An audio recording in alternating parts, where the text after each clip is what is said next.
32,988 years ago, the Sanctuary high-rank middle plane cluster was developed to its absolute zenith by wizards and knights. Yet in the face of the shackles imposed by the world's own limits which hindered further advancement in cultivation and the looming internal conflicts that would inevitably erupt sooner or later due to the depletion of resources, a crisis quietly brewed.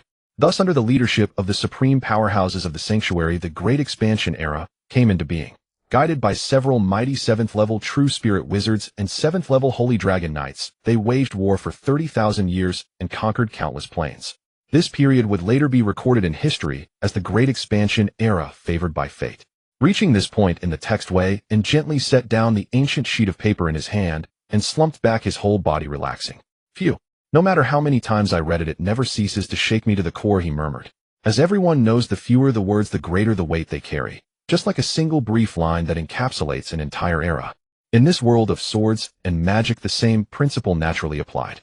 Through that concise description, Wei seemed to glimpse the blood and fire of 3 millennia of war, an endless tapestry of slaughter and conquest. In short, it was a colossal meat grinder. Fortunately, the Great Expansion era had already ended. Now was the age of great development, and the current year was the 33rd year of the Sanctuary calendar. It was also Wei's 12th year in this foreign world. Indeed, he was a transmigrator. In his past life, he had been nothing more than an ordinary man on a blue planet, casually scrolling through short videos, when a bizarre daydream-like multiple-choice question appeared before his eyes. If you could transmigrate, which of the following would you choose as your cheat ability? It asked. There were 5 options to choose from. The first was immortality. In the absence of any external interference, you could live forever. The second was infinite inventory. Each time you broke through to a new realm, you would unlock 1 additional slot, and any item placed within would become effectively limitless. The third was teleportation. Wherever your eyes could see, there your body could instantly be. The fourth was heal all wounds. With this, no injury would ever again be a nightmare to you.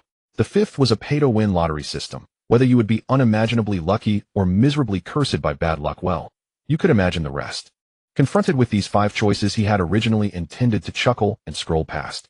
But when he looked up and saw the clear blue sky outside, he clicked his tongue. It was the perfect day for a little daydreaming. So with a playful mindset, he began to make his choice. Wei did not rush, though. He opened the comments section and found it flooded with people choosing the 4th option, weaving all manner of fantastical fantasies. Even with his mind in what he jokingly called a great sage mode, he could not help but be stirred. Fortunately, that state was still on cooldown, allowing him to forcibly pull himself back and begin to think seriously. These kinds of cheat abilities were not unfamiliar to him, a devoted reader of web novels. Option 1 was the path of eternal life and hiding away. Option 3 was the reckless roamer's path. Option 4 the shameless dependence path. As for option 5, Wei did not even spare it a glance. He knew his own luck all too well. He was the sort of person who could bite his own lip while eating. He harbored no illusions about suddenly becoming blessed by fortune, and more importantly, if he were to transmigrate into some magicless parallel world, he had no confidence in his ability to earn the kind of money such a system would demand. Returning to the main point, the choice that satisfied Wei the most, or rather that his terrifyingly rational mind in great sage mode deemed optimal, was option 2. It was not so much the heaven-defying nature of infinite slots that attracted him, but rather the hidden implication he perceived each level you ascended would grant 1 more slot. This meant that if he did transmigrate, it would almost certainly be to a world where cultivation was possible. It was as though the game had accidentally leaked some of its settings.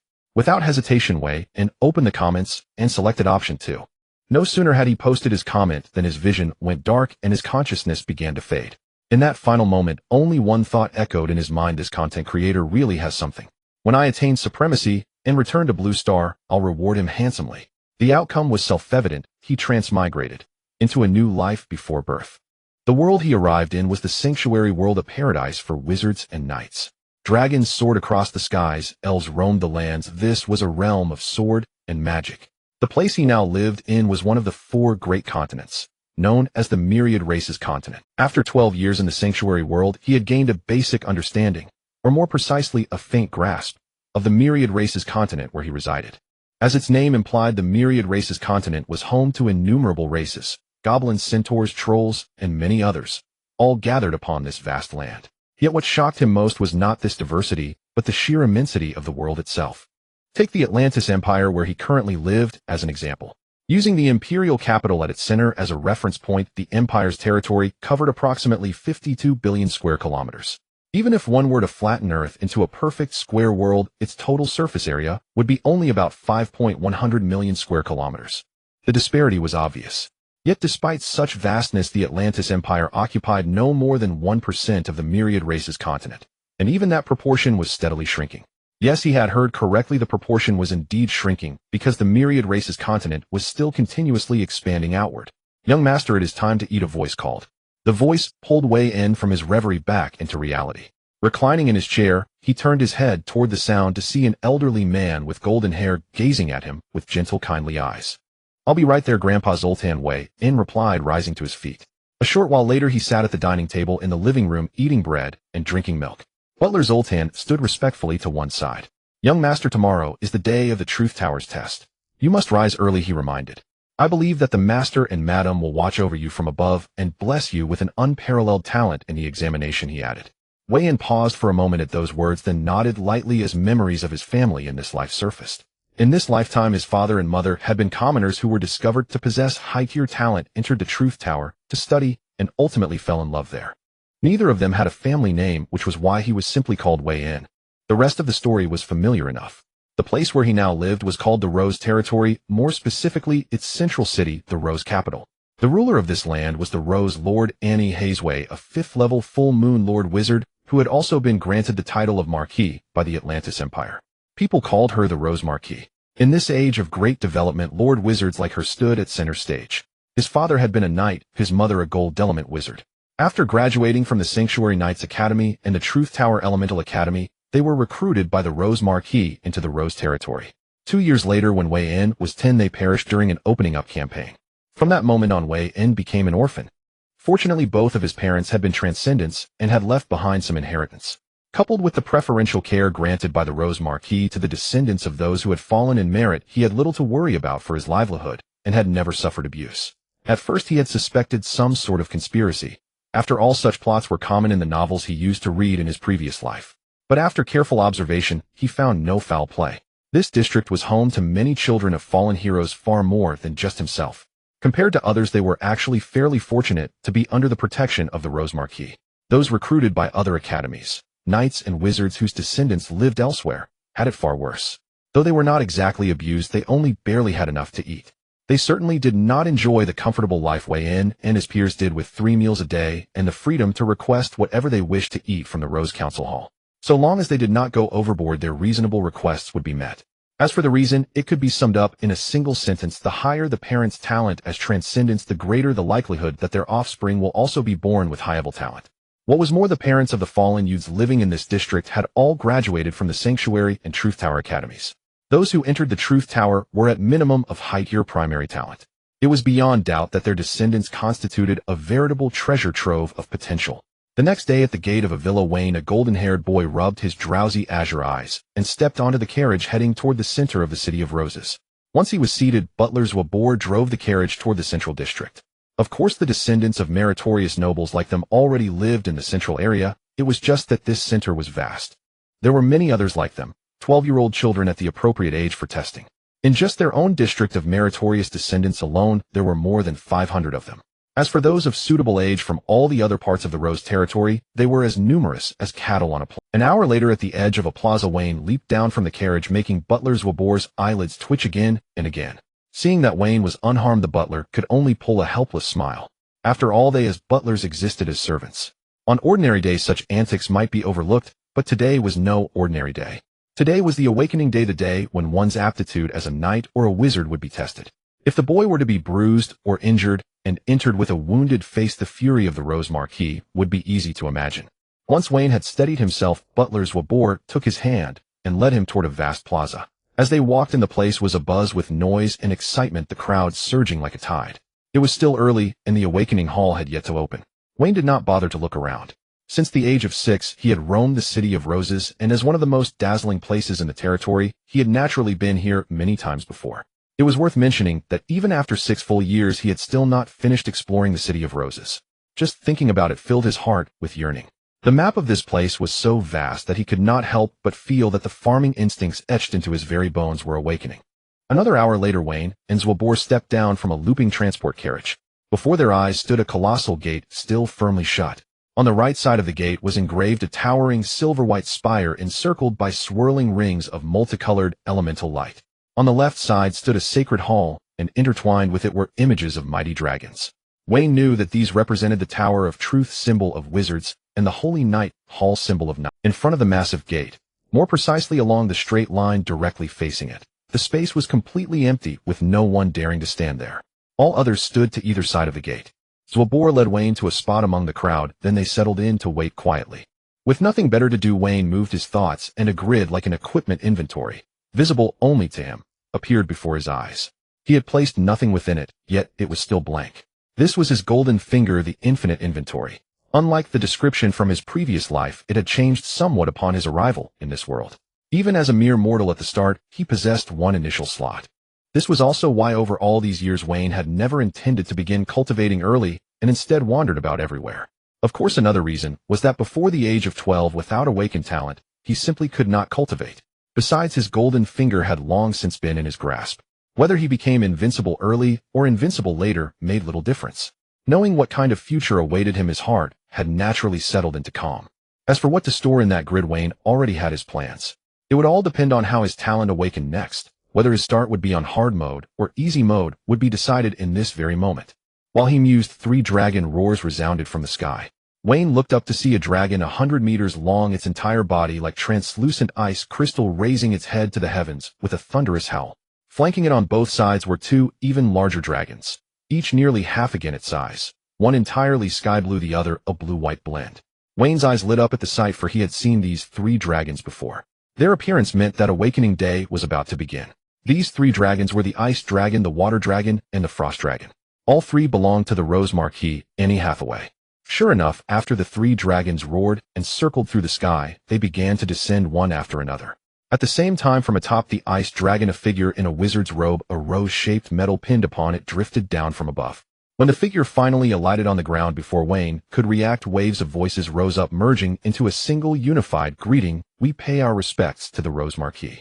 Watching the adults throughout the plaza bow and salute, Wayne could not help but faintly sense what Liu Bang must have felt in days of old, and in his heart there surfaced that famous line of Liu Bang's: "A true man should be like this."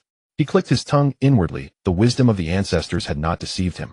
Rise, a cool voice sounded in everyone's ears just as Wayne was lost in reverie. At the same time as that cool voice faded, the great doors of the awakening hall opened, drawing all gazes toward them. Once the doors were fully opened, 2 lines of figures emerged, one clad in wizard robes, the other in knight's armor, with 2 middle-aged men at their head. "Ha ha, awakening day has come again. I wonder what this year's crop will be like," one of the middle-aged men laughed. As his words fell, the middle-aged man in wizard's robes beside him, a star emblem on his chest signifying a 4th rank star wizard, gave him a slightly helpless look, then glanced at the knight who had just spoken. He then bowed and said, "We greet the Rose Marquis." At his words, everyone behind him followed suit and offered the same salute. Annie Hathaway merely inclined her head slightly in response. "Begin the awakening," she said. As her words faded, the 2 middle-aged men at the front raised their hands in unison, and 2 streams of energy shot from their palms toward the top of the awakening hall. Moments later, 2 pillars of energy burst skyward, forming twin blue beams that pierced the heavens. The 2 men lowered their hands and spoke in unison. "O great will of the sanctuary, please hear the prayers of these children and bestow your blessing upon these newborn shoots, that they may feel your compassion," they intoned. As their voices faded, an indescribable, yet unmistakably real gaze descended upon all the 12-year-old children. At the same time, countless multicolored motes of light appeared in the sky. The motes fell evenly, settling upon each 12-year-old child. Faced with this scene, Wayne remained unflustered. Counting this personal experience, he had already witnessed such a spectacle 6 times. The so-called blessing was something Wayne only half understood. He knew only this much: when the gaze of the will of the sanctuary fell, it injected a strand of elemental energy into each child of the appropriate age, serving as the power that would ignite their innate talent. Feeling the warm power coursing through his body, Wayne could not help stretching a little. How could he describe this sensation? It was as if his entire being were soaking in gentle sunlight. Before Wayne could think further, the voice of the Rose Marquis rang out. Descendants of the meritorious families of the Rose territory, step forward and prepare to awaken. At these words, the entire scene paused for a heartbeat. Wayne looked up to see that at some point the Rose Marquis had already arrived at the entrance of the awakening hall, standing at the forefront of the crowd. Wayne, however, was quite used to this, having witnessed it before. After giving Zwabor a slight nod, he lifted his foot and was the first to step out, walking onto the empty path before the gate. In the next instant, countless gazes converged upon him. With so many eyes upon him, it would be a lie to say he wasn't nervous. After all, he had sweated profusely during speeches in front of hundreds in his past life, let alone in this moment with thousands watching. Yet there is a saying that the world belongs to the brave. At this very moment it proved true. Indeed, and Hathaway revealed a subtle smile, her voice cool, yet tinged with satisfaction. Well, no doubt you are a descendant of the illustrious. A word of admiration fell, and the gazes of those present were filled with envy, awe, and jealousy, among other emotions which could hardly be enumerated. At the same time, other descendants of the illustrious began to stand up. The reason they were not the first to rise was due to past lessons. The first person to undergo the talent test often does so under the scrutiny of countless eyes. If their talent is good, then fine, but if it is poor, well, that would be quite difficult to bear. However, Wayne knew this, and still chose to be the first to stand up naturally, because he had confidence. Whether his talent was good or bad mattered little to him. Compared to the consequences of having poor talent, the benefits of being the first to step forward combined with having top-tier talent would yield far greater rewards, which were crucial to his plans. As a saying from the world of sports in his past life went, no one remembers the second place. Though somewhat inappropriate, it was applicable in this situation. Wayne naturally took the first position, and after over 500 descendants of the illustrious lined up, the wizards and knights on either side stood aside, leaving a clear path in the middle.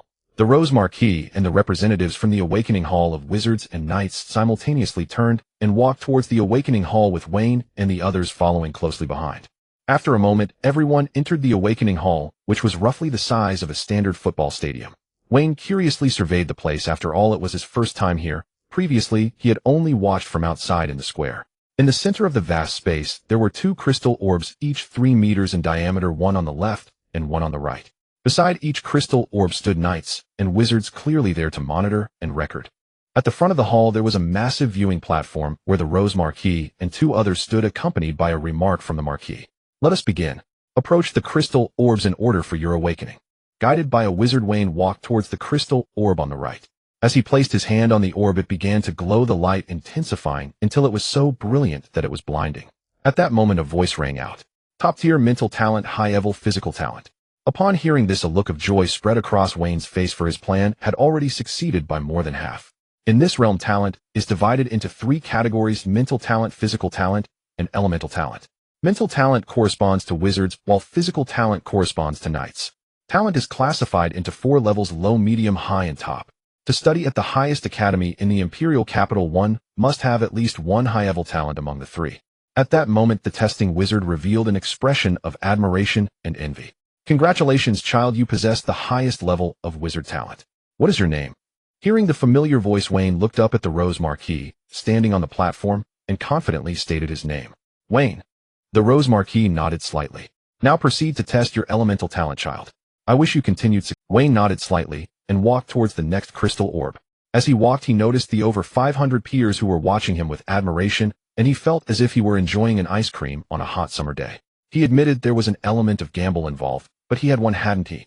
After all, which down and out author would write a story about a weak start? Upon arriving at the next crystal orb, the crowd displayed curious expressions. As Wayne placed his hand on it, a golden light erupted, emitting a dazzling and sharp aura. Top-tier affinity for the gold element. With this talent assessment, Wayne's fluttering heart finally settled, for the prelude to his plan had been entirely fulfilled, and now he just needed to wait for things to unfold smoothly. At that moment, Wayne involuntarily began to levitate. Initially a bit panicked, he relaxed upon seeing himself soaring towards the platform. When he landed again, he found himself standing before the Rose Marquis. "Child, congratulations.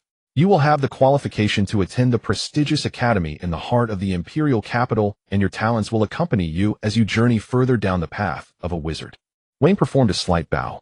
"Wayne, thank you for your blessing." The Rose Marquis nodded with satisfaction. "For now, please stand aside until the awakening ceremony concludes."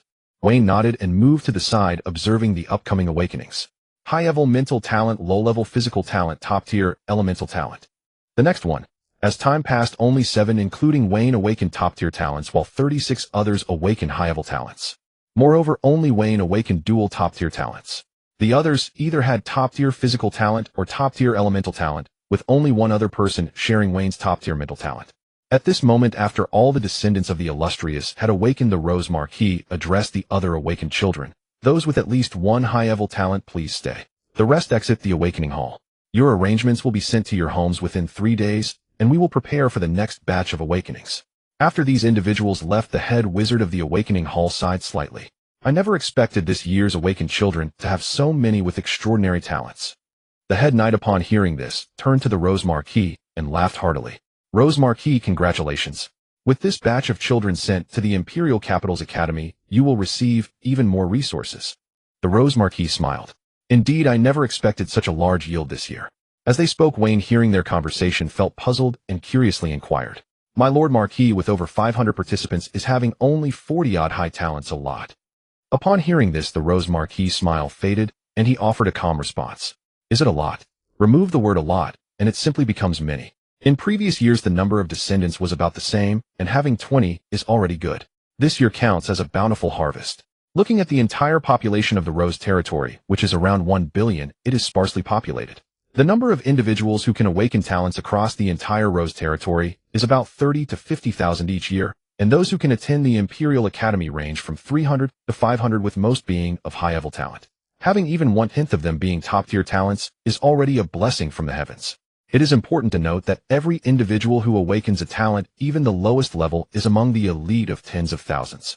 You may think it is few because over 500 people awaken more than 40 high talents and none of the rest failed to awaken. However, this is an exception. It is because you are descendants of the illustrious, or in other words, your parents are wizards or knights. That is why you did not experience awakening failures. The reality is something you can now see for yourself. Upon hearing this, Wayne curiously followed the gaze of Marquis Rose, only to see a new group of people entering through the door, numbering around 1,000. No talent. No talent.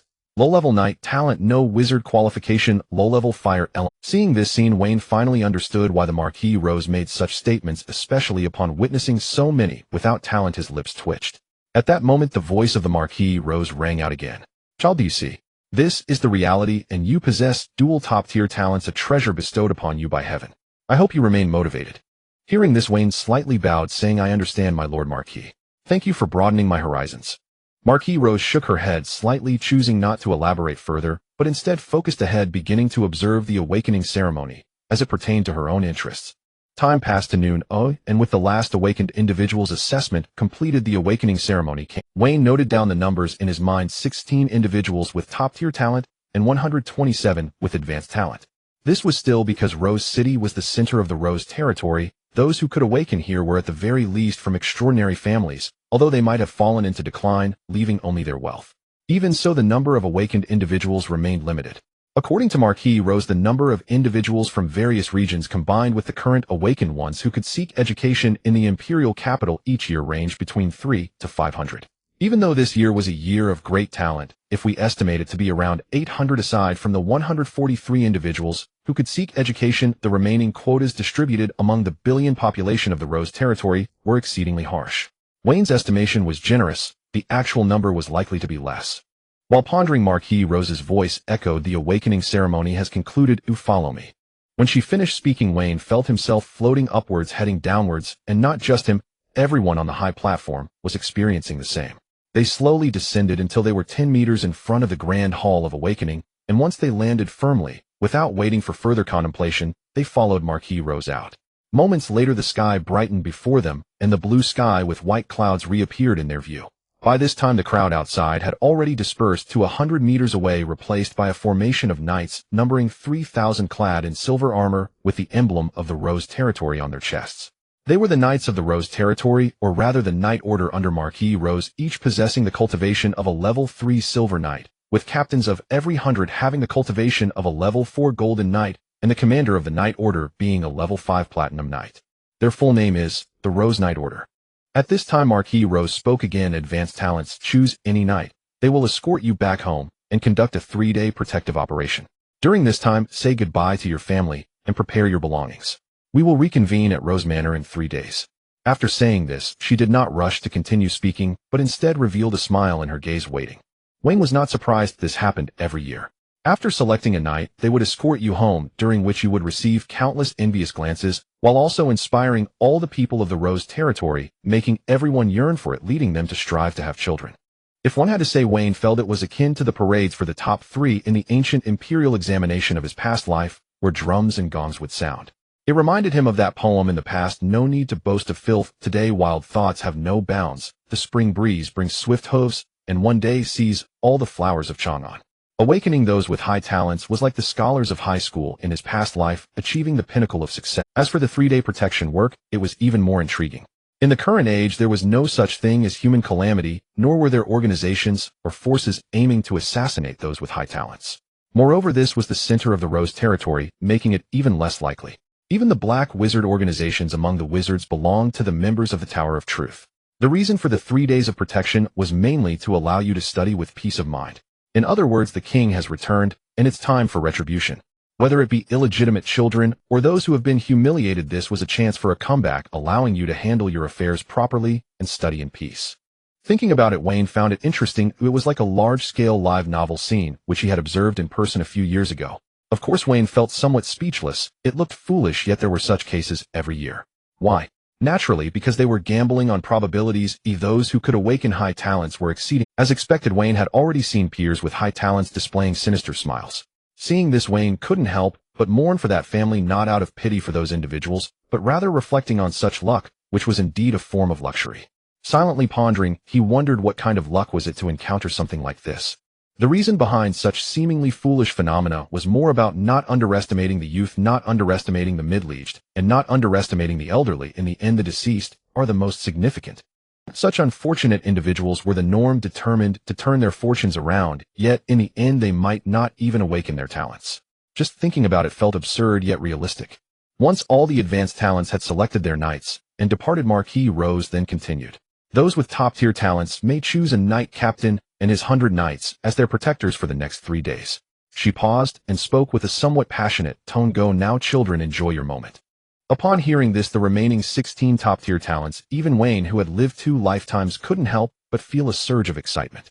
Compared to the previous single knight escort, they had a 100-person team. Imagining such a grand parade made Wayne thrilled, for regardless of gender, one only lived once for the 4 words glorious moment. A few years ago, he could only watch, revealing envious expressions among the crowd, but now the opportunity had. Without waiting for a reaction, he heard the surrounding cheers as the 3 top-tier talents rushed out first. Seeing this, Wayne hurriedly lifted his feet to follow, but before he could take a step, Marquis Rose's voice echoed again.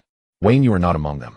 Wayne turned back in confusion, his expression puzzled, and saw Marquis Rose's narrowed eyes. Before he could say much, Marquis Rose spoke again. You will ride with me on the dragon home. With your talent, 100 knights are not worthy of you.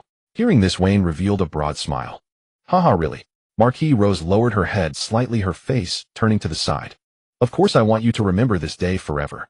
Even years later, when you reflect back during your long pursuit of truth, this time will be one of the most brilliant highlights in your memory. Listening to the words of the Marquis of Roses, Wayne did not feel warmth. Instead, he felt an inexplicable fear. This blessing did not sound like something a person meeting for the first time would say, but rather like the tone of an elder. Yet Wayne was acutely aware that this was indeed their first encounter. As in the past, it was merely Wayne who knew the Marquis of Roses while she did not know him. Without giving Wayne much time to think, he once again began to float. Moments later, Wayne and the Marquis of Roses landed on the ice crystal-colored head of the ice dragon. Ivy, I'm counting on you. With these words, a girl's voice emerged from the giant dragon's mouth, the tone somewhat. Haha, Annie, this is no trouble at all. Decades from now, this genius will remember me for today. With that, the giant dragon waved its enormous wings, soared into the sky, roared, and began to fly low, parading around the entire Rose City. Standing atop the giant dragon, Wayne observed the amazed crowd below.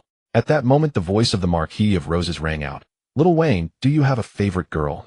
Or is there someone who bullies you? Shall we take this opportunity to put on a good show? Upon hearing this, Wayne could distinctly sense the seriousness in her words, so he rubbed his forehead and replied, My lord, I am no descendant of any noble family. I am a descendant of a valiant hero. Who would dare to bully me? As for a girl I like, that is even less necessary. I was still troubled by the awakening of my talent at the time. Where would I have the heart for such things? Upon hearing this, the Marquis of Roses spoke with a tone of regret. I almost forgot you are a descendant of a valiant hero. What a pity indeed.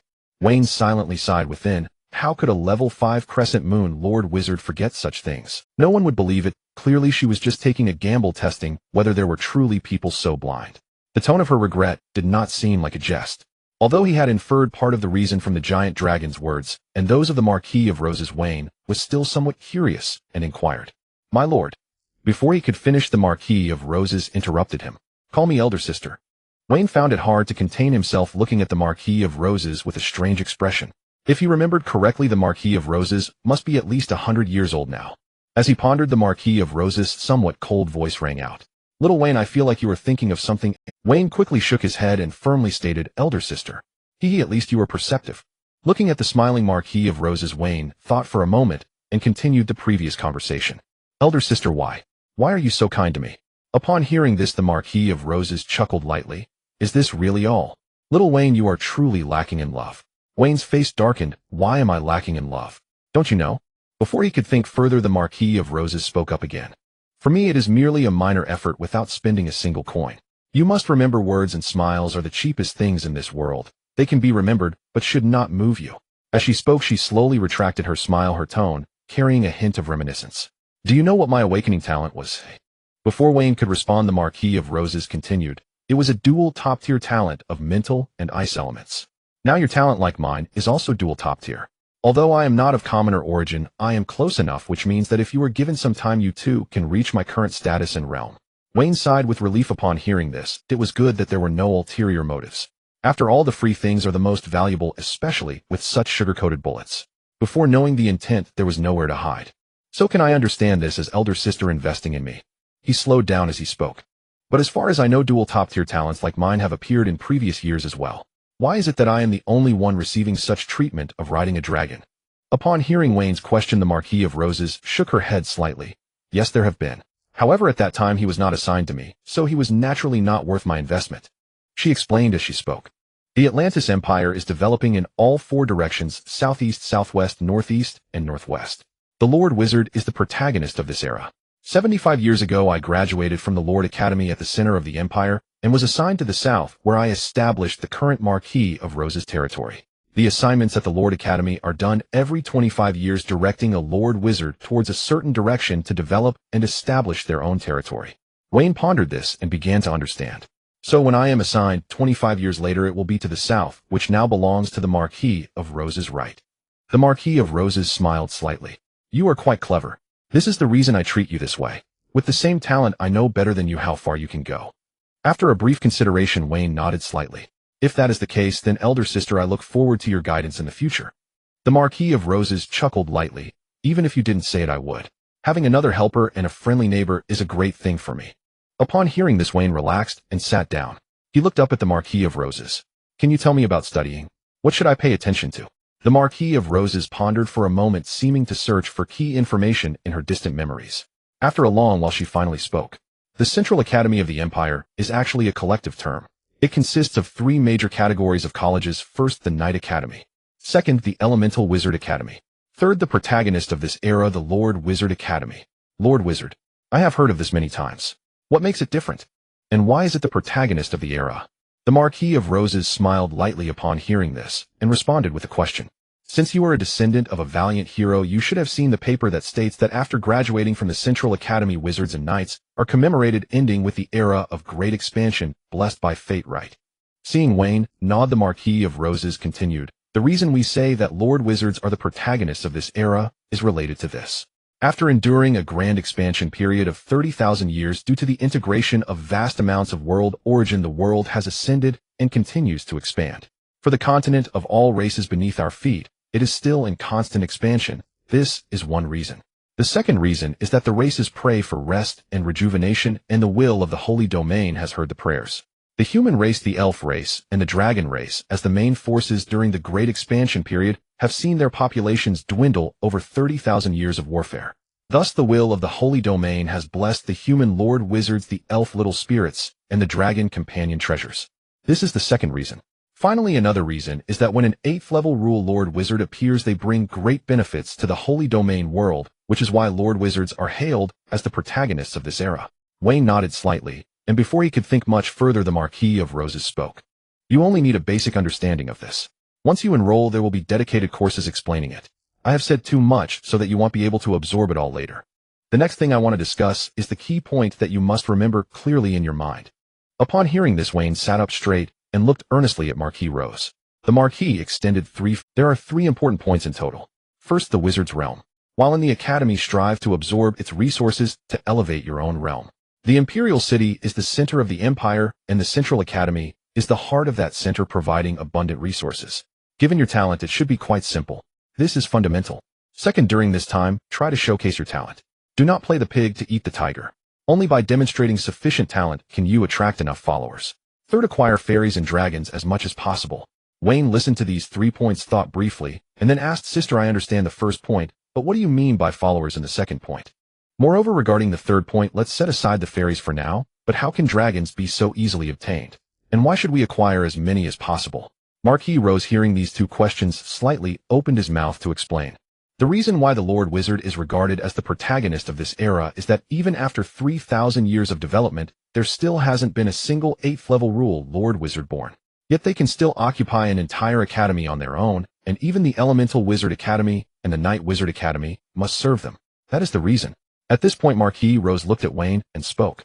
Having reached this point, little Wayne, you should have some conjectures, right? Wayne nodded slightly.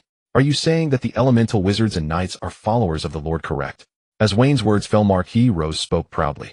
Indeed, even the Elemental Wizard Academy, which has produced 8th level rule existences, and the Knight Academy of 8th level rule, must bow their heads in the face of the overwhelming tide of the era. The Lord Wizard is the protagonist of this age. You must showcase sufficient talent to gain the following of Knights and Wizards, as they will form the foundation of your territory, or rather the initial core.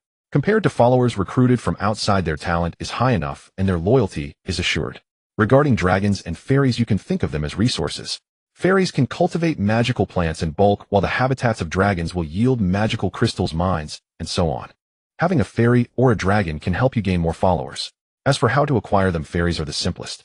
In the 12th year of study at the academy, there will be assessments arranged with the top 3 receiving the opportunity to obtain a fairy. As for dragons, after the assessment, there will be an opportunity to go to the Dragon Continent for a 6-year course. During this time, you can search for a dragon willing to form a contract with you. Listening to what Marquis Rose said, Wayne nodded slightly, his tone carrying a hint of seriousness. Sister, I will remember this. Marquis Rose nodded gently. That's good to remember. Next, I should take you home. Pack your things, and I will take you to stay at Rose Manor, while also providing you with some investment. In 3 days, I will lead the team to take you to the Imperial City. After speaking, the ice dragon Ivy needed no further prompting from Marquis Rose, and spread its wings, flying towards the residence of the noble. A quarter of an hour later, the dragon landed in front of the villa. Marquis Rose also took Wayne down from the dragon's head, where the butler Zaber had been waiting at the door, bowing respectfully. Young Master Marquis. Wayne nodded slightly. Grandpa Zaber, get up. I have awakened my dual top-tier talents in spirit and elements, and will soon be heading to the Imperial City to study. I'm back to pack my things. Zaber smiled, saying, Heaven bless, congratulations, young master. He then stepped aside to let Wayne and Marquis. As they walked in, Wayne first arranged for Marquis Rose to sit down before he began packing his things. Marquis Rose sat in Wayne's usual recliner, looking up slightly at the sky. Meanwhile, in Wayne's room, Zaber watched as Wayne packed his things. In truth, to say he was packing was more fitting to say he was retrieving, as there were only 3 items to collect, 2 space rings left by his parents. No one knows what is inside, not even Wayne himself, as he lacks the corresponding bloodline and the extraordinary energy of an entry-level knight and wizard, making it impossible to open. As for forcing others to open them, well, let's not joke about that. He still wants to live a bit longer. Although this era is quite safe due to abundant resources, the danger in acquiring resources outside is significant. As a child without the strength to harm a chicken, he seems to be a better choice. The last item is the graduation commemorative gift left by his father from the academy. After securing it, Wayne turned to look at Zaber. Grandpa Zaber, I will be moving to Rose Manor next, and in 3 days I will head to the Imperial City to study. You now have 2 choices. You can choose to come with me to the Imperial City, where I will need someone to handle matters for me. As for finances, you need not worry, my parents left me enough wealth during their lifetime. The second choice is that this villa will belong to you. You can keep it for your retirement, and you can bring your family over. This is the center of the Rose territory, you know what that means. Zaber was slightly taken aback, then fell into deep thought. Seeing this, Wayne nodded slightly, and directly spoke, then the villa will be yours. As for the monthly compensation of 10,000 gold coins from the Rose territory, just give me 10 purple coins, and the rest can be your retirement fund. After speaking, he left Zaber's side, and Zaber could only smile bitterly. A tea ceremony later, Zaber looked at the flying dragon and sighed softly. How decisive you are. Great benefits always tug at the heartstrings, yet I, faced with such enormous benefits, fell into a dilemma, and thus lost an opportunity. Meanwhile, above the flying dragon in the sky, Wayne played with 10 purple coins the size of a baby's fist when a cool voice suddenly sounded. Little Wayne, I didn't expect you to have such a decisive side. Wayne's expression darkened. Sister, why are you eavesdropping on our conversation? Hee hee, you can't blame me given my level. The distance and speaking near my ear are practically the same. As she spoke, she asked back, I'm even more curious why you were so decisive. To this question, Wayne casually replied, isn't that normal? Loyalty is not absolute. That means absolute disloyalty. During the time of hesitation, my mind was distracted too much. Considering that he hasn't harbored other thoughts in the past 2 years, I might as well let him retire. Upon hearing this, Marquis Rose shook her head, though there was a hint of appreciation in her eyes. Your character is indeed decisive.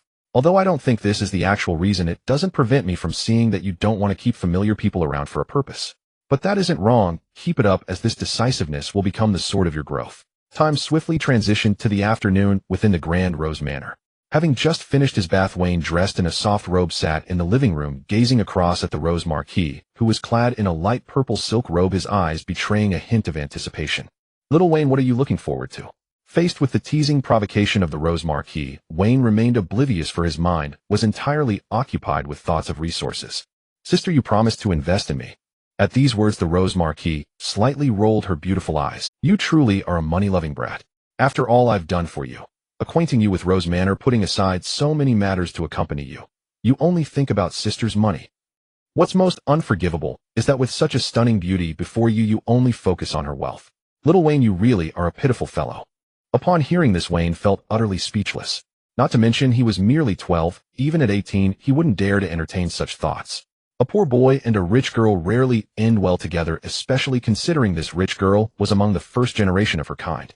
Wayne understood clearly that the only reason he received such favorable treatment and had his own room in Rose Manor was due to his extraordinary talent. As the saying goes, a bird in the hand is worth 2 in the bush.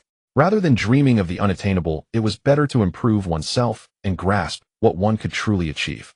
Sister, I'm only 12 years old, please don't joke around. Oh, so you mean to say you dislike my age? Upon hearing this, Wayne felt as if he might cry. Women were hard to please in his past life. Why was it still the same in this one? Was the fundamental code for women across all realms the same? Seeing Wayne's small face nearly in tears, the Rose Marquis burst into laughter. Hee, little Wayne, you are truly adorable. All right, I won't tease you anymore. With that, 3 items appeared on the table in front of Wayne, a transparent, hexagonal crystal the size of an adult's fist, a golden card emblazoned with the Rose Marquis emblem, and a round object resembling a gold coin the size of a baby's fist. Upon seeing these 3 items, Wayne's eyes sparkled with joy. More accurately, it was the first item, the hexagonal crystal, that thrilled him most. It was a top-grade, attributeless magic crystal, a form of currency he had learned about from his late parents. The currency system consisted of copper coins, silver coins, gold coins, and purple gold coins. The circulating market currencies, the 3 types of gold, silver, and copper, had a value ratio of 100 to 1, while a purple gold coin was equivalent to 10,000 gold coins. In the extraordinary world, the mainstream currency was magic crystals classified into 4 qualities: inferior, medium, superior, and top-grade magic crystals, with a conversion ratio of 100 to 1, meaning 100 inferior magic crystals could be exchanged for 1 medium magic crystal. It's noteworthy that 1 purple gold coin is worth 1 inferior magic crystal. This intriguing phenomenon, according to Wayne's parents, is due to the fact that 1 purple gold coin is an alchemical metal refined from 10,000 gold coins, thus equating its value to 1 inferior magic crystal. This is also why Wayne had laid the groundwork for so long. Because of its precious nature, only the offspring of wealthy families or prominent figures like the Rose Marquis could possess it. According to Wayne's original plan, he intended to leverage this opportunity due to his talent, proposing a request to gain experience, but he never expected to succeed so easily. Life is full of surprises. At this moment, the Rose Marquis' voice rang out. This first item is a top-grade magic crystal. Seeing your eyes filled with delight, it seems you are quite satisfied, little money lover. Wayne lifted his head and chuckled, not minding the Rose Marquis' teasing. After all, how could she know that his genuine joy stemmed from the fact that he was about to possess an endless supply of top-grade, attributeless magic crystals? Seeing this, the Rose Marquis did not find Wayne's behavior strange. After all, the value of a top-grade magic crystal is equivalent to 100,000 inferior magic crystals, or 100,000 purple gold coins, or 100 billion gold coins. It was understandable for him to display joy in the face of such wealth. At this moment, the Rose Marquis spoke again. All right, little money lover, wipe the drool from your mouth. Wayne then realized he had raised his hand to wipe his mouth, only to recognize that he had been tricked. However, faced with such a generous elder sister, he could only look at her with a resentful gaze. After a long pause, he managed to utter, "Sister, you are so bad." Hee, little Wayne, do you want to make your elder sister laugh to death, so you can inherit the Rose territory? After laughing for a while, the Rose Marquis pointed at the items on the table and said, all right, let's talk business. You recognize the first item, so let's discuss the second. The second item is a bank card from the Atlantis Empire's Atlantis Bank. The card you received is a subsidiary card linked to my main card for your everyday expenses, but be careful with your spending. Don't spend all your sister's money. The third item is my contact number. Once you enter the Central Academy and embark on the path of a wizard, you'll know how to use it. At that point, you can contact me anytime. Upon hearing this, Wayne's expression turned odd. The way it appeared seemed akin to living off a rich partner. He even felt that the Rose Marquis resembled an elder rather than a peer. Contemplating, Wayne tentatively asked, "Sister, did you invest in the previous dual top-tier talent owner in the same way, eh?" Upon hearing this, the Rose Marquis raised an eyebrow, seeming to misunderstand. "Little Wayne, have you discovered your sister's beauty? Are you feeling possessive and jealous now?" At these words, Wayne's sister, "Could you not be so whimsical? This investment of yours doesn't feel like an investment at all. It feels more like raising a pet. If I didn't clearly know my name is Wayne, I'd almost suspect my full name was Wayne Hathaway." Upon hearing this, Annie Hathaway chuckled softly. "If Little Wayne wishes to take my surname, I wouldn't mind at all. It seems Little Wayne is worried that your elder sister is too kind to you. But rest assured, Little Wayne, the reason I treat you this way is primarily due to your talent, second, your identity, and third, the future distribution. The last dual talent top-tier holder came from a common background, and due to future distribution issues, I didn't invest in him at all. You are someone I wish to invest in. How does that feel?" Surprised, feeling unique. Wayne did not respond to the teasing, but was curious instead. Commoners. Are commoners not worth investing in? The main reason is still the future distribution issue. The myriad realms are so vast that after he graduates, it is possible neither of us will see each other again, which is the primary reason for not investing in him. Secondly, regarding identity, after entering the Central Academy and seeing the world's vastness, he might no longer recognize me as his investor. He might take it for granted. But you are different. Your identity is one of noble descent. Your parents sacrificed their lives on this land, and your inherent sense of belonging is strong. In other words, you are the purest blooded member of the Rose Territory." Upon hearing this, Wayne relaxed slightly. After all, countless experiences in his past life had taught him that a pie falling from the sky could crush someone. Only after knowing the reason could Wayne breathe a sigh of relief. "You are so good to me, I must repay you." Seeing Wayne like this, Marquis Rose spoke again. "Oh, by the way, the supreme magic crystal I give you is for your cultivation. Do not sell it. The one most suitable for you should be the supreme magic crystal of gold element, but I do not have a contract with the gold element dragon. However, this attributeless magic crystal is not bad. It is versatile and more precious than ordinary elemental magic crystals. In today's era, supreme attributeless magic crystals only appear in the magic crystal vein that was born 3,000 years ago. Since the era of self-development began, the magic crystal vein sacred domain has no longer been naturally born. Only places inhabited by dragons will produce magic crystal veins, and they belong to elemental magic crystals." Upon hearing this, Wayne nodded slightly. "I understand, my dear sister."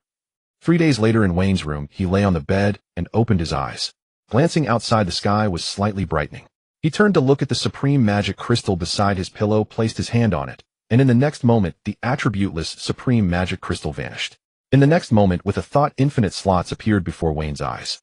At this time, there was an icon of the supreme magic crystal on the slot, with a line of text below it. Attributeless supreme magic crystal infinite. TSK infinite supreme magic crystal achievement completed. With a thought, a piece of attributeless supreme magic crystal appeared on the bed, and seeing this, Wayne felt completely at ease. Seeing that it was still early, Wayne turned over and went back to sleep. During these 3 days, Wayne had gained a preliminary understanding of the entire Rose Territory.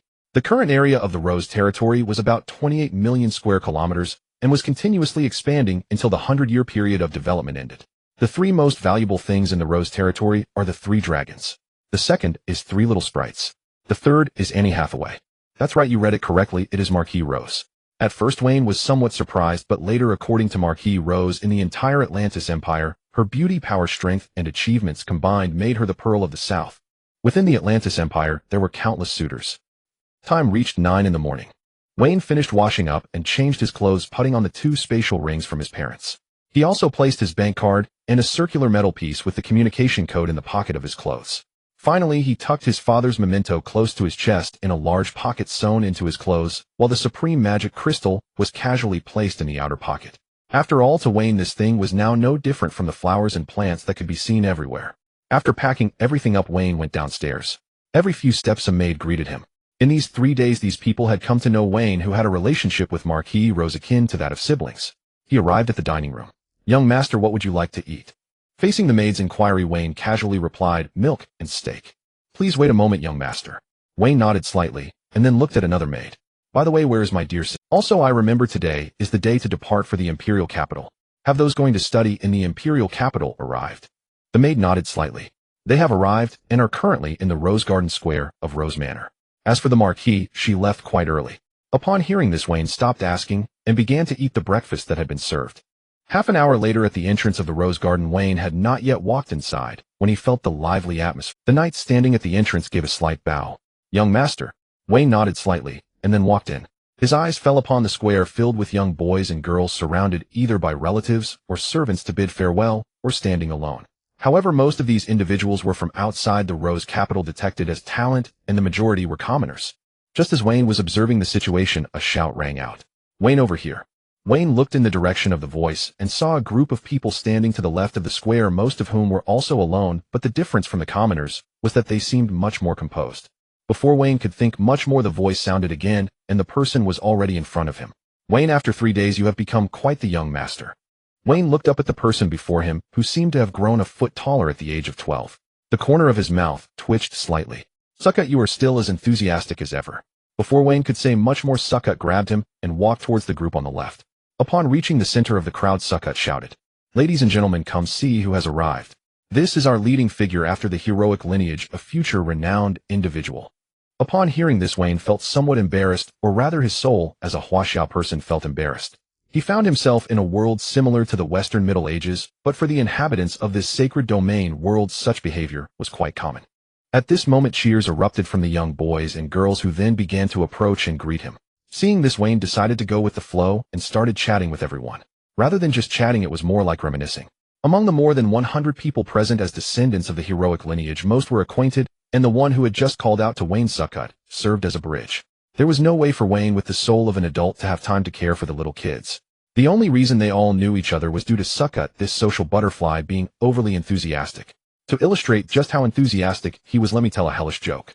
2 years ago, a boy lost his parents and went to the cemetery every day to visit, and this rascal managed to have everyone laughing their heads off in front of the gravestone.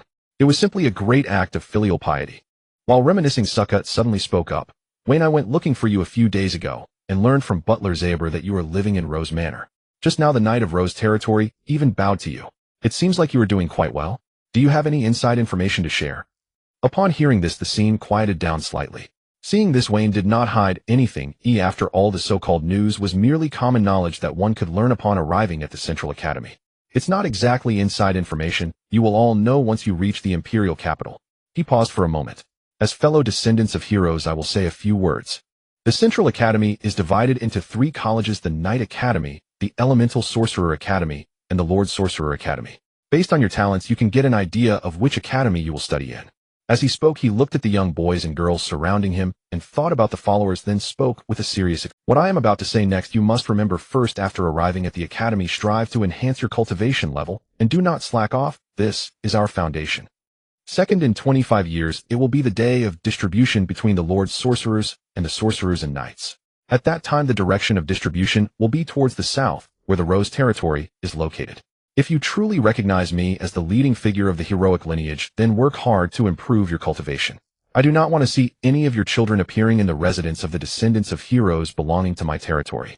As Wayne's words fell, the scene instantly fell silent, and the young boys and girls surrounding him began to think of their departed parents. Until Sukkot spoke up, of course I will surely become a level 7 Holy Dragon Knight in the future. How could I fall on the wilderness? Listening to Sukkot's grandiose words, the other young boys and girls relaxed, yet their eyes bore a serious expression, clearly having taken Wayne's words to heart. In the midst of speaking, a cold voice rang out. It seems your spirits are quite good. Let's make our final farewells. In 10 minutes we will set off. As the voice fell, Wayne turned to see Marquis Rose standing at the front of the square. Not in a hurry to approach Wayne, instead turned his gaze towards Sukkot and the others. Everyone, though I've already mentioned it, I'll say it once more, remember my words. During your studies, your realm is fundamental. As descendants of heroes, I hope that in 25 years none of you will fall behind. With that, Wayne left the center of the crowd and walked towards Marquis Rose. Not far into his walk, Sukkot's foolish voice rang out. Wayne, I Sukkot swear I will not fall behind. As his voice fell, before Wayne could turn around, the chorus of young boys and girls responded in kind. Wayne, don't underestimate us. We won't fall behind either. Hearing the rising responses, Wayne, though still feeling awkward, managed to suppress it and waved his hand in reply. He then quickened his pace towards Marquis Rose, getting closer and noticing the smile in her eyes.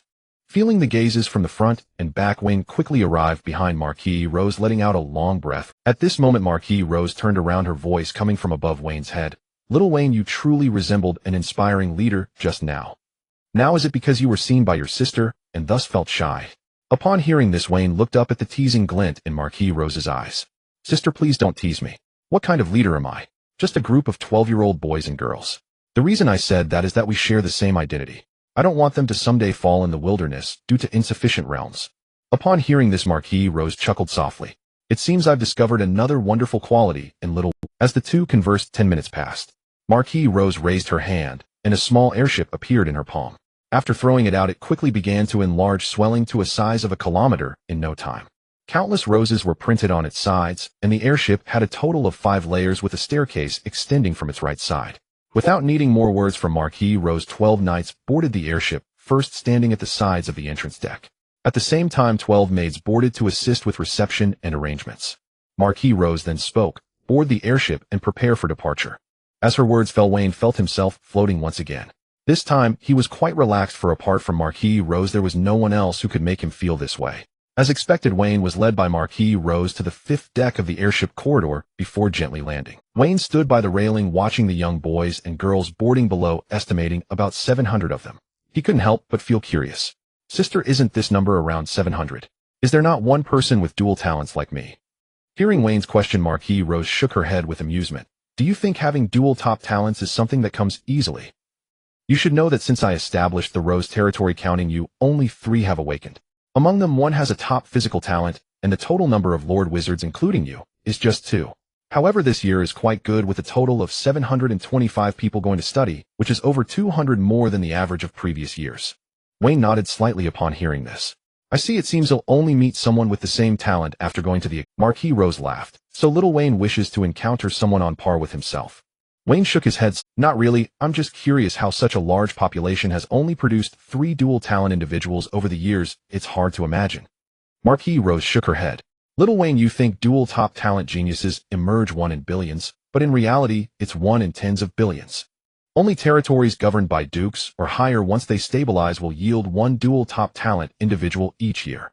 Upon hearing this, Wayne was somewhat shocked, realizing that his talent was much higher than he had imagined. At the same time, he suddenly thought of a question. "By the way, sister, do you know of any geniuses with 3 top talents?" Of course, the founder of the Atlantis Empire, John Atlantis, is one such individual with 3 top talents. Hearing Marquis Rose's words, Wayne instinctively asked, "Just 1?" Of course, and it is said that John Atlantis was not a native of the Myriad Races continent, but a Lord Wizard who crossed the sea from the core land of wizards, the Holy Domain continent. Upon hearing this, Wayne stroked his chin, falling into thought. Could it be that the Myriad Races continent has not reached the conditions to possess individuals who awaken with 3 talents? Otherwise, how could there have only been 1 outsider with 3 talents after over 1,000 years? While pondering, a sudden sense of weightlessness struck him, causing Wayne to stagger and pulling him back to reality. Looking up, he saw the airship slowly ascending, watching the Rose Manor shrink until he was overlooking the Rose. "So big." Marquis Rose chuckled softly. "What is this?" "Wait until you see the imperial capital, then you'll know what true size and prosperity are." "All right, the airship has taken off. Let's go inside."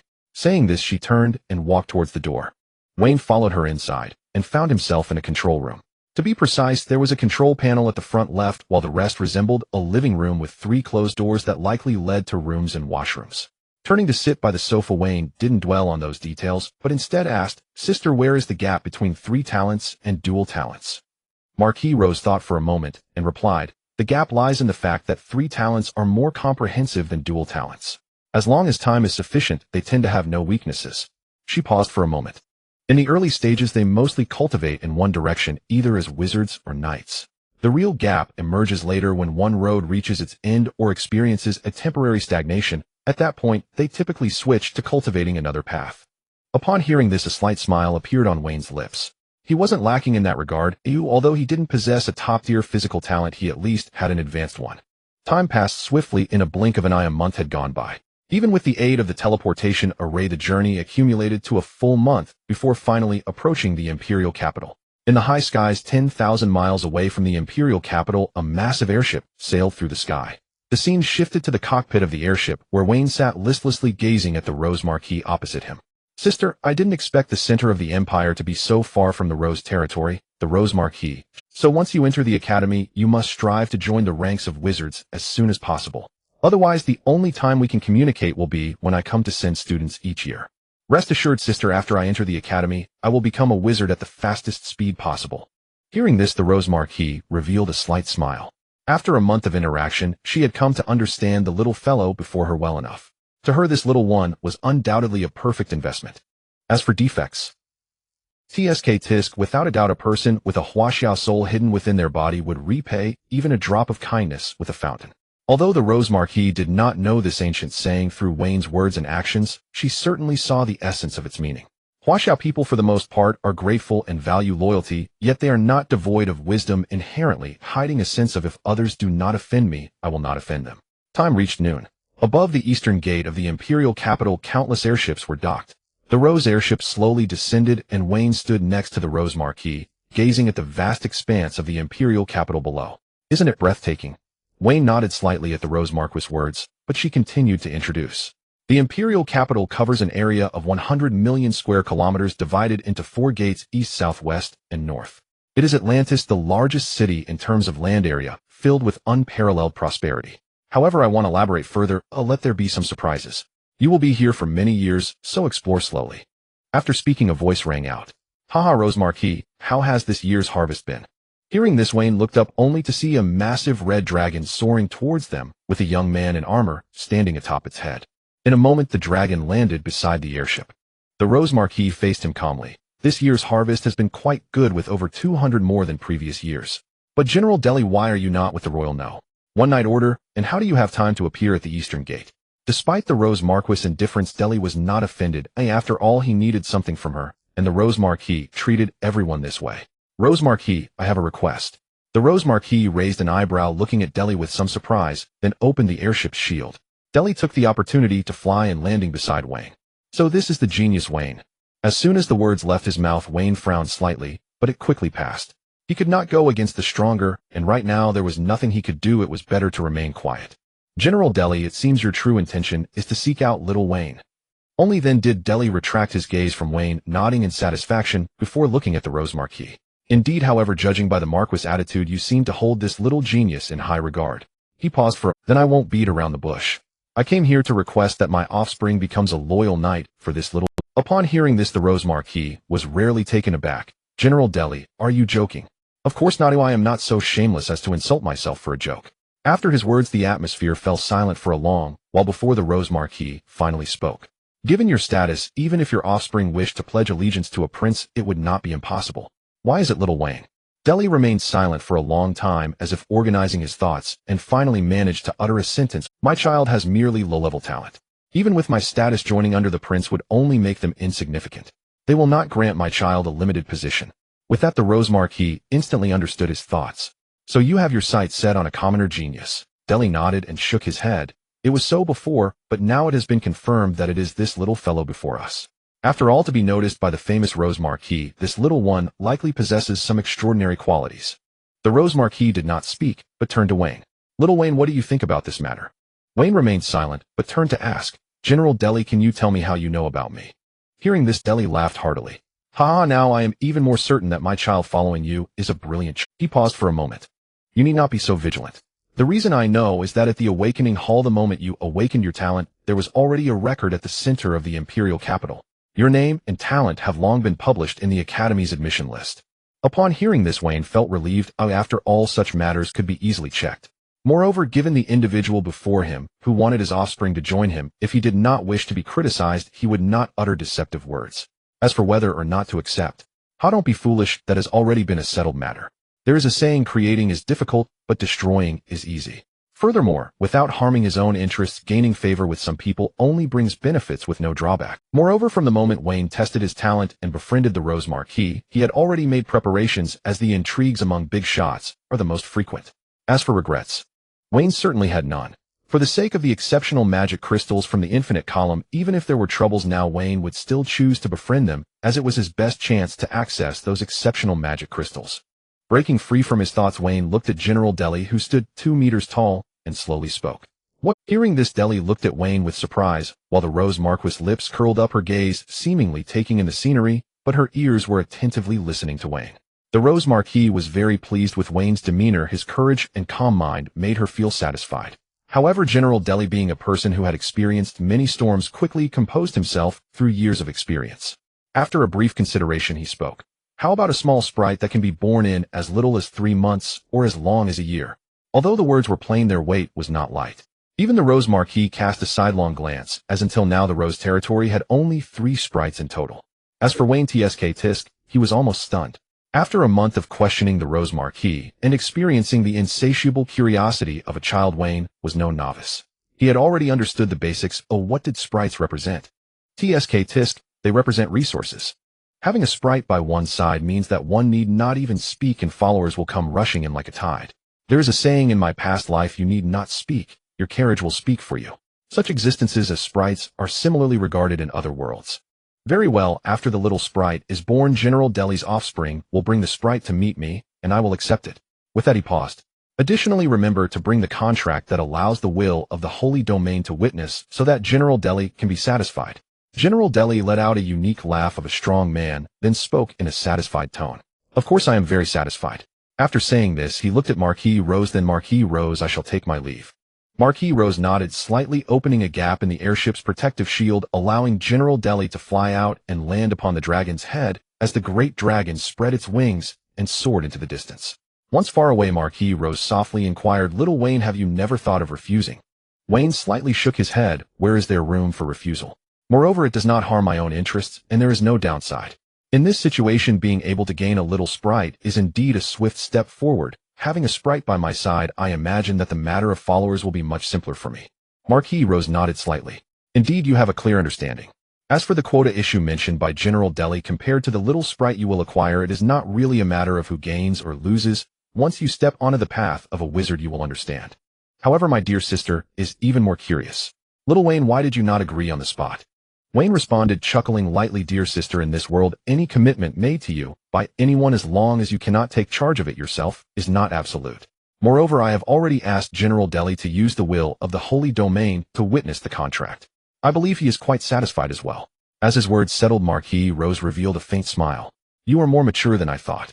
At this moment, a booming voice echoed across the sky. Airships arriving from various places, please land orderly at the East Gate Square as students prepare for enrollment choice. Upon hearing this, Marquis Rose's thoughts moved, and the airship descended towards the vast square to the left of the East Gate. Once the airship steadied, a staircase slowly unfolded from the left side of the deck. Looking at the orderly disembarking crowd, Marquis Rose gently spoke, Little Wayne, from here on you will have to rely on yourself. Wayne nodded slightly. On this point, Marquis Rose had already mentioned it. Without further ado, Wayne felt himself lift off, descending towards below. Wayne did not panic. Once he landed at the foot of the staircase of the airship, Wayne did not rush to leave, but instead looked up at the higher ground where Marquis Rose stood, clenched his fist with one hand, placed it on his chest, bowed, and then turned to walk down the staircase. Watching Wayne's departing figure, Marquis Rose smiled gently. What a charming little fellow. Keep it up, your journey is... Wayne walked into the square, encountering peers along the way, and among them were numerous recruitment units, all belonging to the 3 major academies, but there were many branches within, such as Wood Element Wizards and Fire Element Knights. However, the Lord Wizard Academy had a huge recruitment point occupying an entire row at the very back. Wayne had a clear goal, heading straight towards the innermost area. A quarter of an hour later, Wayne arrived at the Lord Wizard Academy recruitment point, where knight teams stood at the entrance, 1 team of male knights and 1 team of female knights standing opposite each other, leaving a passage in the middle for entering the recruitment point. Seeing this, Wayne speculated that it should be the Lord Wizards and their followers responsible for attending to the news. However, soon Wayne was drawn to a sign standing nearby, moving in front of it, where it listed the requirements. Lord Wizard Recruitment Point. At least either mental or elemental, must possess a top-tier talent, otherwise do not disturb. Seeing this, Wayne finally understood why other recruitment points were crowded, while the largest Lord Wizard Academy recruitment point was so desolate. After reading, Wayne turned to walk between the 2 rows of knights, passing through them. The knights did not hinder him. After all, as long as one is not foolish, they had seen it with their own eyes. Wayne looked at the requirements on the recruitment sign, and since they had come, it proved they could enter and met the requirements. Seeing this, Wayne did not hesitate any longer and turned to walk into the recruitment hall. Upon entering, he saw a young man and woman seated on either side, neither rushing to speak. The young woman on the left spoke first. Junior, may I ask what your name is? Wayne. Wayne. She asked back, starting to rummage through the desk, but at that moment the young man on the right spoke up. Stop looking, the file of this junior is with me. As he said this, he stood up. Seeing this, the woman opposite pouted. What luck. The young man chuckled lightly. This is called coming early is not as good as arriving at the right time, and that was your own choice. After saying this, he turned to Wayne. Junior Wayne, let me introduce myself. I am a third-year student at the Lord Wizard Academy. My name is Light. I will now take you to the academy for your new student registration. Wayne nodded slightly. Then, I will trouble Senior Light. Light nodded. Follow me. Wayne followed Light to the center of the Great Hall, where there was a massive teleportation array. Junior Wayne, this is the exclusive teleportation array of the Lord Wizard Academy connecting to the center of the Lord Wizard Academy. In the future, when you want to head to the east, southwest, or north gates, you can directly teleport through this array. As he said this, he brought Wayne to the center of the teleportation array. Before Wayne could react, he saw a flash of light from the badge on Light's chest, then the teleportation array activated, and with a wave of dizziness, the two disappeared from the array. Moments later, Wayne opened his eyes again, finding himself at the center of a massive teleportation array, while Light stood nearby, wearing a slightly amused expression as he waited. Junior, not pleasant, right? Wayne rubbed his brow, while secretly complaining about his bad taste. At this moment, Light led Wayne outside while introducing him along the way. Don't worry, every new student undergoes this experience. Once you receive the academy badge, you won't feel dizzy when you ride again. As he spoke, after moving away from the gigantic teleportation array, Light finally stopped, pointing to the 4 enormous passageways in the square. These 4 teleportation passages, starting from the easternmost passage, lead to the teaching area, dormitory area, dining area, and administrative area. Wayne nodded slightly, and then Light led Wayne towards the northern passage, speaking as they walked. Next, we will head to the administrative area to receive the academy badge. In the Lord Wizard Academy, having a badge means having authority within the academy. The badge is almost omnipotent, whether for maps, inquiries, etc. Almost all issues encountered within the academy can be solved with it. As Light spoke, he led Wayne into a passage glowing with a blue light. Once inside, Wayne found no sense of dizziness. Instead, a refreshing sensation replaced it, allowing him to relax as he turned his gaze to Light. Light chuckled softly. Feeling refreshed, right? Wayne nodded. That's exactly right. This is a natural result of the current era's development. Resources are no longer scarce, especially in the Lord Wizard Academy, which cultivates the main characters of this age. Almost every moment, this passage is filled with the components of awakening potions, allowing one to replenish mental energy regardless of which passage one enters or exits. Wayne nodded slightly. As they conversed, they exited the passage, and what greeted them was a skyline filled with towering buildings. Wayne couldn't help but drop his jaw in awe. This is just too massive, isn't it? As the words left his mouth, Wayne felt himself floating again. He looked at Light, and indeed it was Light's doing as they floated upwards, soaring into the distance. If it weren't massive, we wouldn't have built a teleportation passage here. The entire academy occupies 1% of the imperial capital, which is 1 million square kilometers. Wayne was secretly astonished. A single academy occupies such a vast area, nearly equivalent to the Inner Mongolia autonomous region from his past life. No wonder a teleportation passage was necessary. As they spoke, the two flew to the base of the tallest building in the central area. Upon landing and looking up, they saw 5 large characters inscribed on the building. Comprehensive Education Building. Light led Wayne inside while introducing it. Every area has a central building like this. This is the heart of each region. If you need to retrieve or check something, you can find out where to go. For example, in the teaching area, you can check what courses are offered in the teaching center building. Once you find a course that suits you, you can choose it, and later you will know which building's classroom to attend. Wayne nodded slightly, having gained a basic understanding of the Lord Wizard Academy. As they continued to converse, the elevator they rode reached the top floor, which contained only one office marked by a sign displaying 5. Education District. Dean Light stepped forward and knocked on the door. Knock, knock, please come in. Light entered with Wayne, and what greeted them was an elderly man wearing a wizard's robe. Light, it's you. Light nodded slightly, and then bowed. Dean Leon, I brought a new student to register.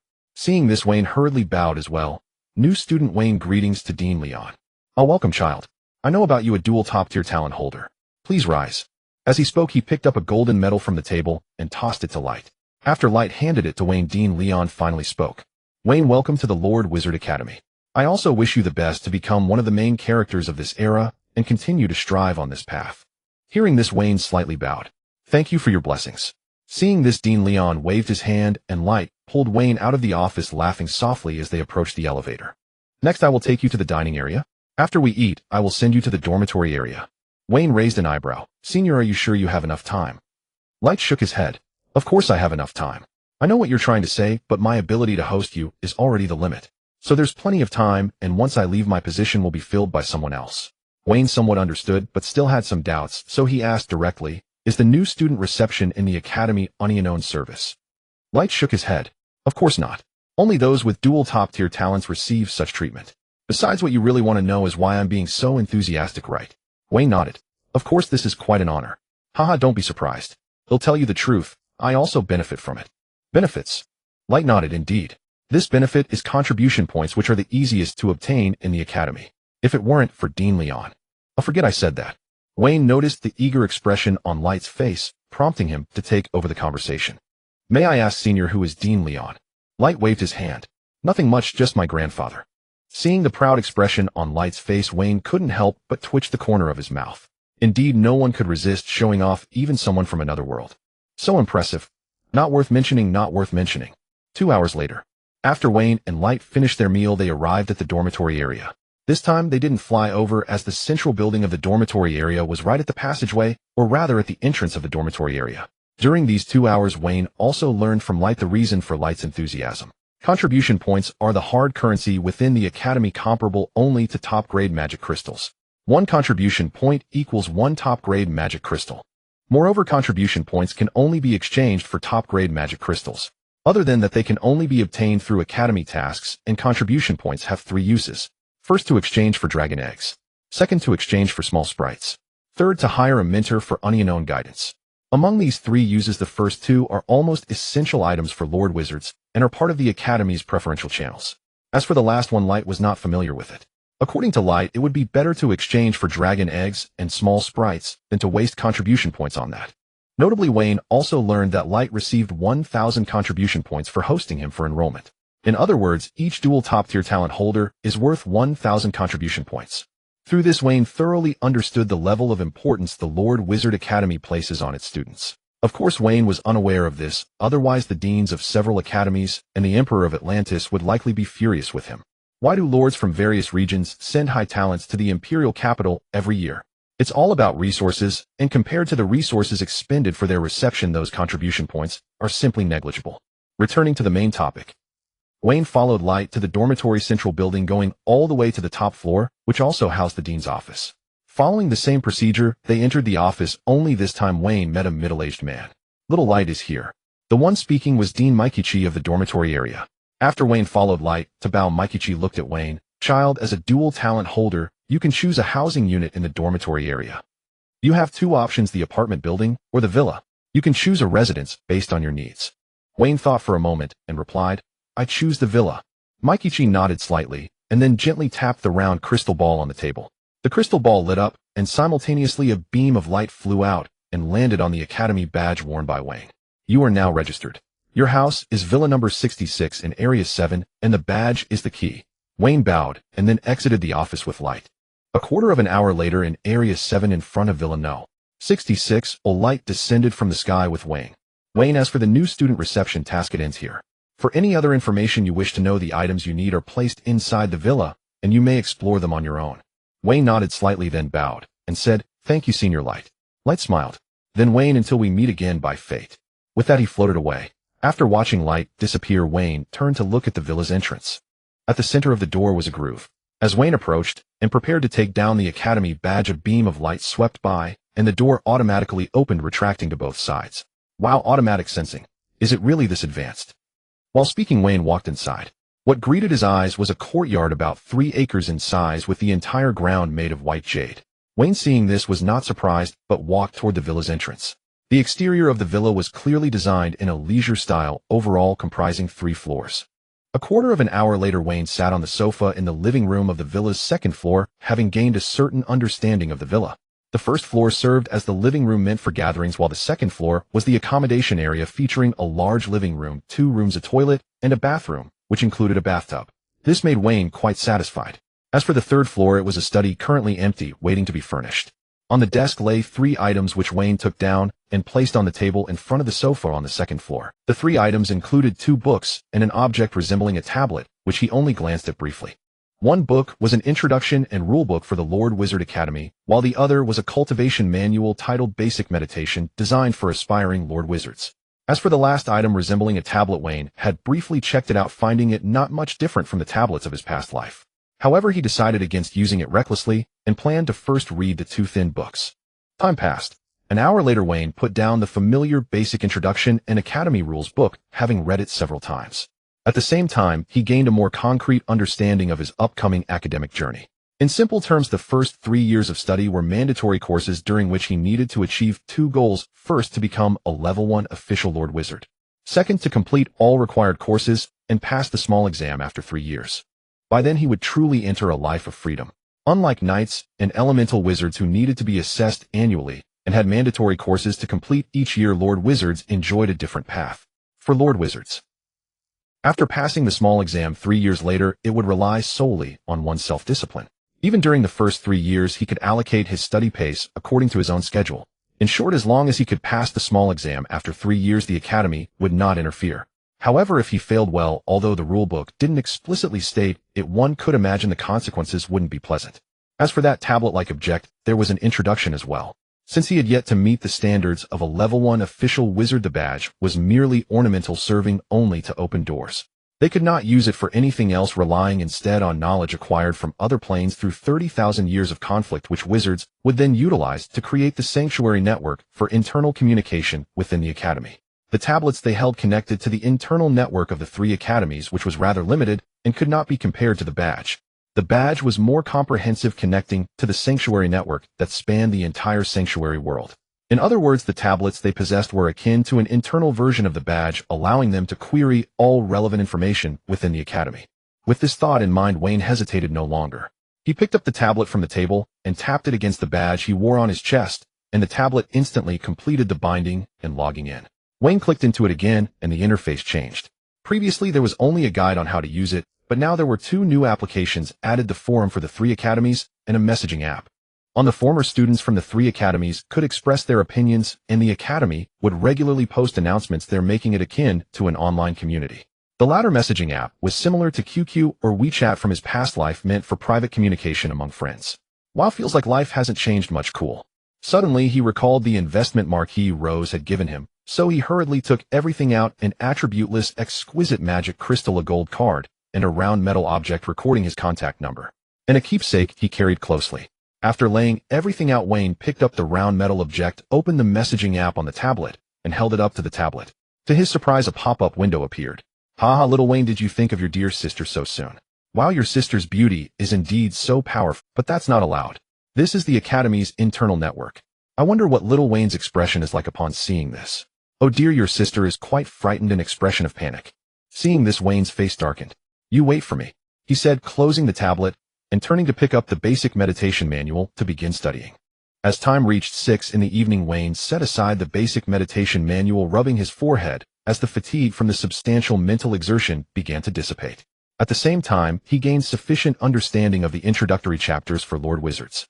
According to the records in the book, while both involved meditation, elemental wizards only needed to meditate on runes and imprint them in their minds to advance. They could imprint 36 runes in their minds, thereby promoting to advanced apprentices. However, Lord Wizards were different. They should more accurately be referred to as rune masters.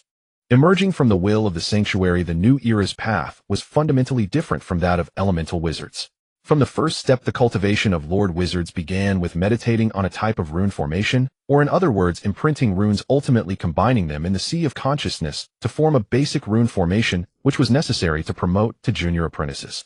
The same went for intermediate apprentices, and by the time they reached advanced apprentices, they could possess 3 instant cast basic rune formations. After understanding this, Wayne realized why Lord Wizards were referred to as the protagonists of this era. After all, although Lord Wizards could not learn various spell models like elemental wizards, possessing just 3 instant cast rune formations could rival multiple elemental wizards and likely emerge victorious. Such combat power, if not considered the protagonist of the era, would be unjust. Lord Wizards, or Rune Masters, have diverse cultivation methods, but there is an underlying logic that remains unchanged to expand the sea of consciousness. Even at the 7th level True Spirit Lord Wizard level, this principle holds true, as imprinting rune formations in the sea of consciousness requires sufficient area. Thus, during their apprentice periods, Lord Wizards often choose auxiliary types of rune formations when imprinting. For instance, attributeless nurturing formations, or gold attribute nurturing formations, and fire attribute nurturing formations. Wizards with corresponding affinity elements tend to select similar formations, as all the aforementioned are apprentice-level formations that nurture mental power or the Sea of Consciousness. These are all apprentice-level rune formations that nurture mental power or the Sea of Consciousness. Once the imprinting is completed, they will continuously operate, expanding the range of the Sea of Consciousness. In this regard, compared to the apprentice-level witch formation, the Golden Pregnancy witch formation is the most suitable choice for Wayne. However, Wayne is not in a hurry, for although he has a basic understanding of the introductory chapters for Lord Wizards, the current knowledge he possesses is insufficient based on the area of his Sea of Consciousness. As for the area of the Sea of Consciousness, after imprinting the apprentice-level witch formation, will there be a situation of exhaustion upon advancing to a formal Lord Wizard? Whether he can upgrade afterwards is also something Wayne needs to pay attention to and consider. Foundation. Oh, it may sound commonplace, but Wayne understands that another name for foundation is the base. A well-laid foundation allows one to walk more steadily and farther on the path of seeking truth. Lost in thought, Wayne's stomach suddenly growled. Thus he stopped hesitating, took a top-grade, attributeless magic crystal and a gold card, pocketed them, and walked outside the villa. The next day, Wayne got up early, and after finishing his morning routine, he headed towards the teleportation passage. On the way, Wayne found a senior and paid 1 purple coin as a reward, after which the senior escorted him to the teaching area. Watching the senior fly away, Wayne couldn't help but twitch his lips. What an odd sense of humor. Since yesterday's meal, Wayne had realized an issue, that is, the academy is so vast that even with teleportation passages, each area is sufficiently large, which is quite a waste of time. It wasn't until he walked out of the entrance of the 7th area, where the new students resided, that Wayne completely understood what an odd sense of humor meant. Many senior witches were acting as ride-sharing services at the entrance. Why was this the case? The academy euphemistically called it cultivating relationships in advance to create followers. Of course, there's another consideration, which is that working while studying is exceedingly difficult in the other 2 academies compared to the Lord Wizard Academy. Everywhere is just about money, and knowledge costs money, experiments cost money, and money is required everywhere, with many commoners involved, as high-level talents are not as difficult to awaken as top-tier talents. In contrast, the Lord Wizard Academy's attendees are all from noble families, and at the very least they are descendants of heroes like Wayne, often funded by the local lord. After all, every student who can enter the Lord Wizard Academy possesses top-tier talent. However, if you ask whether there are unfortunate souls who are not funded, of course there are. Rose Lord, please see the second Awakened Dual Top-Tier Talent VCR. What to do? The seniors said that of course they should walk on 2 legs. After all, it counts as physical exercise. As for why Wayne appeared in the teaching area, it wasn't for class. That thing can be attended at any time. Right now, the most pressing matter is that Wayne intends to go to the library to seek out the records and materials regarding the cultivation of Lord Wizards, hoping for a complete understanding, rather than rushing in blindly without any knowledge. 3 days passed. Wayne leaned against the sofa in the living room of the 2nd-floor villa, quietly pondering. Over these 3 days, after Wayne spent 100 purple coins on the attached gold card of Marquis Rose, he finally gained a comprehensive understanding of Lord Wizards. First, there are 3 paths for Lord Wizards. The first type is the Elemental Witch Array Master, primarily focused on elemental witch arrays. For example, the Apprentice-level Imprint Golden Element Concentration Auxiliary Array, and the first-level Wizard Imprint Golden Element Golden Light Array, among others. Essentially, it involves breaking down an overall super array into several arrays, ultimately forming the 7-level True Spirit Golden Element, Lord Wizard's 7-level True Spirit Array, the Myriad Golden Light Array. With a gentle tap of his finger, a true spirit-level array covering billions of miles would form, unleashing countless golden lights from the sky, resulting in a comprehensive strike. To be honest, Wayne was quite excited at this point. After all, just the description alone sounds terrifyingly powerful. Yet Wayne still felt that this path was not comprehensive enough, or perhaps not suited to him.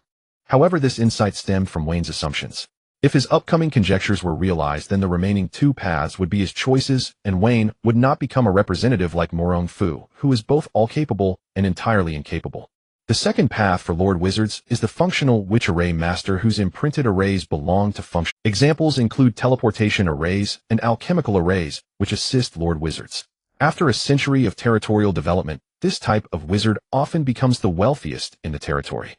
Prosperity and wealth are its synonyms, although it hasn't become a powerful epitome like the elemental. However, in the current era of great development with no wars, this path of functional Lord Wizards is the choice of the vast majority. Yet for Wayne, this path is not suitable. After all, since the day he was born into this other world, he has known he would not live just a mere 100 years. So the question arises, if he is not satisfied with a lifespan of 100 years, then his goal is of course immortality. But since it's immortality, how could the Lord Wizards, who are currently called the protagonists of the era, always remain the protagonists of the era? In that case, if there are no wars at present, will there be none in the future? Thus, this path is unsuitable for Wayne, for after all, Chinese people, when given a choice, would never put their safety in the hands of others, even with the slightest possibility. So only the last path remains, which Wayne will choose after his assumptions prove successful. This path is that of the all-purpose wizard. Of course, this path is currently referred to as the all-incapable wizard. In the early stages, this path is terrifyingly strong, capable of combat, and possessing many functions. However, once it reaches the 7-level true spirit level, it becomes entirely incapable, with functions inferior to those of functional Lord Wizards, and its attack power not matching that of pure attack elemental Lord Wizards. The area of the Sea of Consciousness is limited, thus this path among Lord Wizards has become the representative of low-level all-capability and top-tier all-inability. The reason for this path is that it divides the Sea of Consciousness into two parts. One part imprints elemental attack arrays, and the other is for functional imprints. To be honest, Wayne is quite optimistic about this path. Even though his current assumptions have yet to be validated, he remains hopeful. The reason being that this path faces the issue of insufficient Sea of Consciousness area. However, from another perspective, if the area is sufficient, then this path could be considered a road to heaven. Currently, Wayne faces two questions. The first is whether his assumptions are successful. The second is why the path of the all-purpose Lord Wizard does not expand the area of the Sea of Consciousness to accommodate two complete, which arrays at the 7-level True Spirit Lord Wizard level. As long as he understands the reason, Wayne can choose based on the success or failure of his assumptions, or deduce his most suitable wizard path. Everyone take a guess. What do you think the protagonist's assumptions are? Upon this thought, Wayne did not rush to seek answers, but rather planned to first verify his own conjecture. Turning his head, he picked up the basic meditation technique he had reviewed many times, looking at the various basic witch formations depicted within along with the runes recorded beneath each formation. He simply chose the Jin Yun formation, as Wayne himself was highly attuned to the gold element combined with his superior mental strength talent, allowing him to quickly grasp the technique. After memorizing the first rune, Wayne began to meditate with his eyes closed. In less than a quarter of an hour, he felt the Sea of Consciousness, which appeared silvery white, radiating a bright silver light. At the center of the Sea of Consciousness was a water pit the size of a basketball, filled with transparent droplets representing the manifestation of mental strength as recorded in the basic meditation method. The only difference was that in his 2 lifetimes his mental strength was half again more powerful than that of his peers with top-tier talents, now boasting a water pit the size of a basketball. The witch's imprint runes are inscribed using mental strength as ink tattooed within the Sea of Consciousness. Once a complete rune of a formation is inscribed, it can be combined within the Sea of Consciousness to form a witch formation, thus advancing to a junior Lord Witch apprentice. After a brief examination, Wayne set aside his curiosity and began to meditate. As Wayne repeatedly meditated on the Jin rune, the liquid manifestation of mental strength in the Sea of Consciousness began to rise drop by drop, merging into the Jin rune he was focusing on. As time passed, the Jin rune began to take form, with initially vague outlines appearing floating in the Sea of Consciousness. As the mental strength continuously merged within the Jin rune also started to clarify. When it became fully clear, Wayne slowly opened his eyes, just about to express how easy this was. But in an instant, a wave of immense fatigue washed over him, and Wayne slumped unconscious with only one thought before fading away: this isn't fun. When Wayne awoke again, it was already noon the next day. He set aside the tablet he had checked the time on, and with a thought, the infinite slots appeared before him. However, there were not just one but two. This confirmed a third of his assumptions: the so-called increase of 1 slot at each level of the infinite slots from mortal to extraordinary, even if just taking the first step naturally counts as a level up. After all, whether it's the first step or the 100th step, it falls within the same category. So what's the next step? He murmured. After speaking, Wayne once again closed his eyes to meditate, instantly entering the Sea of Consciousness where the Jin rune floated before him. Along with it was the restored liquid mental strength. However, Wayne did not pay much attention to these. He turned, and with a thought, the infinite slots appeared in the Sea of Consciousness, with 2 floating slots, one already occupied by a top-quality, attributeless magic crystal, while the other remained blank.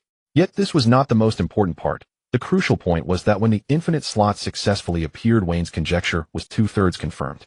He remembered from his previous life that the introduction of the infinite slot stated that placing any item would achieve infinity. The emphasis here is on any, since it's anything. Mental strength should also be applicable, but now was not the time to verify the final step. Wayne also needed to clarify another matter regarding the path of an all-round Lord Witch.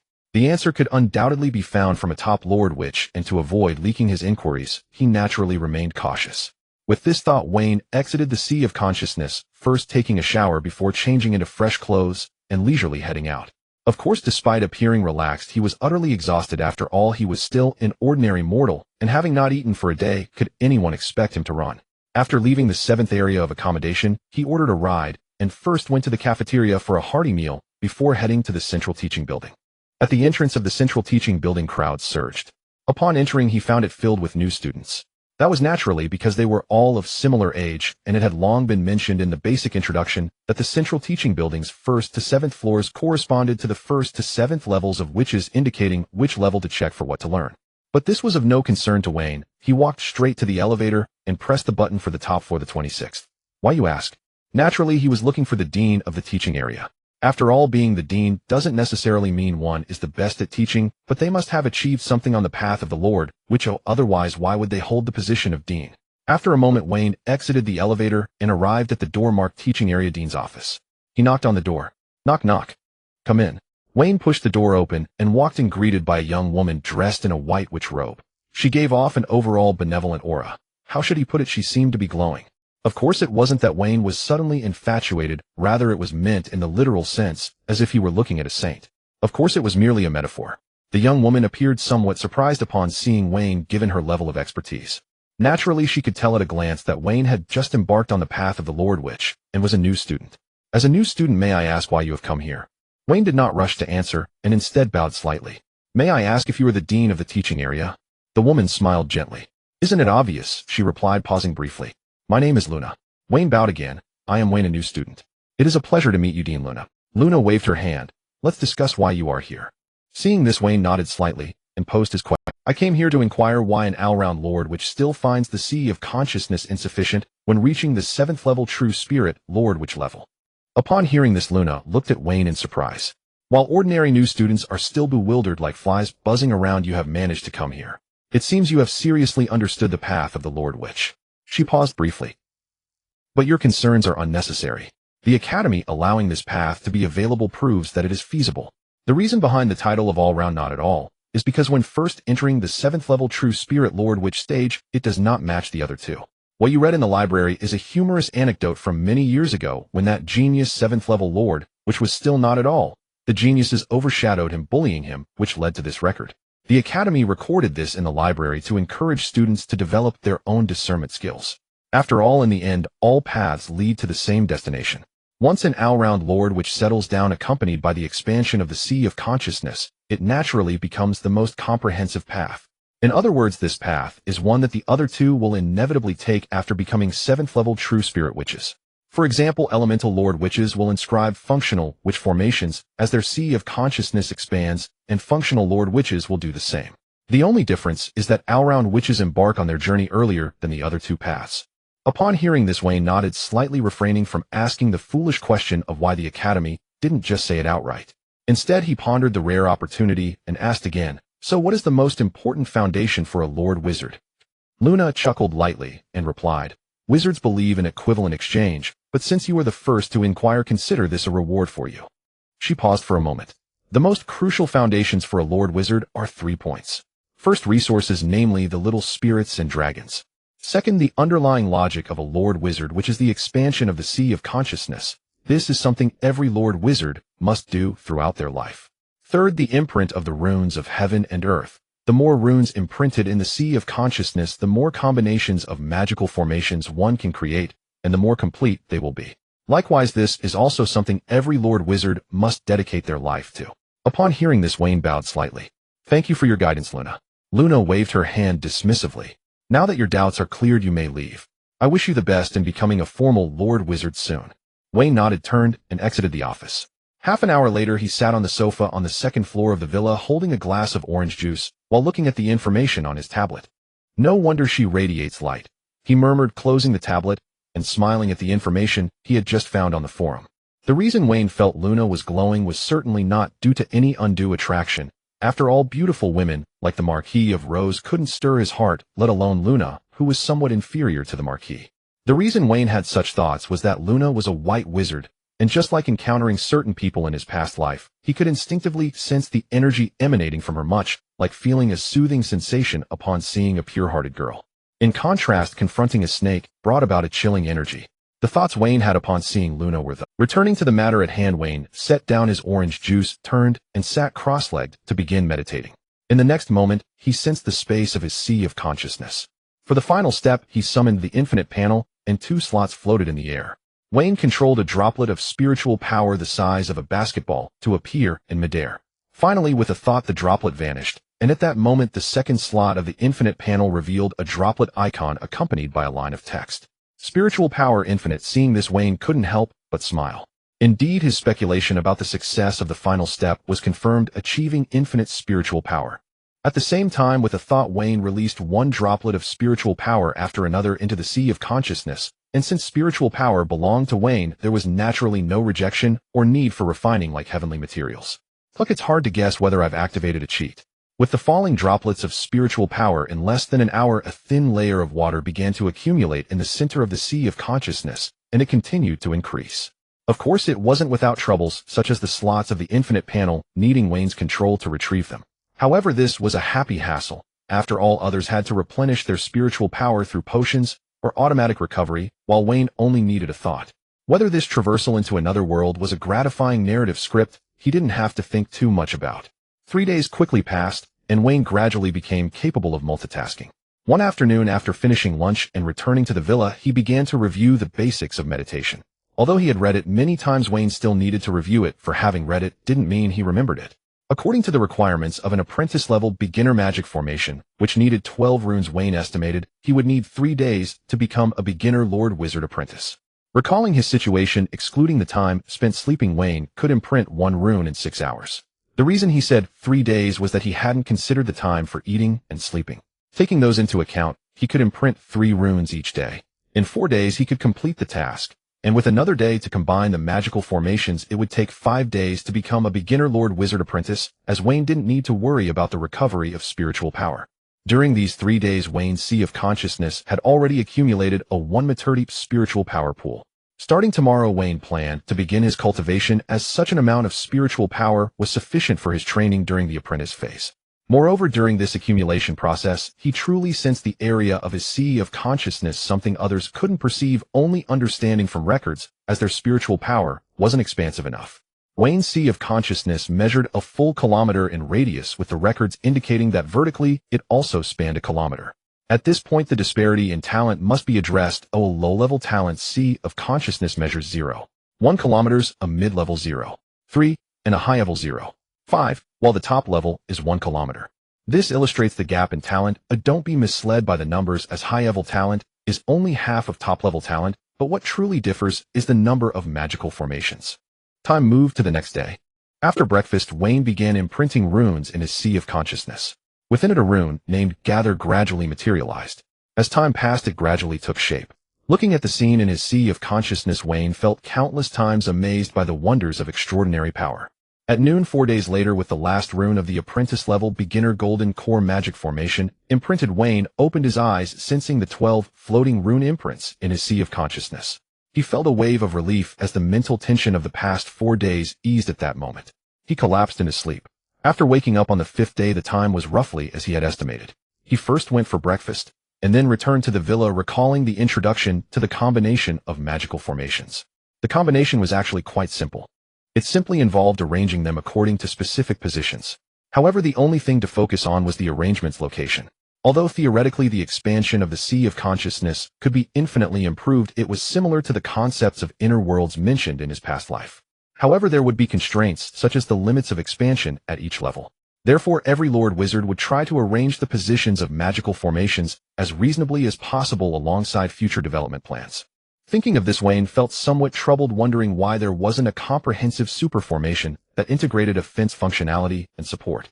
As he pondered, Wayne recalled many great formations from his past life, such as the 10,000 Immortals formation in the ancient novels, or the Great Formation of the Stars, but those existed in myths, and since he hadn't seen the formation diagrams, he didn't know how to arrange them. Trying to combine based solely on a name, just 3 words. Difficult, difficult, difficult. After much thought, Wayne was at a loss, and decided to first divide the areas of the sea of consciousness, as typically introduced. Half and half detailing elemental magical formations, and half detailing functional magical formations. With this thought, Wayne closed his eyes, and sensed the space of his sea of consciousness. On the right side of the space with a thought 12 rune imprints arrived instantly. Wayne began arranging them according to the sequence of the golden core magic formation. The 12 runes with a mere thought from Wayne settled into 12 positions, and in the next moment the 12 runes lit up, while golden energy lines began to connect them. Moments later, a magical formation radiating golden light was fully formed. At the moment of formation, Wayne could sense countless multicolored magical energy particles emanating through the heavens and earth, but only attributeless magical energy and golden elemental magical energy particles continuously surged into Wayne's body, reinforcing it, while more flowed into the sea of consciousness, or rather into the formed magical formation, which then distributed throughout the sea of consciousness under the formation's control, continuously gathering spiritual power and expanding the sea of consciousness. Thus Wayne officially advanced to become a beginner Lord Wizard apprentice. An hour later, Wayne slowly opened his eyes, feeling the changes in his body. His physical condition at least tripled in strength. He raised his hand and clenched his fist, feeling as if he could now kill a bull. Of course, Wayne knew this was an illusion generated by the sudden surge of power. He then got up and walked towards the bathroom. As the magic energy particles first surged into his body, they naturally expelled the impurities within his body, forming a thin layer of grease on the surface. Half an hour later, Wayne emerged wearing pajamas and sat down on the sofa, directly closing his eyes to meditate and enter his sea of consciousness. Upon sensing again, Wayne understood why the Lord Wizard Academy only recruited students with top-tier talent. Because the area occupied by the 12 runes reached 12 square meters, meaning each rune occupied 1 square meter, it looked quite small. The sea of consciousness space of top-tier talents is a square with a radius of 1 kilometer, which converts to approximately 14 million square meters. Is that big? Of course, it's sufficiently large, yet still not enough. The number of runes in a wizard formation does not increase linearly, but rather exponentially. For an apprentice-level wizard formation, there are 12 runes, but for a first-level wizard formation, it starts with 1,000 runes. This is why the Lord Wizards are the protagonists of this era. Not to mention the higher-level second and third-level wizard formations, which contain an even greater number of. Then Wayne briefly considered his own cultivation without any cheats. For the apprentice level, he needs to imprint 36 runes. Assuming he practices with the most diligent attitude, condensing 2 runes a day, he would only need 18 days to complete the condensation. Even accounting for 2 days to combine the wizard formations, in other words, he could finish the apprentice stage of cultivation in about 20 days. However, to be promoted to a first-level formal Lord Wizard requires condensing at least 1,000 runes, which would take 500 days, over a year. But one cannot always be on edge during cultivation, plus the time needed for relaxation and breaks, so the actual time required would be at least 1.5 years. Adding in the mandatory courses, even if he takes 6 months, it means he will need a fluctuating time of about 2 years to become a formal Lord Wizard and pass the Academy's minor exam 3 years later. Thinking about this, Wayne slowly exhaled. It seems the Lord Wizard Academy appears relatively free in the first 3 years, yet there are corresponding thresholds. In these 3 years, as long as one is disciplined enough, they can basically be promoted. Why is it so free after being promoted to a level 1 Lord Wizard? It's also because the time required for subsequent promotions is too long. With this thought, Wayne quickly became indifferent, as he was not an ordinary person. He was, after all, an unrestrained genius. Back to the main topic. Wayne began to perceive the changes in his sea of consciousness. After the golden nurturing wizard formation took shape, there were 2 changes in the sea of consciousness. First, an endless stream of magic energy particles surged into the sea of consciousness, which would be conveyed by the wizard formation to various parts of the sea of consciousness, used to enhance it and achieve the goal of expanding the sea of consciousness. However, Wayne could only sense that the sea of consciousness had increased by less than a centimeter, and this was because the sea of consciousness was part of Wayne himself, allowing him to perceive the subtle changes within. Tisk, no wonder there will be situations where the sea of consciousness area is insufficient in the future. Looking at it through a narrow perspective, even with higher-level nurturing formations, it won't speed things up significantly. This rate of increase compared to the actual area is hardly noticeable. As he spoke, he shook his head and turned to observe the second change. The second change is that after the magic energy particles flowed into the wizard formation, they would nourish his mental power, continuously increasing and restoring the water droplets that materialize his mental strength. This is why during the apprentice stage, many choose to combine auxiliary wizard formations. After observing all the changes, Wayne exited the sea of consciousness, first pouring himself a glass of orange juice before sitting down to think. From the knowledge he has encountered so far, his path of cultivation is boundless. What he needs to do now is to practice diligently. With this thought in mind, Wayne continued to immerse himself in the study of the basic meditation technique. After all, he needed to consider which wizard formation runes to imprint next. The road is still long, so he shall proceed step by step. In the blink of an eye, half a month passed. Wayne had already been promoted to a high-level Lord Wizard apprentice, having completed the combinations of 3 wizard formations successively. These are the apprentice-level 10-blade formation, 10 golden blades strike from all directions. Apprentice-level golden light formation forms a golden elemental shield to resist apprentice-level attacks. Apprentice-level flight formation allows oneself or others to fly within the range of the wizard formation. These 3 new wizard formations are the results of Wayne's efforts over the past half-month, coupled with the first golden nurturing wizard formation. Wayne can now be said to be equipped for both offense and defense, able to support and escape. Of course, what makes Wayne happiest is that he no longer needs to rely on ride-hailing services. However, such rapid cultivation would soon come to a halt after all the number of runes contained in a first-level wizard formation requires a considerable amount of time to imprint, even with Wayne's limitless mental power support. Therefore, Wayne plans to first study the mandatory courses and seek suitable first-level wizard formation diagrams for himself. After all, the basic meditation technique only records apprentice-level wizard formations, while the first-level wizard formations only have introductions without runes. With this thought, Wayne stood up and went downstairs, walking out of the villa. 15 minutes later, in front of the central teaching building of the teaching area, Wayne descended from the sky, and upon entering the first floor, he did not see any new students. After all, they probably realized that Wayne could perceive the academy's invisible thresholds, and others naturally could as well. Moving forward, Wayne looked at the large screen above, which displayed hundreds of courses, but only 10 were marked in red with the word mandatory, clearly indicating that these 10 must be taken. These are basic information on dragons, basic information on elves, history of the sacred domain, introduction to wizard levels, introduction to knight levels, basic information on fairies, basic runes, relations among the 3 races, power structure of the sacred domain, basic contract formations. After Wayne finished reviewing these 10 mandatory courses, he did not rush to choose, but turned his attention to other elective courses. However, after looking for a while, he lost interest as they were all designed for those with top-tier elemental talents, but poor mental talents. For example, Guided Division of Sea of Consciousness Area, How to Enter Meditation. These courses are for those with poor mental talents who require external help to enter the Sea of Consciousness space, which is as easy as pie for those with top-tier talents. After a brief look, Wayne lost interest and instead selected a mandatory course that was about to start. Basic information on fairies. This is the course Wayne chose because he would soon obtain a fairy, so he naturally wanted to learn more. After glancing at the teaching building displayed below and the classrooms on several floors, Wayne turned and exited the teaching center building. A quarter of an hour later, in front of teaching building No. 127, Wayne descended from the sky, glanced at the number above the door, confirmed it was correct, and then stepped inside. Moments later, at the entrance of classroom 302 on the 3rd floor, Wayne scanned the room and noticed 7 new students sitting scattered around, so he walked in directly. After finding a seat by the window, he began to wait. According to the signs in the central building, classes would start at noon, and no one would be allowed in after that. Suddenly, a timid voice broke the silence. "You." "Hello."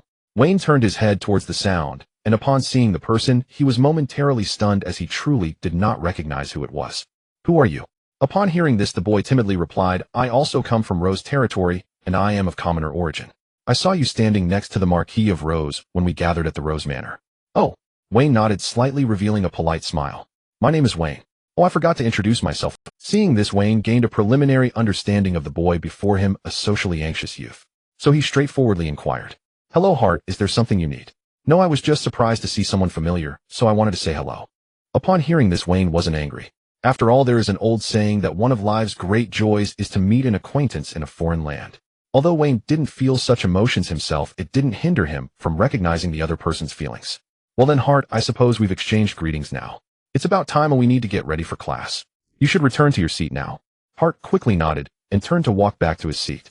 Seeing this, Wayne withdrew his gaze, and after a brief contemplation, he didn't think much more of it. After all, it was merely a small episode for him. As for ignoring someone, Wayne wasn't that neurotic. A few words exchanged wouldn't cost him anything. At that moment, the atmosphere suddenly quieted down as Wayne looked up and saw a man in a wizard's robe. Upon reaching the podium, he did not introduce himself, but went straight to the point. "Dear first-year students, I will now tell you about the basic information of fairies. The course will last 1 hour and is divided into 3 parts without a break in between. The first half hour will be for lectures, during which you must remain quiet. I will leave the last half hour for your questions. Is that clear?" Upon hearing this, 8 students, including Wayne, nodded in agreement, and the teacher at the podium nodded with satisfaction. Let us get to the main topic. The first part of the basic information of fairies, the birth of fairies. Fairies first appeared 3,000 years ago, right after the age of great exploration ended. The birth of fairies came from the will of the sacred domain world intertwined with the life-giving sacred tree worshipped by the elven race. Thus fairies were born using the elven race as a template and the life rules of the sacred tree as their soul. This is the origin of the birth of fairies. After the creation of fairies, any magical plant in the sacred domain world has the potential to give birth. For example, the common wheat fairy was born from a wheat plant. He glanced at the students below before continuing. The level of understanding required for this part of birth is quite high. You only need to know it. Now let's talk about the second part, the role of fairies. Fairies can cultivate the magical plants that gave birth to them in bulk. Taking the wheat fairy as an example, a level 1 wheat fairy can easily plant 1 million acres of wheat in bulk and can easily achieve 2 harvests a year. Upon hearing this, Wayne felt a tremendous shock in his mind, and his joy for the fairies whom he had never met before reached its peak. 1 acre of wheat yields approximately 600 to 900 pounds. Not considering the minimum and maximum, taking an average of 700 pounds, the yield from 1 million acres would be 700 million pounds, or 3.5 billion kilograms. And just now the teacher mentioned that it could achieve 2 harvests a year, which would amount to 1.4 billion pounds of wheat. If wheat is considered a staple food, an ordinary person consumes about 150 pounds a year. What does 1.4 billion pounds signify? That would roughly equate to the annual consumption of over 9 million people. If we consider a population of 10 million, that would also account for the annual consumption. This does not even account for the wheat grown by these 10 million people themselves. Purely based on the fairies' output, it could sustain 10 million people. What a staggering number that is. And as a descendant of the Huaxiao people, the farming gene is already engraved in Wayne's bones. How could he not love fairies? At this moment the teacher spoke again. Seeing your expressions, I can tell you are all quite astonished, right? When I first learned about this, I was similarly amazed. This is the magic of fairies, and also a miracle of the world. Now let's move on to the third part, the levels of fairies. The levels of fairies are divided into 9 ranks similar to wizards and knights, but there will be changes in form during the process. From levels 1 to 3, they are called fairies. From levels 4 to 6, they are called great fairies. Level 7 transforms into dragon fairies, and level 8 transforms into fairy queens. Note that the fairy queen here does not refer to all fairies' queen, but specifically to the queen of the fairy clan that gave birth to the magical plants. For example, if the wheat fairy reaches level 8, then the remaining wheat fairies will regard her as the queen of the wheat fairy clan. He paused slightly, looking at the 8 new students including Wayne, and said, "My lecture has concluded, and now it's time for questions. Please feel free to speak up." Upon hearing this, Wayne glanced at the others and found that no one seemed inclined to ask questions, so he quickly raised his hand. The teacher smiled gently. "It seems there is still a brave student. What is your question?" Wayne stood up briefly, organized his words, and began to ask, "Teacher, I have 3 questions." As soon as he finished speaking, the teacher raised his hand, signaling Wayne to continue. First, can the birth of fairies be artificially intervened? Second, how can the level of fairies be improved? Third, how can one make a fairy their partner? After he finished speaking, the teacher applauded. "Good, these are excellent questions, and they capture the essence of the topic. To answer your first question, can the birth of fairies be artificially intervened? The answer is yes.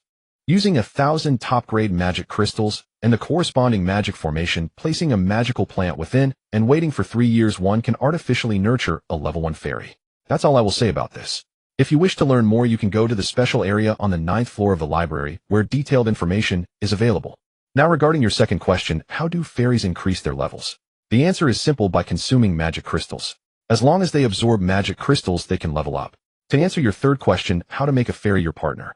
It can be done through a contract. In the Academy's compulsory course on basic contract formations, it will cover not only fairy contracts, but also how to contract with dragons. As the teacher's answer fell, a young girl instinctively said in shock, "But the cost is too great. A single top-grade magic crystal is equivalent to 1 million low-grade magic crystals. Not to mention having 1,000 top-grade magic crystals. Even if one did, I doubt anyone would be willing to bear such a cost." Hearing this, the teacher chuckled softly. "Then it is a matter of perspective.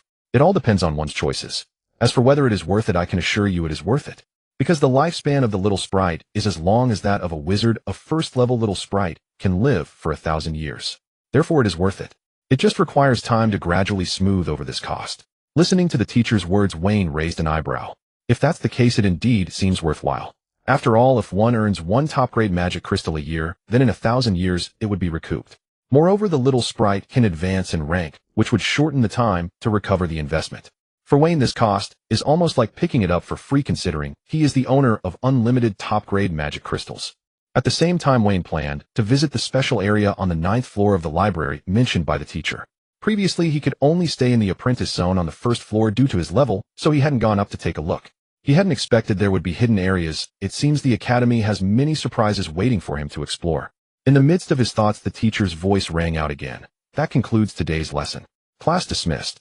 With that, the teacher left the classroom. At this moment, gasps of astonishment echoed throughout the classroom.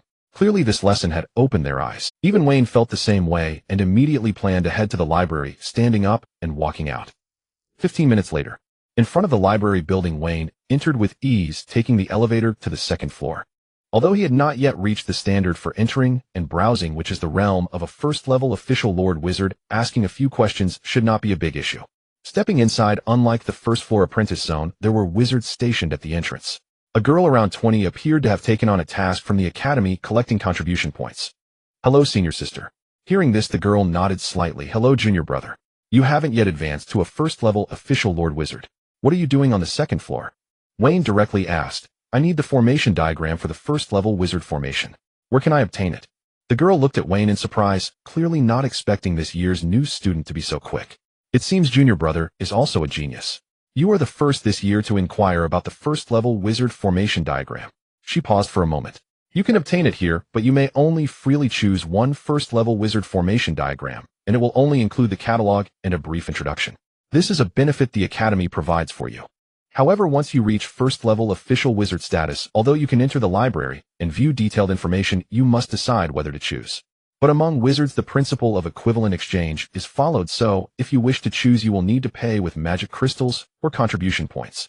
The senior sister finished speaking. Wayne raised an eyebrow, not rushing to make a choice. Instead, he turned to ask, "So if I pay with magic crystals or contribution points, can I go in now?" Hearing this, the senior sister shook her head. "Of course not.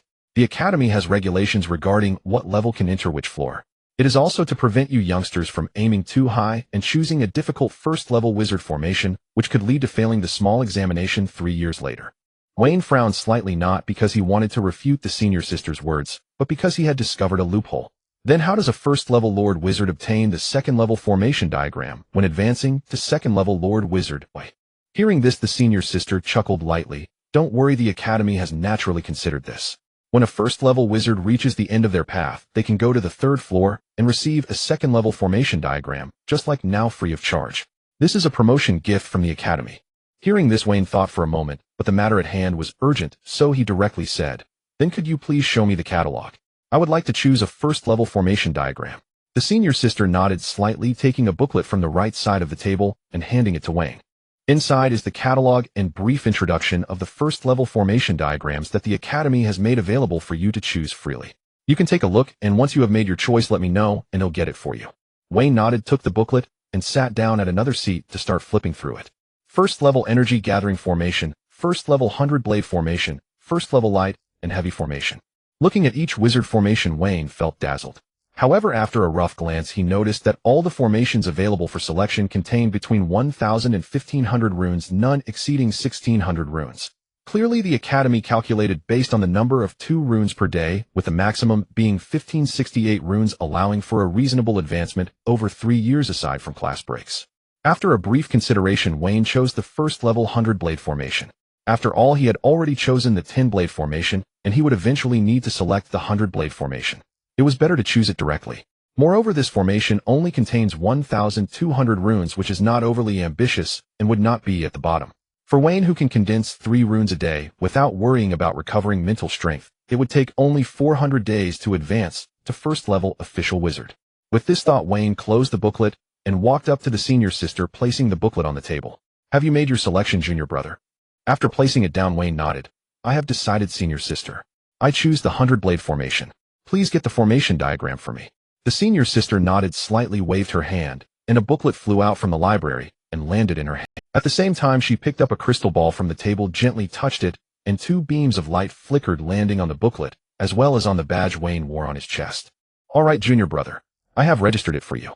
This formation diagram is now yours, but do not share it. Otherwise, the will of the sanctuary will mark your account with a red name.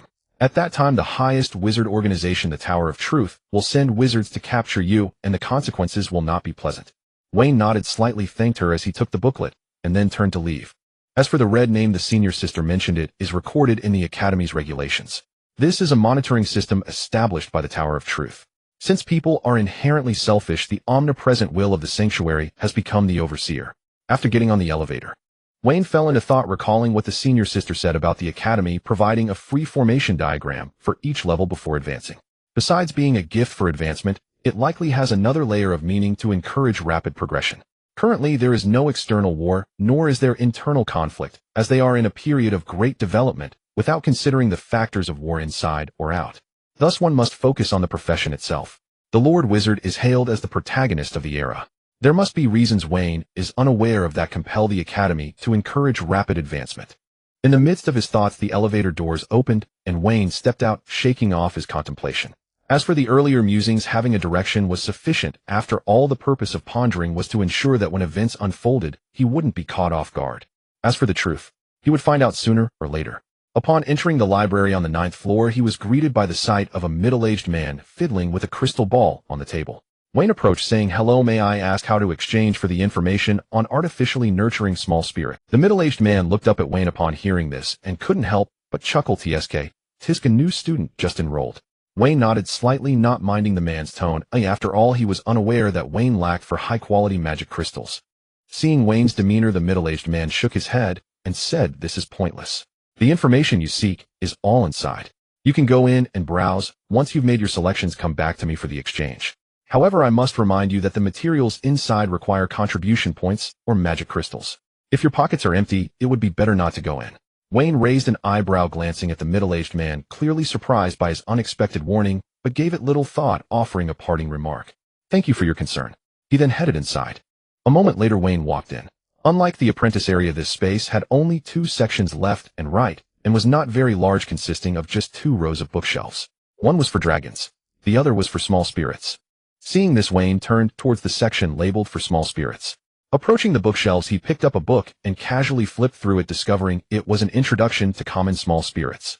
An hour later, Wayne set down the 3 books before him, having gained a broader understanding of small spirits. Small spirits vary in rank according to the magical value of their birth. However, this distinction is not based on level or quality, but rather on the value of the magical plants involved.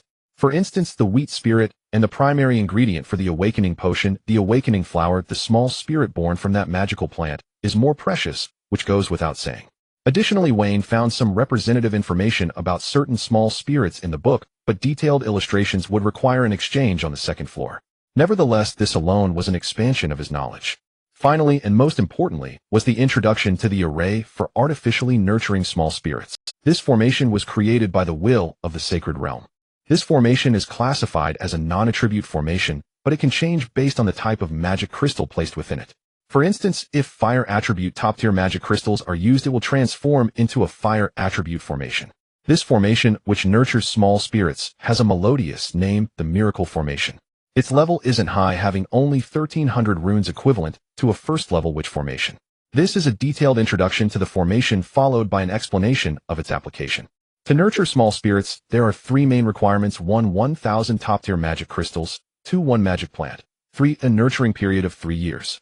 However, these are just the primary conditions, as the first 2 have quite a few variations. For example, nurturing a fire attribute magic plant requires 1,000 top-tier magic crystals, or non-attribute top-tier magic crystals. In simple terms, the corresponding attribute of the magic plant requires the corresponding attribute top-tier magic crystals. Of course, the versatile non-attribute magic crystals can also be used. Thus, this was no problem for Wayne. With this thought, Wayne silently expressed his gratitude to Marquis Rose once. If it weren't for Marquis Rose providing him with non-attribute top-tier magic crystals, he would have been in quite a predicament. After all, while he might have an unlimited quantity of attribute-specific top-tier magic crystals, their uses are still limited. It's just like this: one cannot use fire attribute top-tier magic crystals to nurture water attribute magic plants, right? Shaking his head, Wayne dispersed his thoughts, stood up, and returned the 3 books to the shelf. As for the other books, he didn't spare them a glance, since they only contained extended information about small spirits and how to care for them. This data held no exchange value for Wayne, and no matter how well one cared for them, it couldn't compare to the infinite benefits of top-tier magic crystals. After placing the books back, Wayne glanced at the area marked with the characters Giant Dragon. After some consideration, he walked over, casually picking up a book from the shelf, its cover inscribed with 6 large characters: items loved by giants. Wayne's lips twitched, showing no interest in opening it. After returning it, he quickly pulled out a few more books, but again did not open them. In the end, Wayne concluded that in this layer of the library, the most useful item for him was the witch formation for birthing small spirits. After reviewing the materials, Wayne headed outside, making his way to the middle-aged man. "Hello, I need to exchange for the formation diagram of the miracle formation." The middle-aged man nodded slightly. 1,000 contribution points, or 1 high-grade magic crystal. Of course, equivalent mid or low-grade magic crystals are also acceptable. Wayne didn't feel it was expensive, but he had no other grade of magic crystals on him. Moreover, given that Wayne was currently focused on his own cultivation, it would be difficult for him to imprint the runes of the miracle formation. Thus he added, "It's not too expensive, but can I exchange for the formation plate of the miracle formation here?" The middle-aged man chuckled lightly. "Of course. Likewise, 1,000 contribution points, or 1 high-grade magic crystal. Don't bother with mid and low-grade ones. The formation diagram of the miracle formation is a benefit provided by the Academy to ensure everyone has a copy, but the exchange for the formation plate of the miracle formation is my own business." Hearing this, Wayne nodded in satisfaction. As for business, it doesn't matter whose business it is, having the item is enough. He took out a top-tier magic crystal from his spatial ring and tossed it to the middle-aged man, then spoke. 1 formation diagram of the miracle formation and 99 formation plates of the miracle formation. The middle-aged man accepted the top-tier magic crystal and quickly stood up. "Haha, good lad, truly straightforward." Saying this, he solemnly bowed. "Lane is at your service." Wayne smiled upon seeing this. The old saying holds true: money can indeed make the world go round. My ancestors did not deceive me. Wayne shrugged his shoulders. "Just bring me the items." The middle-aged man nodded slightly. "Please wait a moment." He lightly tapped his fingertip, and a witch formation lit up surrounding a radius of 10 meters. Then 10 palm-sized metal discs appeared before him, floating and not falling. Wayne was taken aback by this. "Making them on the spot. How long will that take?" However, the next scene shattered Wayne's understanding. Lena's lightly tapped each of the 10 round metal discs, and instantly each metal disc flashed with a light. Lena's did not pause his actions. With a wave of his hand, 10 formations flew out before him, hovering in midair. Then he took out 10 more metal discs and repeated the same process. In less than 3 minutes, Wayne saw 100 metal discs appear in the sky. At this moment, Lena's looked at Wayne. "Here are 100 formation plates of the miracle formation. The extra one is a gift for you. To use them, you just need to imprint your mental energy into them to control them freely and understand how to use them." Wayne instinctively asked, "Is that it?" Upon hearing this, Lena's chuckled lightly. "What else did you expect? Do you want me to carve them out one by one like an alchemist?" He paused for a moment and added, "Don't think I'm making a profit off you. This is a unique ability of a Lord Wizard. It looks effortless, and although it is indeed quite easy, we earn our living through our skills." Wayne shook his head upon hearing this. He didn't feel he was at a loss. It was akin to picking locks in his previous life. The goal is what matters. He then spoke. "I don't feel at a loss. No matter the duration, as long as the items are fine, that's enough. On the contrary, I thank you for saving me valuable time." Upon hearing this, Linus chuckled heartily, saying, "You are clearer about your purpose than others, knowing exactly what you want, while in previous years there were always some who were foolish enough to not understand their own goals." Wayne did not respond, but turned his head curious and asked, "If it is that simple to create a formation disc, wouldn't the price of the formation disc be very low?" Linus shook his head. "Of course not, the price remains the same. After all, no one would want to undermine their own livelihood, and the price of formation discs is set by the Formation Association. Anyone who does not adhere to the rules and changes the price of formations privately will face consequences that no one can afford, as it would not only damage one person's interests, but the interests of all formation creators." Upon hearing this, Wayne nodded slightly. "I see. I was worried that formations would lose their value." Linus said calmly, "That situation will never occur. The position of a master wizard is not something just anyone can attain. Compared to master wizards, there are far more wizards and knights." Upon hearing this, Wayne nodded, not thinking much more, and gently pointed with his finger. The flight formation shone brightly, taking over all the control of the formation discs. Linus did not contest this, and instead quickly retracted his control. Wayne controlled the formation discs to float in front of him, and with a flicker from one of the 2 spatial rings on his hand, all the discs were stored in the spatial ring. After doing this, Wayne looked toward Linus, who naturally understood, and then raised his hand to reveal a book that appeared in his grasp. "This is the diagram of the miracle formation, but do not share it, otherwise the Holy Domain Network will mark you as a criminal." Upon hearing this, Wayne nodded slightly. "Of course, this has been stipulated in the rules from the start. With that, I bid you farewell." Linus waved his hand. "Go ahead." Wayne nodded slightly and turned to leave. An hour later, before Villa No. 66 in the 7th residential area, Wayne descended from the sky and entered the villa. This time he did not fly, but walked leisurely as if to digest his food. As he walked, Wayne touched the 2 spatial rings on his hands. After entering the apprentice phase, he had refined these two bloodline spatial rings left by his parents. There wasn't much of value inside, or rather compared to Wayne there was nothing valuable. The combined items were worth only about 70 high-grade magic crystals, which barely compared to a single top-grade magic crystal that Wayne could casually produce. The only thing that made Wayne a bit sentimental was that it contained clothes they often wore and many photographs, serving as a reminder of their existence in the world, something he cherished. After all, Wayne had been reborn and had lived with them since childhood. He was not a hard-hearted person. After 10 years of time, there were naturally feelings involved. He just did not expect such an unexpected loss, which left him unprepared. Just like that, they were gone, leaving Wayne feeling quite distressed. Lost in thought, he had already arrived at the villa's entrance. Wayne shook his head to dispel his musings, and moments later on the sofa in the villa's second floor, with a wave of his hand, Wayne summoned an array of fruits and juices onto the table in front of him. This was what he had purchased from the cafeteria. It must be said that this was the best aspect of the extraordinary world. Due to the omnipresent magical energy, everything grown here was delicious and of excellent quality. While eating, Wayne took out the booklet on the miracle formation and began to flip through it. Half an hour later, Wayne had roughly gone through it. The overall content was divided into 3 parts: the complete diagram of the formation, the 1300 runes contained within the diagram, and the arrangement of the diagram. Wayne found nothing strange about the first 2 parts, as almost all diagrams followed these 3 standards. The only thing puzzling was the runes. He did not recognize them. Indeed, he did not recognize any of the 1300 runes. It was akin to the character for gold. Wayne knew how to pronounce that word, but he did not recognize any of the characters in this context. Wayne had learned the writing of this world since childhood. While he couldn't say he knew a truckload of characters, he certainly recognized a few baskets worth. This sudden transformation into a literacy-challenged individual was indeed a bit jarring. Fortunately, this did not affect the combination of formations and the imprinting of runes. Although he did not recognize those runes, he could still imprint their shapes, and in the end the combination would still work. However, it would mean he understood the process without knowing the reasoning behind it. Unlike the 10-blade formation and the flight formation, where Wayne knew why they were arranged in such a manner and what each rune's function was. After some simple contemplation, Wayne recalled that in the initial materials he had read it mentioned that the miracle formation was created by the will of the holy domain. Perhaps that was also the reason why Wayne could not comprehend it. Shaking his head, Wayne put away the diagram of the miracle formation. For now, he still needed to focus on his own cultivation. The imprinting of the runes for the miracle formation could be postponed. Moreover, he currently had 100 miracle formation discs in hand, which was sufficient for his needs. With a flip of his hand, a palm-sized circular metal formation disc appeared in Wayne's grasp. He lightly tapped it with his finger, and a golden enchanting array lit up beneath him, enveloping him.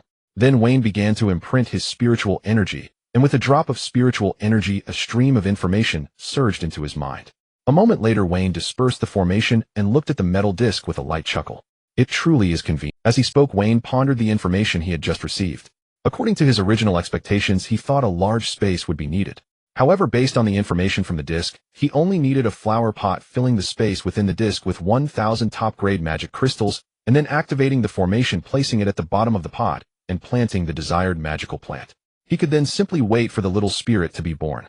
While this is really convenient, it seemed that all he needed to do was go to the Elemental Wizard Academy, find someone to exchange for a magical plant guide, select his favorite plants, and finally find a wood element wizard to purchase the plants. He could then nurture them, and since the required space was small, he could set it up right in the yard in front of the villa.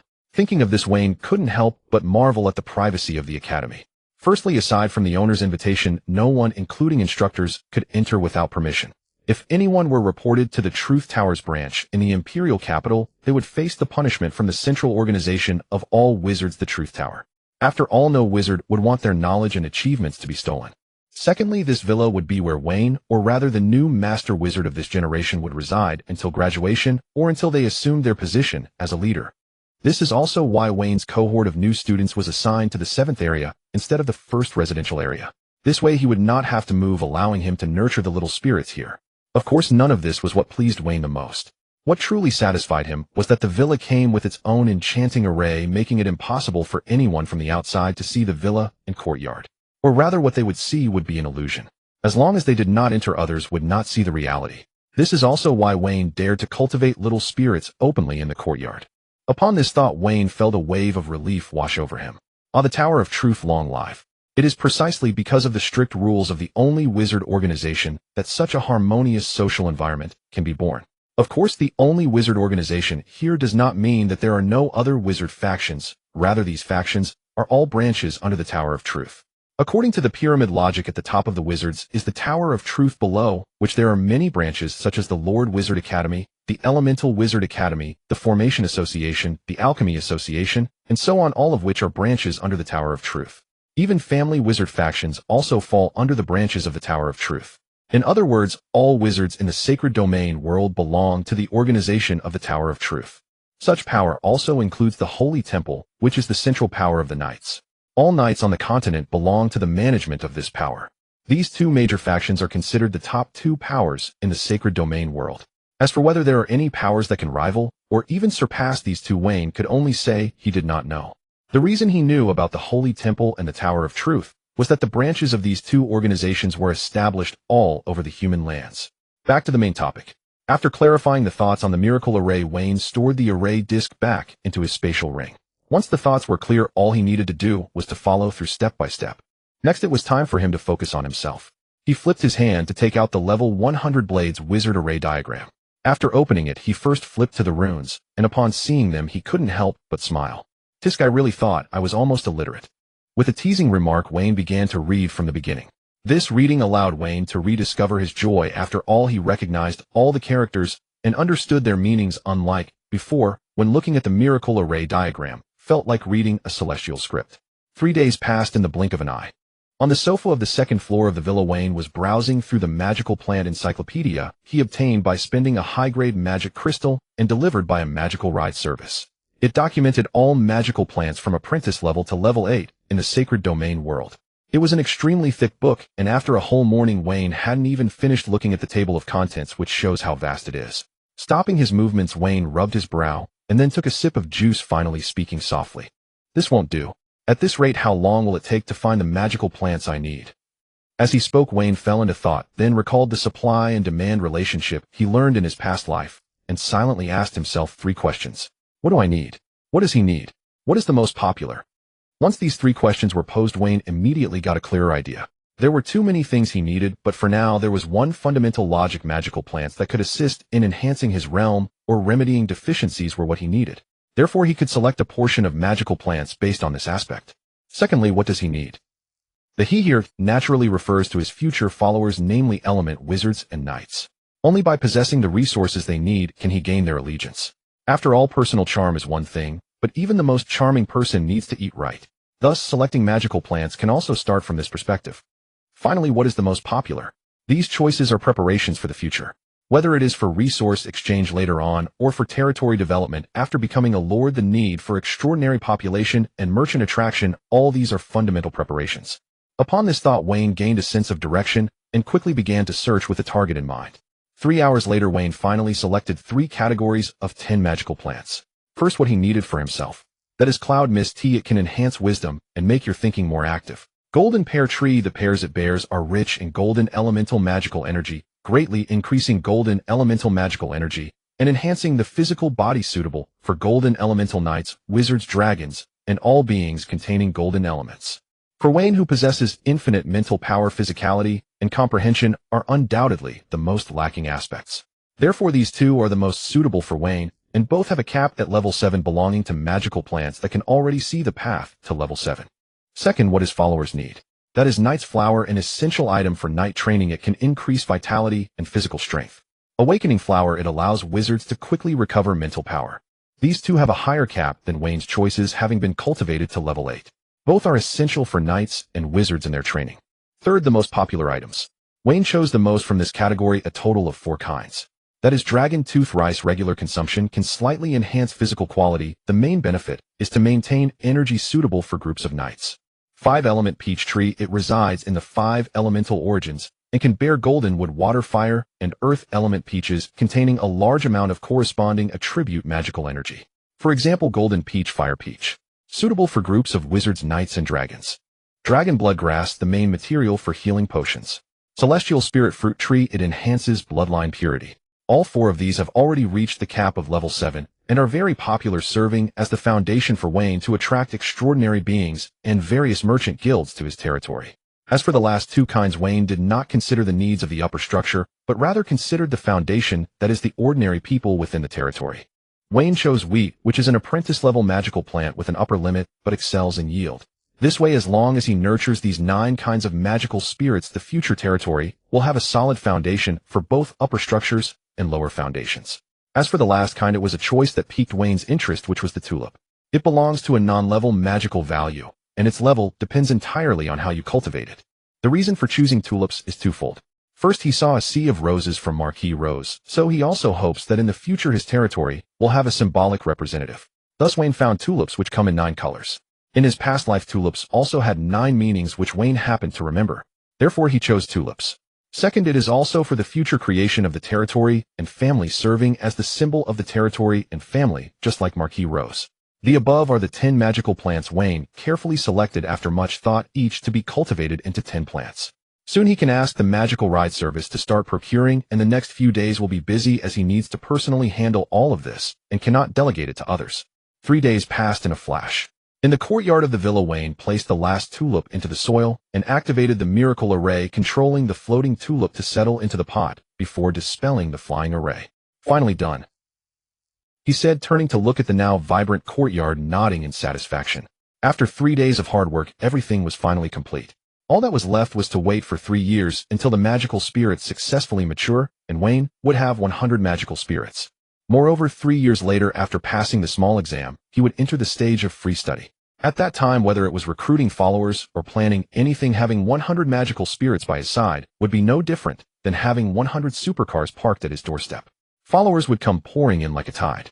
With 100 magical spirits fluttering around him, he couldn't even imagine how confident he would be at that time. Shaking his head to dispel his musings, Wayne entered the villa, first washing his hands before stepping out again, intending to go for a meal. A quarter of an hour later, in the central square of the academy, Wayne had just exited the teleportation portal when he saw a crowd gathered around. Seeing this, the naturally curious Wayne, who loved to watch the commotion, edged closer and squeezed into the crowd. Upon seeing the person in the center surrounded by others, his lips involuntarily twitched. Only one thought filled his mind: I found myself in the midst of the gossip.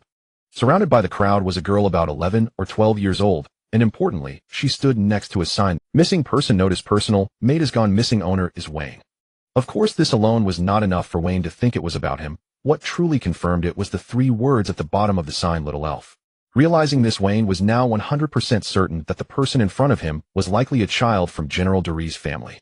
But this was too abstract. How could such a large family not be able to find out where I live? They could just come directly to my house. Wayne took a moment to calm down and listened carefully to the discussions around him. Hasn't it been 3 days already? Indeed, this boy named Wayne is quite remarkable. He's such a big person, yet he's been missing for 3 days without TSK.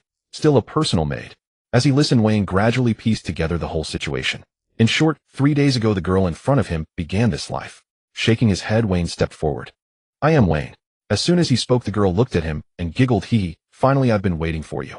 At that moment, the crowd erupted in discussions about the spectacle.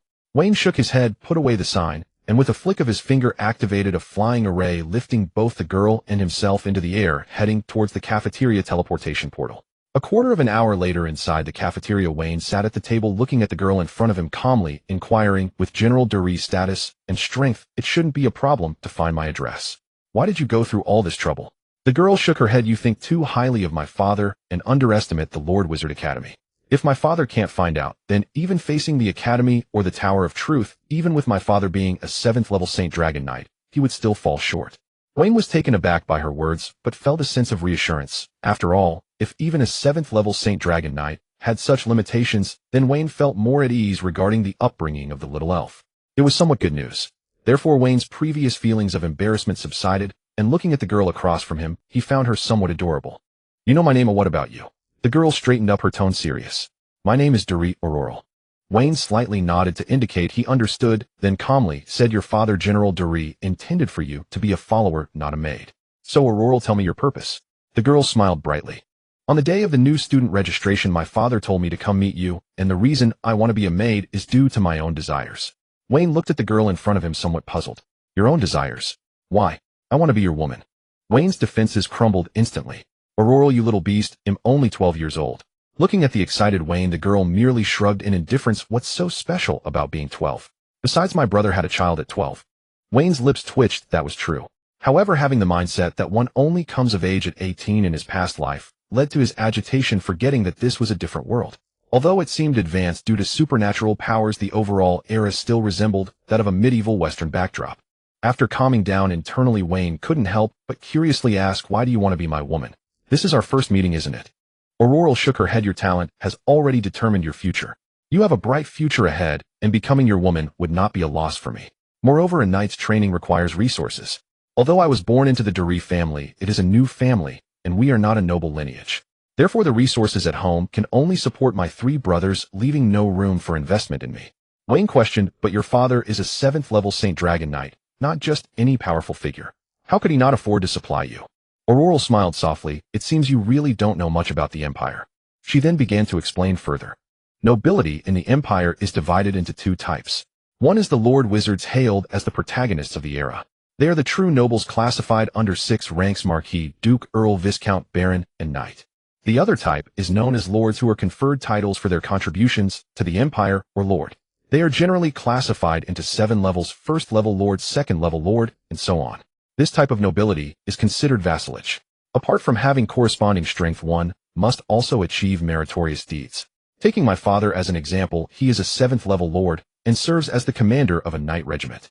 This type of lord does not have resources to produce on their own, so all resources are controlled and distributed by vassals like the Dury family, which relies on the Empire for resources. As the girl finished speaking, Wayne gained new insights and understood why, while he was in the Rose capital, he was known as the Hero of Merit. He had thought it referred to a martyr with contributions, but now it seemed that the merit in Hero of Merit implied nobility. At the same time, Wayne felt a bit confused. Could one really rely solely on emotions to sustain oneself? Then can't one engage in commerce? Aurora chuckled lightly. Naturally, there is commerce. For example, my mother is a 6th level wood element wizard running an alchemical potion shop. But even so, providing for their own training along with my 3 brothers is already the limit. Moreover, due to my 3 brothers, both my father and mother's training have stagnated. Upon hearing this, Wayne looked at the girl in front of him with a somewhat complex gaze, and finally said, "It seems your father loves you very much." Aurora, understanding why Wayne said that, smiled broadly, her tone filled with pride, of course. However, after a moment, the girl shook her head again. This is because the Dury family is a new family with only 6 core members in total. As the only girl in the Dury family, I receive such treatment. If I had been born into a long-established family with my talent, I would probably have been reduced to a tool for marriage, fading away in this beautiful world 100 years later. Wayne remained non-committal, while top-tier talent and a powerful family served as a trump card, and a backup. Lacking talent meant that a strong family could not only fail to be a trump card, but might also become a personal disaster. At that moment, the girl's voice echoed once more, "So Wayne, will you accept it?" Wayne shook his head and replied, "Of course I won't accept it. It's not due to a lack of talent, but rather because my feelings cannot be tainted by any scheming or interests." Aurora first appeared dejected, but then her face broke into a broad smile. "Hearing you say that, I actually feel that we might have a chance to be together." Wayne shook his head without elaborating. Naturally, he was interested in women, considering he housed the soul of an adult man within his body. It would be strange if he weren't. However, for now, Wayne had no thoughts on that matter, as he was currently captivated by the existence of extraordinary power, unable to extricate himself. Romance seemed trivial compared to extraordinary power. There were times when it would be more worthwhile for Wayne to imprint another rune instead. Let's talk about the resources required for knight training. What are the costs associated with it? This will help me understand what to expect when recruiting followers in the future. Listening to Wayne, Aurora nodded sure. For knights, the training before level 7 relies entirely on resources. You could say that as long as the resources are sufficient and the talent follows, within 30 years one can reach the realm of a level 6 diamond knight. She paused for a moment. As for the cost of knight resources during the trainee knight phase, one needs a flower of the level 1 knight every day, or a blood elixir made primarily from the knight flower, and 10 pounds of apprentice level dragon tooth rice to sustain the knight's daily training and physical energy. A trainee knight's daily expenses range from approximately 15 to 25 purple gold coins or low-grade magic crystals. The apprentice-level knight flower costs 5 purple gold coins per flower, or 5 low-grade magic crystals. The apprentice-level blood elixir costs 10 purple gold coins, or 10 low-grade magic crystals per bottle, while the apprentice-level dragon tooth rice is priced at 1 purple gold coin, or 1 low-grade magic crystal per pound. A trainee knight requires 10 pounds daily, totaling 10 purple gold coins. Wayne nodded slightly upon hearing this. After a brief contemplation, he said, "So for a trainee knight phase, the top configuration would be 1 bottle of apprentice-level blood elixir plus 10 pounds of dragon tooth rice, totaling 20 purple gold coins per day." As for the extra 5 purple gold coins, Wayne didn't mind estimating that Aurora was calculating costs based on training nights in bulk. After all, who doesn't have a hearty appetite at times? A little extra here, a little extra there, and the money naturally adds up. Of course, it could also be due to his innate strength requiring more food, thus the fluctuation of 5 purple gold coins is quite normal. However, these costs were nothing significant to Wayne. This discussion gave him a foundational understanding. What about after that? Upon hearing this, Aurora nodded and shook her head. I know the costs for a level 1 Black Iron Knight, but beyond that I'm not sure. Although if you want to know, I can ask my father when I go back, and once I have the information I can bring it to you. Wayne nodded slightly in response, indicating for Aurora to continue. Aurora nodded. The costs for a level 1 Black Iron Knight are similar to that of a trainee knight, but with one additional requirement. The only differences are the level and quantity. A level 1 Black Iron Knight needs 1 flower of level 1 Knight every day, or 1 bottle of level 1 Blood Elixir, along with 20 pounds of level 1 Dragon Tooth Rice, and 10 pounds of level 1 Black Iron. She paused, glanced at Wayne's expression, and seeing him remain calm, she continued. The price of a level 1 Knight flower is 30 low-grade magic crystals, while a bottle of level 1 Blood Elixir costs either 100 purple gold coins, or 100 low-grade magic crystals, or 1 medium-grade magic crystal per bottle. A pound of level 1 Dragon Tooth Rice is priced at 10 purple gold coins, or 10 low-grade magic crystals, totaling 200 purple gold coins, or 200 low-grade magic crystals for 20 pounds. As for the last item, level 1 Black Iron costs 20 purple gold coins, or 20 low-grade magic crystals per pound, totaling 200 purple gold coins, or 200 low-grade magic crystals for 10 pounds. Upon hearing this, Wayne didn't hesitate. Directly calculating based on the top configuration, he interjected, so for a level 1 Black Iron Knight, the daily consumption would be 500 purple gold coins, or 500 low-grade magic crystals, or 5 medium-grade magic crystals, correct? Aurora shook her head. Of course, that's not the full calculation. There's also a fluctuation ranging between 500 to 525 low-grade magic crystals, or purple gold coins. Wayne nodded, contemplating that future expenses would certainly be higher. After all, just comparing Dragon Tooth Rice, the difference between the apprentice level and level 1 is tenfold. It's not that he was worried about money. Rather, he saw from the costs the wealth of Lord Wizards. Just the Knight Regiment that Marquis Rose deployed for protective work had 3,000 members, all of whom were level 3 Silver Knights. It's worth noting that there was still a level 2 Bronze Knight tier in between. From the pricing perspective, each level increase requires a significant boost in cultivation costs. Just looking at a Marquis territory, it's evident how profound the resources are for dukes and princes. However, Wayne liked the benefit of a grand stage, as it allowed him to unleash his talents freely. Suddenly a voice broke his thoughts. Hello to both of you, this is the food you ordered. Wayne snapped out of his thoughts and nodded at the maid. Just said it. After the maid set down the food and left, Wayne turned to Aurora. Let's eat first, he said, dragging his plate. So how does it feel? Does it seem expensive to you? In response to Aurora's inquiry, Wayne shook his head. For me, it's not much at all. He raised an eyebrow. But Aurora, given the resources needed at this stage, General Deli shouldn't be unable to provide them, right? He paused for a moment. And it seems you came to find me yourself this time. Aren't you worried that this action might anger me and disrupt General Deli's plans? Aurora maintained a calm expression. So are you angry? The question left Wayne speechless for a moment. This woman truly knows how to hit the nail on the head. Just moments ago, she mentioned wanting to be with me. Shaking his head to clear his thoughts, he focused on eating. As the saying goes, a person is iron and food is steel. Missing a meal can make one feel anxious. Half an hour later, Wayne and Aurora exited the dining hall together. Finally, Aurora couldn't hold back and asked, Wayne, don't you want to know about the little elf? Wayne turned to glance at Aurora, then casually replied, as if discussing a meal, when will the little elf be born? At this, Aurora stomped her foot. Wayne, do you know what a little elf represents? Wayne chuckled to himself, knowing he was unaware of many things, but he certainly knew about the little elves. Of course I know. What about it? Then give me some reaction, will you? Wayne chuckled lightly, thinking that he had 100 little elves being nurtured in his villa. What reaction did she want from him? It's not like he didn't have them, it was merely a matter of time. Naturally, Wayne continued the conversation on the surface. What kind of reaction do you need from me? Seeing Wayne's reaction, Aurora felt somewhat helpless. Wayne, you must understand that the value generated by a single small sprite is equivalent to that of a knight brigade of the same level each year. For example, a level 1 small sprite equals a level 1 Black Iron Knight, a level 2 small sprite equals a level 2 Bronze Knight. Wayne shrugged at her words. Thank you for the information. This was no joke from Wayne, he was genuinely grateful. After all, in 3 years, he would possess the foundation of 100 knight brigades. It was unclear whether Wayne's reaction disappointed Aurora or not, but for a while both remained silent, until the moment of their parting. At the edge of the vast teleportation square of the Lord's Academy, Wayne looked at Aurora, and a ring on his finger flashed with light, revealing a plaque beside him. Wayne raised his hand and tapped the plaque. Aurora, don't set up plaques next time. While I don't mind gaining fame, I certainly don't want it in this way. He'll return. Aurora chuckled softly as she looked at the plaque. Got it. Wayne nodded slightly. I live in the accommodation area zone, 7 Villa 66. You can come directly here next time. Aurora shook her head. I can't enter. The accommodation area is a private zone. Unless you register me as your follower, maid, or housekeeper in the academic area and obtain the corresponding badge, no one can enter the Lord Wizard Academy's accommodation area, not even my father. Wayne raised an eyebrow, surprised by such rules.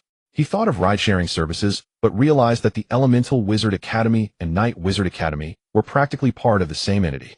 After some thought, Wayne calmly inquired, how long until the small sprite is ready? Let's set a time. I need to focus on my own cultivation and may not come out every day. Aurora pondered for a moment and replied, let's set it for 3 months from now. I will bring the small sprite and wait for you here. Wayne nodded slightly. I'll remember that. Then, Aurora, farewell. As he spoke, he walked toward the teleportation passage. Aurora watched Wayne's figure disappear into the passage and then glanced at the plaque in front of her, suddenly laughing out loud. It seems I am about to follow a truly remarkable person. With that, she lifted one side of the plaque effortlessly and stepped into the center of the teleportation array. The time was 6 o'clock in the afternoon. In the living room of a manor on the outskirts of the Imperial Palace, a stunning mature woman in a light blue gown looked at the 3 tall men across the dining table. Aren't you worried at all? As soon as the words were spoken, the 3 towering men, each at least 1.8 meters tall, visibly trembled. Finally, the tallest among them, who stood at 1.8 meters, spoke. Mother, what is there to worry about? Father is a 7th level holy dragon knight. Who would dare to bully my sister? Exactly, Mother. Whoever dares to bully Aurora, I will deal with him. That's right. Hearing the responses of her 3 sons, the mature woman rolled her eyes at them and huffed. Humph, how is it that I gave birth to 3 brawny fools like you with no brains at all, only talent?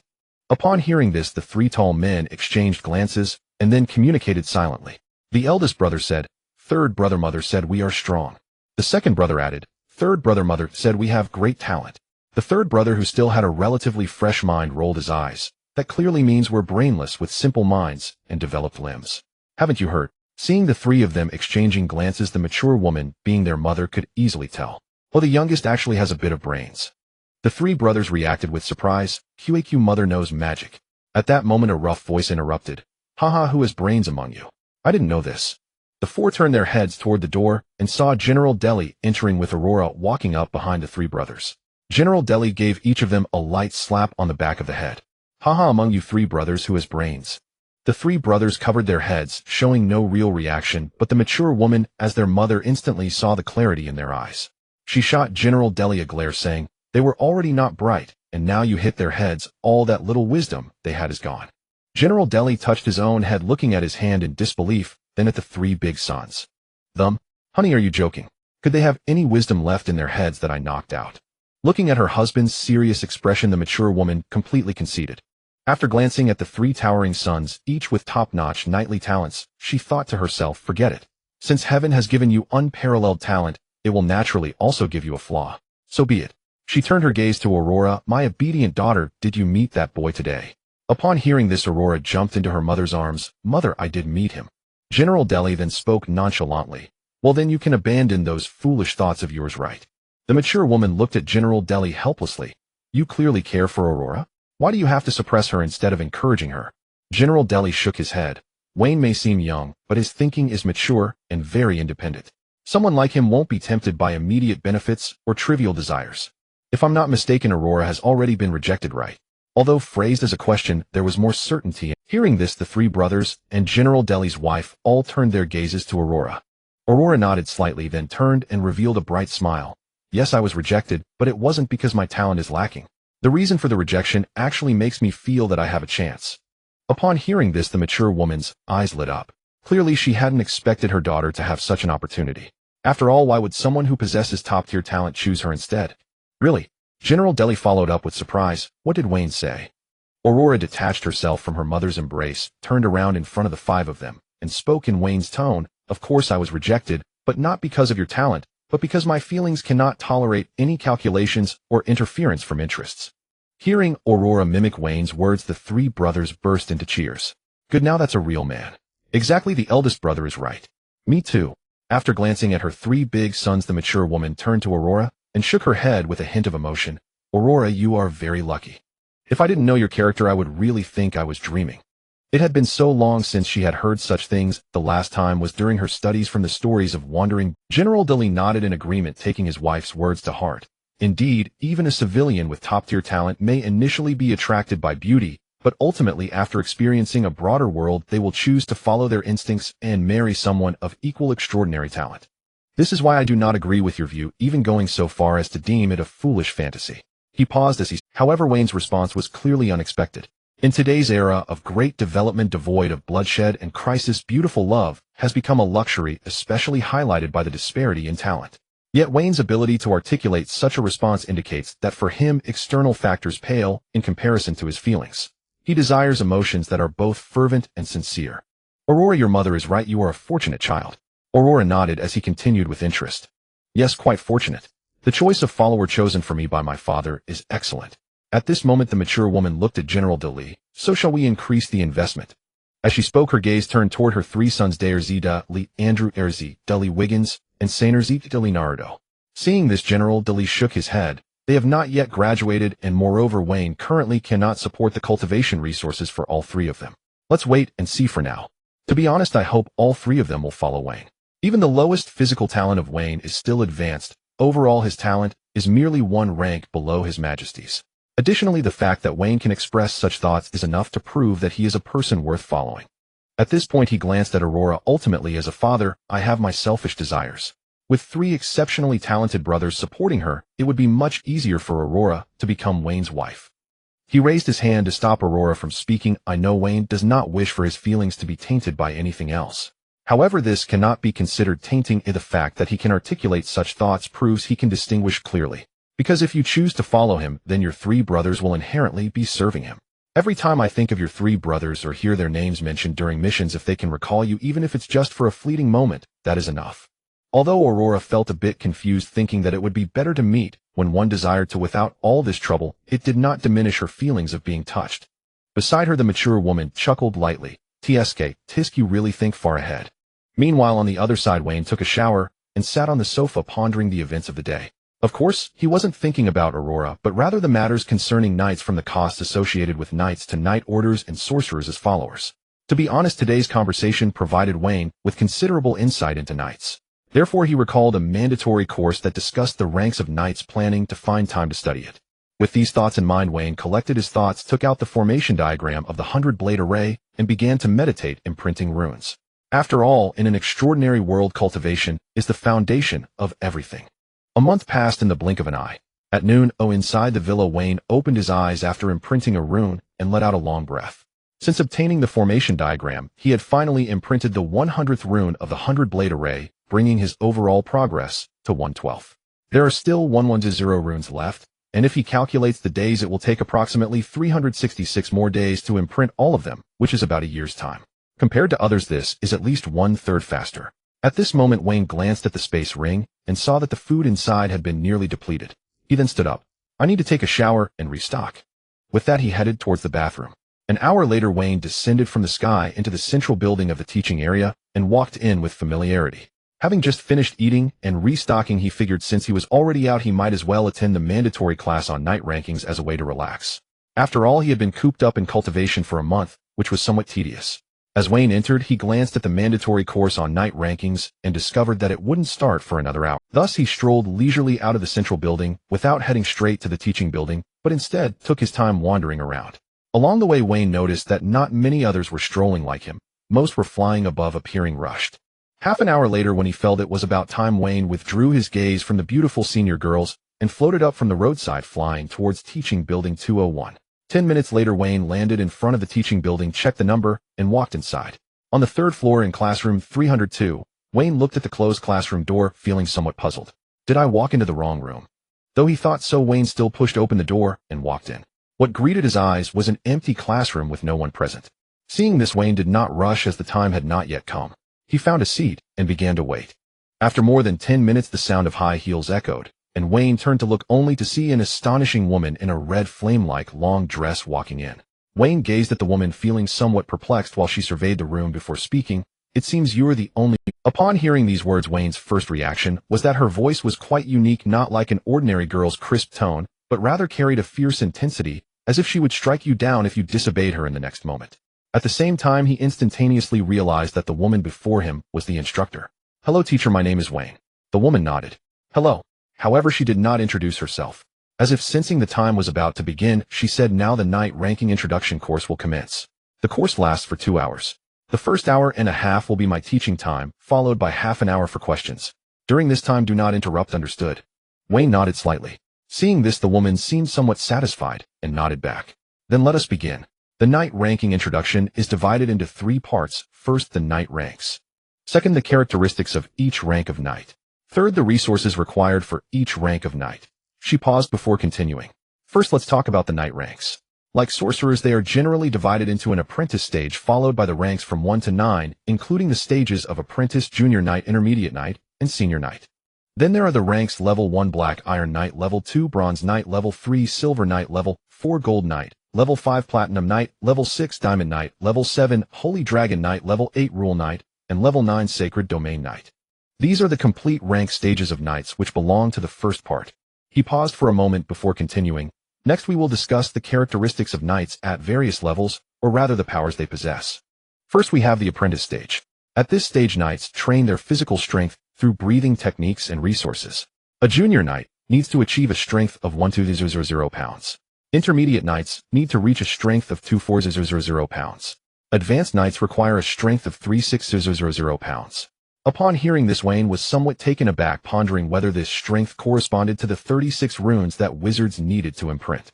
If that were the case, it would indeed be quite terrifying. It seemed that the instructor sensed Wayne's thoughts and continued. "Do not be surprised, it is exactly as you think. The 10,000 pounds of strength in the knight system corresponds to 1 rune in the wizard system. The reason for this is the fundamental difference between wizards and knights. Wizards harness the power of the world through knowledge and mental strength, and each rune is a manifestation of this power. Knights, on the other hand, focus on the damage output they can generate as individuals. It is not until the 7th level Holy Dragon Knight stage that they begin to manipulate the power of the world." Wayne nodded slightly as if his doubts had been resolved. At this moment, the instructor spoke again. "All training at the apprentice knight stage is aimed at making the ultimate leap from the apprentice stage to the first level Black Iron Knight stage, or rather to bear the seed of life. To become a first-level Black Iron Knight, one needs to absorb 1 pound of first-level Black Iron, converting the Black Iron into energy to condense the seed of Black Iron life. Once successfully condensed, one advances to a first-level Black Iron Knight. The subsequent training involves continuously absorbing first-level Black Iron to strengthen the seed of life. At this stage, a first-level Black Iron Knight will truly reveal extraordinary power, unlike an apprentice knight who relies solely on brute strength. A knight at this stage can fly through the air, and when a first-level knight reaches the pinnacle of their training, their body, like first-level Black Iron, will be difficult to shake with ordinary attacks." As these words fell, 2 terms appeared in Wayne's mind: tank warrior. Indeed, based on the instructor's description to Wayne, knights are a blend of both, capable of taking hits and dealing damage simply incredible. At this moment, the instructor's voice rang out again. The subsequent 2nd level Bronze Knights, 3rd level Silver Knights, all the way to 6th level Diamond Knights essentially follow the same training process, but the materials absorbed vary. The training in the Knight system will undergo a qualitative change at the 7th level Holy Dragon Knight stage. Upon hearing this, Wayne became interested, focusing his mental energy on the instructor as he continued to explain. The qualitative change for 7th level Knights arises from the contracted magical beasts. The full title of a 7th level Knight is 7th level Holy Dragon Knight, meaning they have contracted with an elemental dragon, which is the most powerful existence among 7th level Knights, thereby earning this title. However, most people do not have the opportunity or luck to contract a dragon, so they choose other magical beasts to gain their bloodlines. A weak 7th level Knight stands no chance against a top-tier 7th level Knight. Of course, the potential of the contracted magical beast will also determine whether one can advance to an 8th level Rule Knight. To progress to an 8th level Rule Knight, contracting an elemental dragon is essential. As for the 9th level Sanctum Knights and the abilities they possess, the teacher does not know, nor for the 9th level Omniscient Wizards, as no one has yet advanced to that level. Wayne nodded slightly, indicating he had understood. Of course, he had to nod. After all, in the classroom, he was the only student. The teacher's gaze was fixed on him, and it seemed that not responding would lead to punishment. Wayne dared not lose focus. Indeed, after seeing Wayne nod, the instructor felt it was no longer a one-man show and continued. The final part we will discuss is the cost associated with knights at various levels. The reason for covering this is that you will later recruit followers. To avoid you losing track and recruiting too many followers at once, this course has been made a mandatory class at the Lord Wizard Academy. In fact, from 1st to 8th level knights, there are 3 daily expenses corresponding to their respective levels: health potions, dragon fang rice, corresponding training materials. For example, the corresponding item for a 1st level black iron knight is 1st level black iron. The corresponding item for a 2nd level bronze knight is 2nd level bronze. Up to the 6th level, these are minerals. The corresponding items for the 7th and 8th levels are magical plants and potions that enhance elemental properties. As the instructor's voice fell, he looked at Wayne. Now that the class is over, it's time for questions. Do you have any questions? Wayne thought for a moment and then organized his questions. Teacher, I have 5 questions. First, how do knights compare to wizards? Second, how do you recruit knights? Third, how do the academy knights compare to knights from other regions, such as those under various lords? Which is stronger? Fourth, why does the contract with a dragon affect the ability to advance to an 8th level rule knight?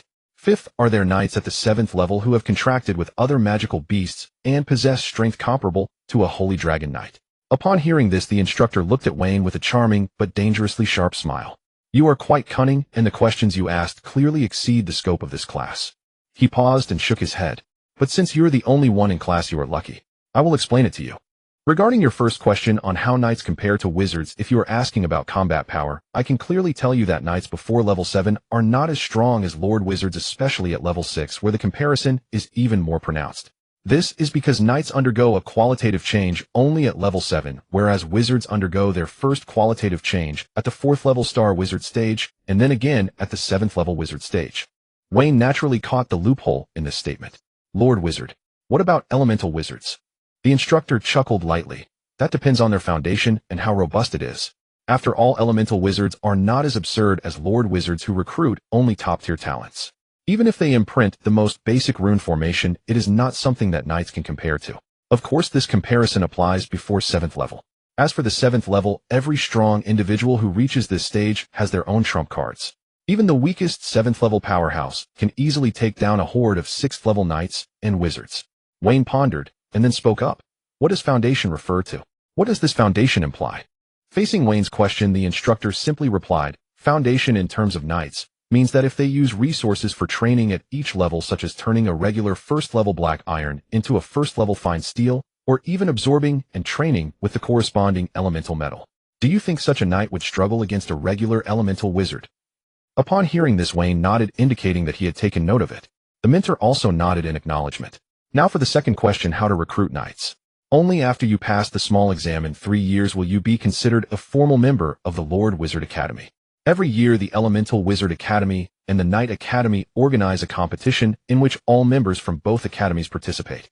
During this time, the Lord Wizards can recruit those wizards and knights they favor. Of course, whether you can successfully recruit them depends on your own abilities. For the third question regarding the comparison between knights from the academy and those from other regions, or even those under other lords, it is evident that 99% of academy knights are stronger than wild knights from the outside world or knights from territorial academies. This is because inherently they cannot compare to knights or wizards from the academy. Simply put, it is about talent. As for the remaining 1%, they are the miracles of the world, appearing only once in several hundred years. Just consider it a legend, and after all, you are unlikely to encounter one. Wayne nodded slightly, but in his heart, he thought otherwise. After all, he had abundant resources, and with time, he could cultivate a strong individual. The reason he wasn't doing so was that he currently lacked the power or means to control them. Now for the fourth question, why does a contracted dragon affect whether a knight can advance to an 8th level rule knight? The reason lies in the power of heaven and earth. Wizards have been exposed to this power since their apprentice stage, but knights are not. Only upon reaching level 7 can they tap into the power of heaven and earth. Moreover, dragons are also categorized by levels, which I will not elaborate on here. You can learn it in the mandatory courses. Returning to the question at hand, the power of heaven and earth is most easily represented by elements such as metal, wood, water, fire, and earth, as these are the easiest to manipulate. Therefore, contracting elemental dragons, such as fire element dragons or water element dragons, to obtain the corresponding dragon bloodline naturally makes it easier to sense the power of heaven and earth. If one contracts magical beasts that do not contain the elements of heaven and earth, then their path as a knight will be stuck at level 7, unable to advance to level 8 for life. Of course, if you possess wizard talent and follow the wizard system, it is not impossible to advance to an 8th level rule knight. He then looked at Wayne. As for the last question, I have already told you my answer. That 1% is capable of contracting other magical beasts and possesses the power comparable to a 7th level Holy Dragon Knight, but they are exceedingly rare and cannot be considered the norm. Wayne nodded slightly. This answer cleared all his doubts about knights. He stood up and bowed. Thank you, teacher, for imparting knowledge and resolving my doubts. Upon seeing Wayne like this, the mentor smiled, saying, very good, you are quite polite. He paused for a moment and said, time is almost up, so this class ends here. Class dismissed. With that, he walked out of the classroom without looking back. Seeing this, Wayne did not hurry to leave, but instead recalled the content of the class. As the saying goes, reviewing the old can help one learn the new. At the same time, he was also filling in the gaps. From today's class, he had thoroughly understood the overall levels and abilities of knights, as well as the resources needed for each level. He had become very familiar with all of it, and had also developed an interest in the remaining mandatory courses. Wayne planned to complete the promotion to a first-level formal wizard within a little over a year by attending a class once a month, as well as finish all the mandatory courses. With this thought, Wayne stood up and walked towards the classroom door, casually closing it behind him. As he walked, he contemplated the matter of recruiting followers. After all, with the top-notch resources, Wayne could certainly afford to do so. However, this raised the question of whether it was worth it. Of course, the most important factor is how the overall cultivation resources of other lords are. It is perfectly fine to use top-notch resources for private cultivation, but on the surface one still has to keep some things hidden. This is the prudence of being a Chinese. After all, if one uses top-notch resources for cultivation, whether the royal knights have such treatment is debatable. At that point, a single question could arise: what do you want to do? This is of course Wayne's self-deprecation, as he still had not figured out the current situation, especially regarding the outside world. Let's just wait and see. A month passed quietly in the blink of an eye. This afternoon at the villa, Wayne was having a meal, and his cultivation progress had reached the imprinting of 200 heaven and earth symbols. On average, he could imprint 100 symbols each month. Wayne had only realized this recently, but with the continuous influx of magical energy into his body, even just strengthening his body had increased its strength. Because of this, Wayne could imprint heaven and earth symbols for days and nights without rest, and then sleep, waking up the next day fully refreshed. Last month was not very noticeable, but this month it had become routine. This is also why Wayne could imprint 100 heaven and earth symbols this month. Now there were still 1,000 symbols left to imprint. This gradual increase in strength made Wayne obsessed and delighted. After finishing his meal, Wayne took a shower and left the villa. An hour later, he arrived at the front of Teaching Building 702, having finished replenishing supplies from the cafeteria. Preparing to attend a mandatory class, Wayne chose to learn about wizard levels. After all, now that the knights were understood, it was natural to know about wizard levels next, otherwise the readers outside would be unable to wait. At the entrance of classroom 401, Wayne walked in and found that there were quite a few people this time, about 50 in total at a rough glance. Wayne found a seat by the window and began to wait. 10 minutes later, the classroom suddenly fell silent. Wayne looked up and saw a young man walking in. After surveying the room, he spoke up, "Now, let's begin the class. As for self-introductions, at this moment you cannot yet be considered true Lord Wizards or formal members of the Lord Wizard Academy, so you do not need to know my name." He paused for a moment and said, back to the point, "The next class will last for 2 hours. The first hour and a half will be for explanation. You are not allowed to interrupt or discuss, just remain quiet and listen. The remaining half hour will be reserved for your questions. Do you all understand?" He displayed a chart for easier. Seeing everyone nod, the young man revealed a faint smile. "Good, at least you can still understand human speech. Let's get into the topic. First, let's talk about the levels of wizards. Wizards are divided into 9 levels, starting with the apprentice stage, which includes beginner, intermediate, and advanced levels.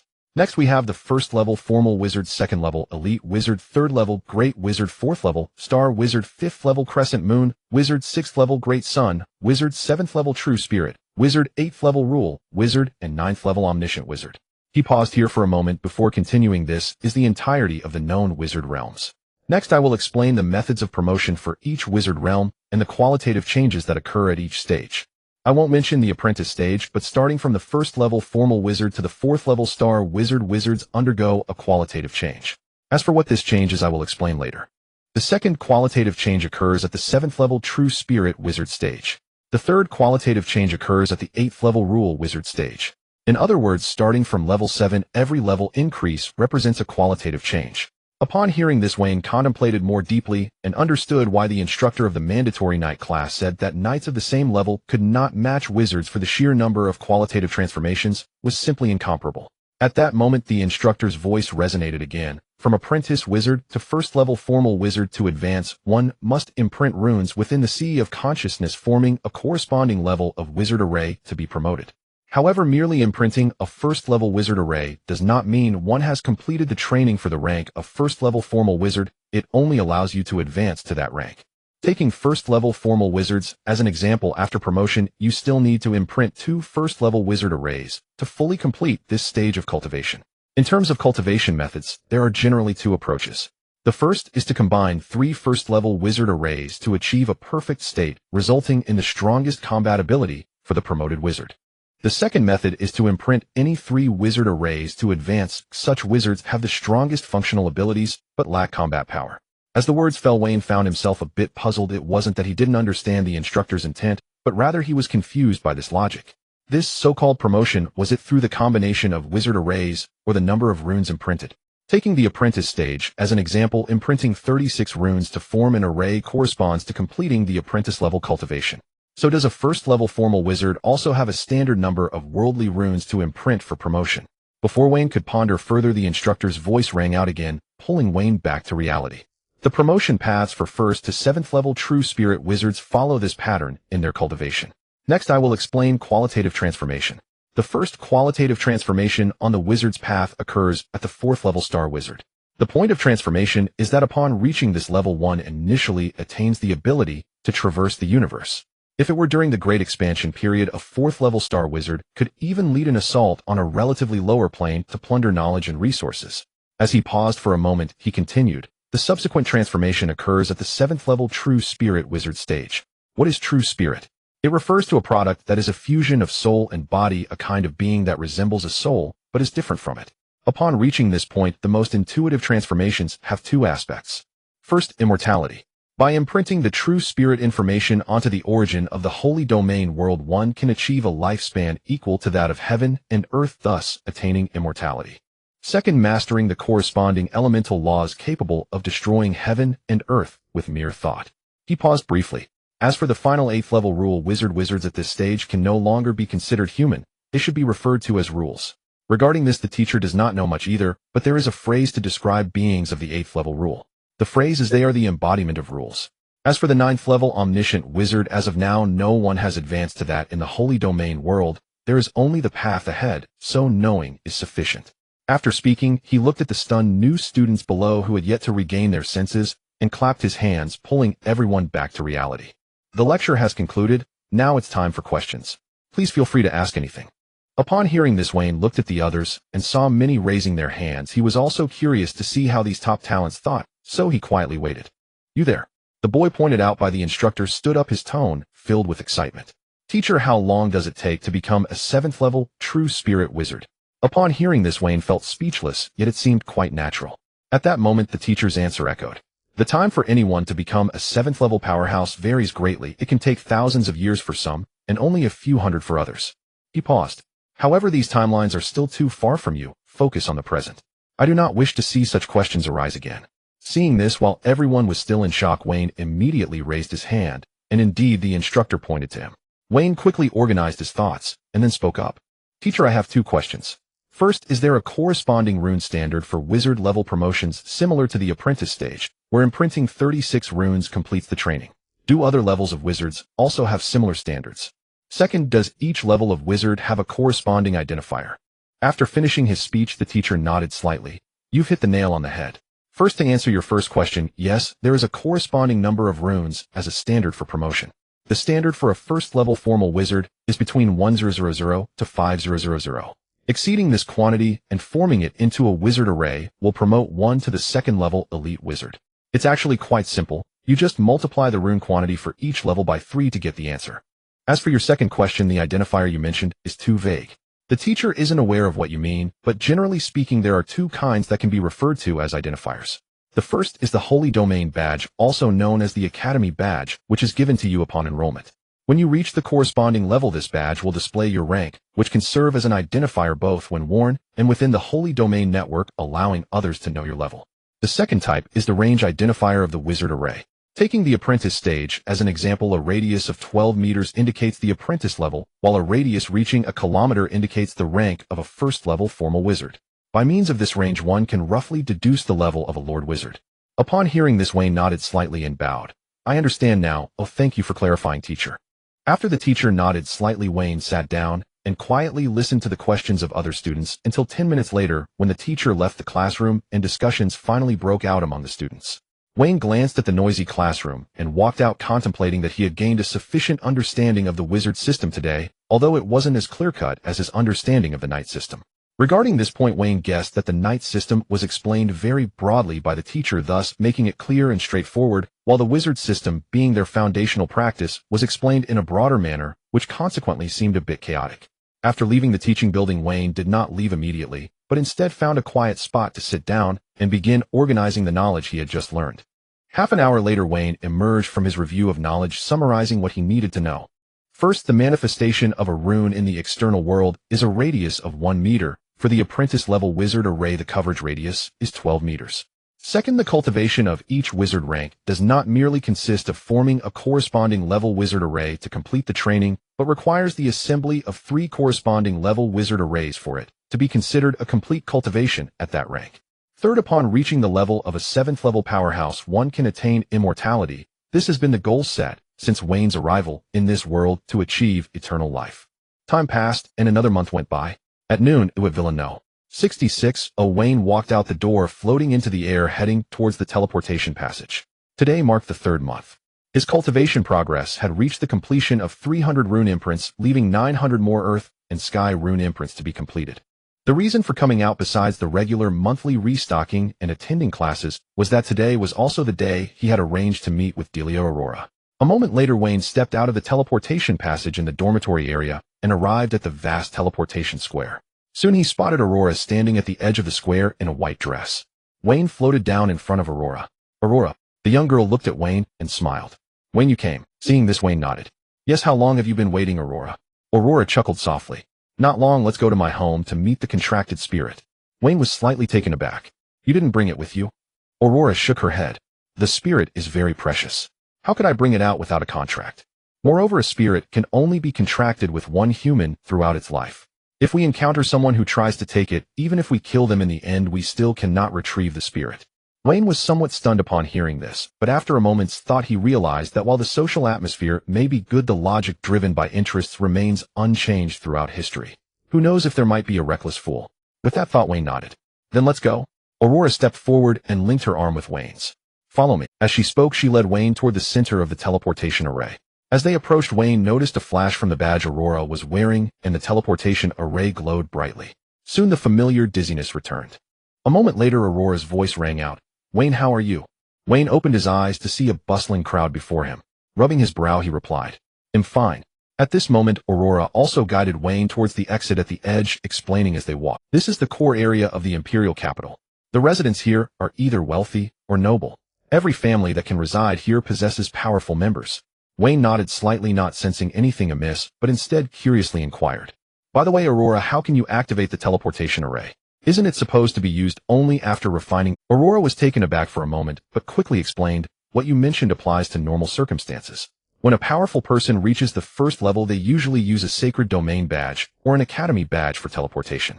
However, there are exceptions. After all, which family doesn't have a few talentless children?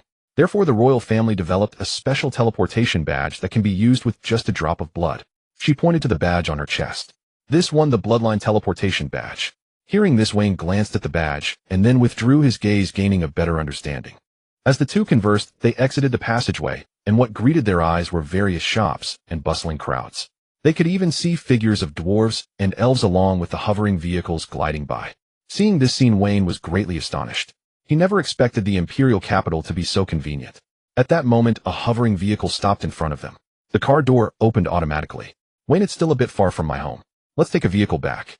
With that, she was the first to hop into the car. Seeing this, Wayne followed suit. The interior was spacious with 2 rows of seats facing each other. Aurora and Wayne sat together. To Delia's house. As Aurora's words fell, the car door closed, and it began to move. Wayne struck Delia's house. Aurora nodded. Yes, every family that houses a level 7 powerhouse will appear on the map, allowing the hovering vehicle to know the location. For other places, it will only reach a nearby symbolic landmark or a location known to the driver. Wayne clicked his tongue in response. Wow, this world truly is a paradise for the powerful. Aurora let out a melodic laugh. Hee, are you talking about yourself? The future powerhouse, Wayne. Hearing Aurora's words, Wayne didn't feel it was a tease. After all, Aurora spoke the truth.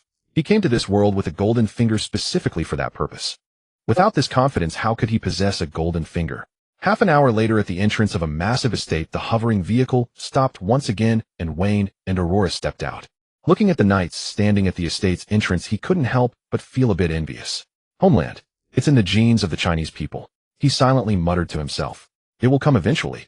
At that moment, Aurora stepped forward, linking her arm with Wayne, guiding him towards the entrance, while the knights slightly bowed.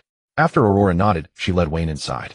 A quarter of an hour later, at the entrance to the northern garden of the estate, Aurora and Wayne walked side by side. Wayne was surprised to find that only the entrance had knights guarding it. There was no one else here.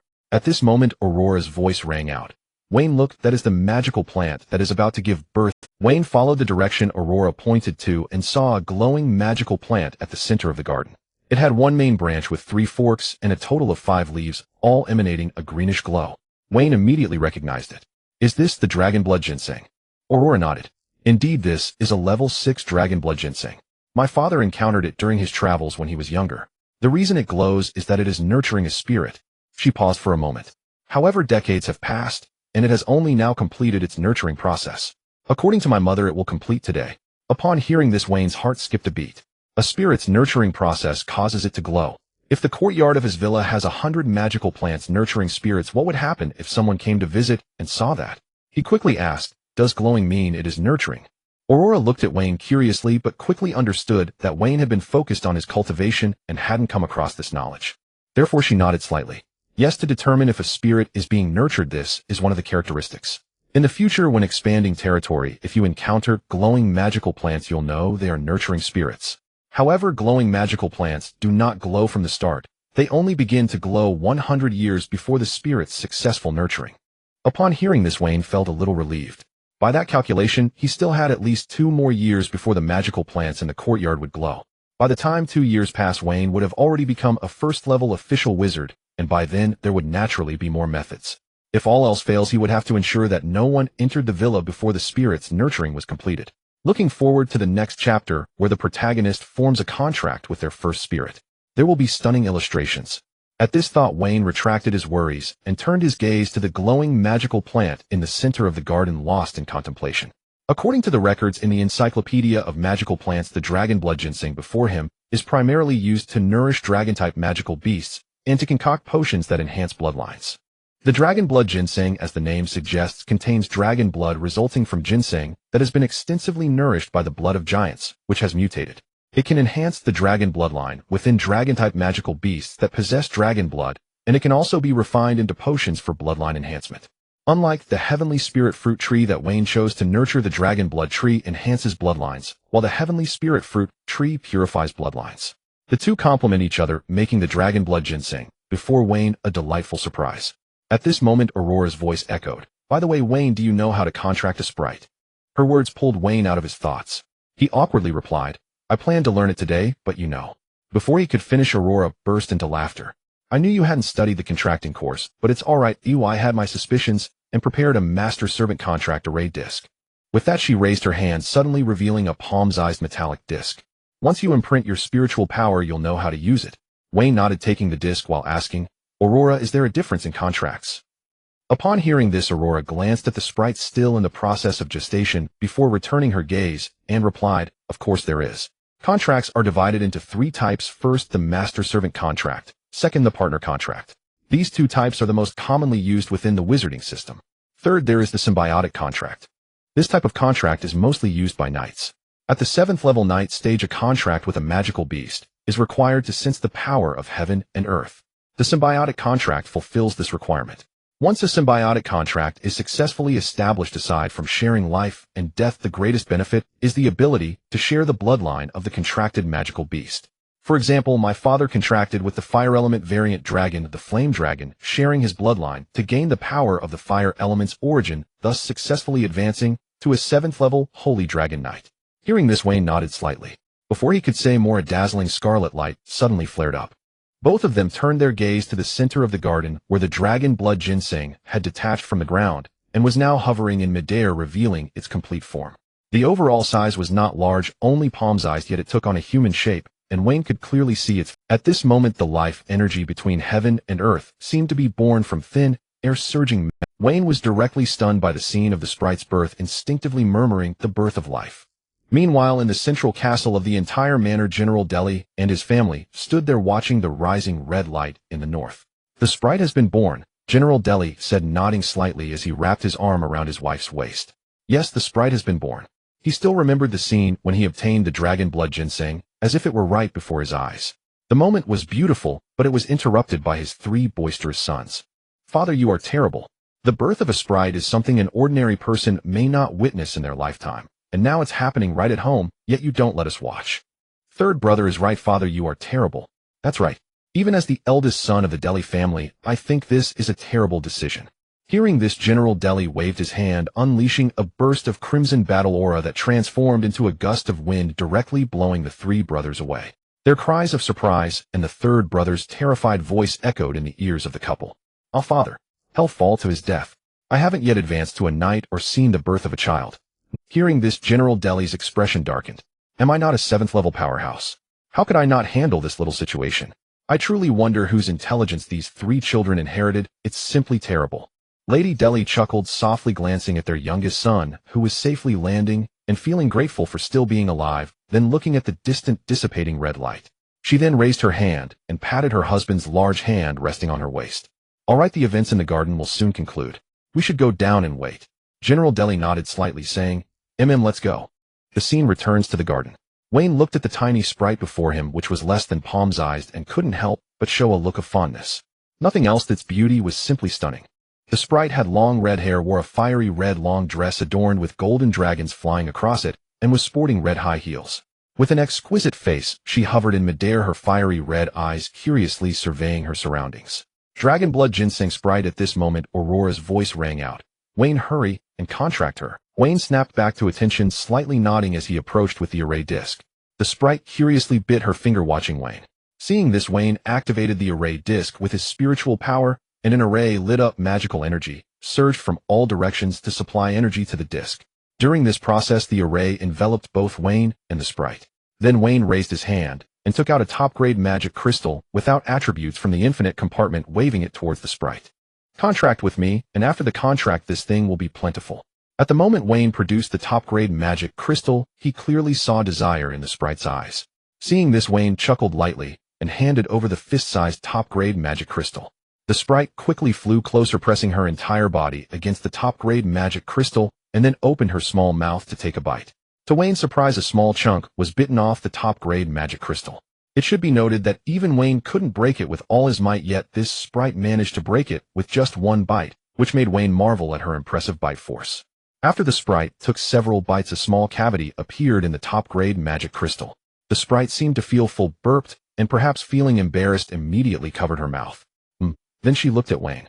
Seeing this, Wayne chuckled lightly and put the top-grade magic crystal away into his spatial ring. "Contract with me, please."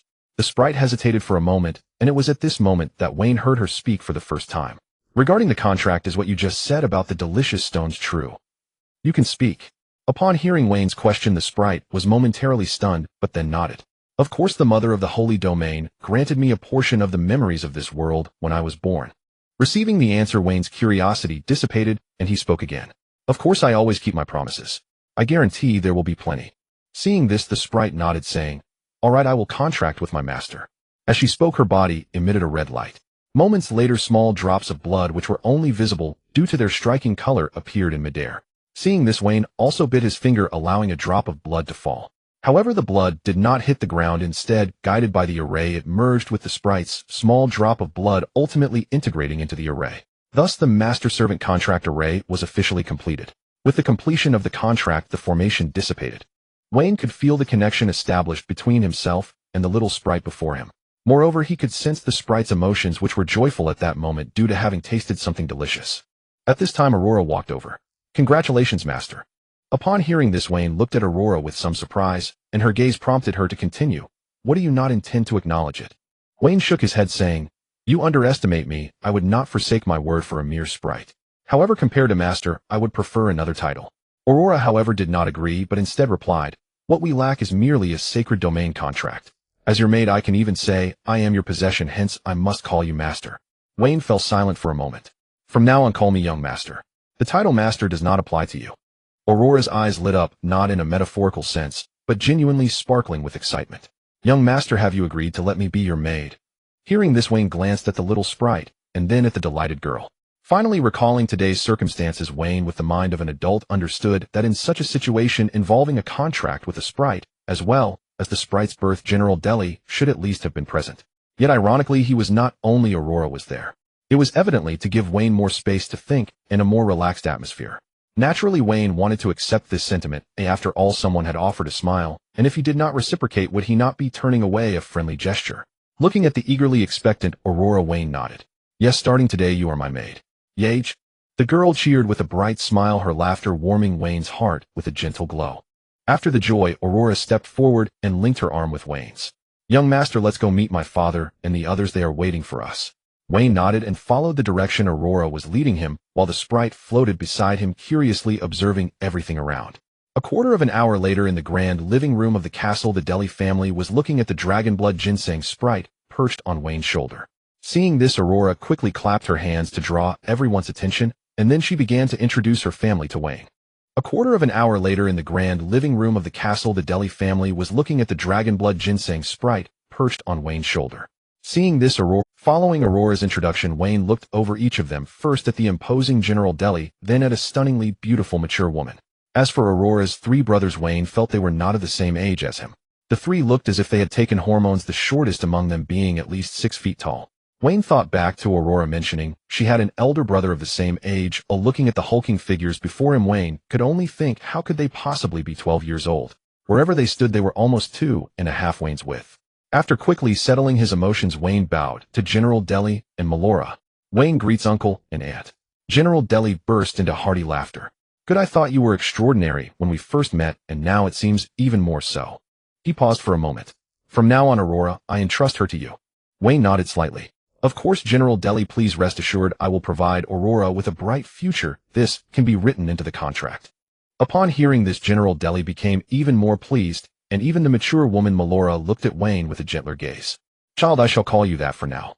From now on, Aurora, I will rely on you. Wayne nodded, saying, please rest assured I will train Aurora well. Now shall we complete the sacred domain contract? Upon hearing this, the Deli family once again displayed joyful smiles, even more sincere than before. After all, they had found it difficult to bring it up themselves, as it might have seemed like pressure. They did not expect Wayne to mention it proactively. Of course, the contract scroll is already prepared. Saying this, General Deli raised his hand, and a scroll appeared in his grasp. Wayne knew that it was a sacred domain scroll widely circulated among humans and crafted by rune mages. It contained the contract details, and after both parties dripped their blood on it, the will of the sacred domain world would descend as an overseer. If either party violated the contract, they would be punished by the will of the world. However, there was a prerequisite: both parties had to willingly drip blood and have the intention to contract for it to succeed. Otherwise, the will of the sacred domain would not acknowledge them. Thus, such scrolls were commonly used in various human dealings, such as trades between merchants and loans.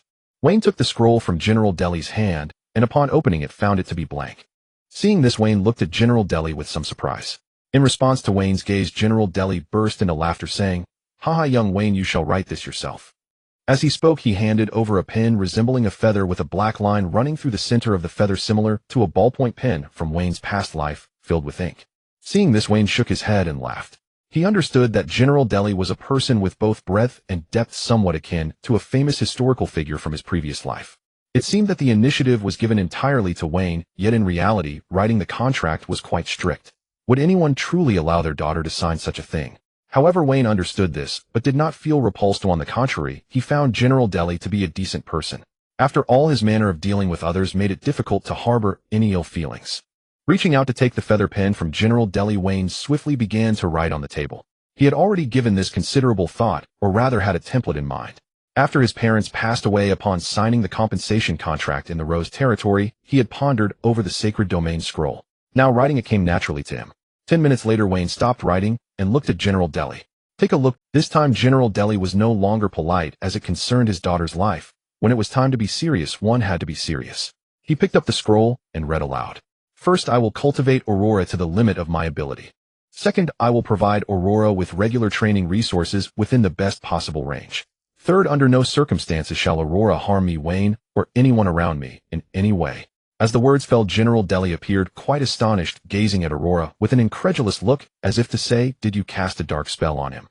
General Deli's third son Naruto exclaimed in surprise, "My dear sister, you wouldn't use dark magic on your beloved brother, would you?"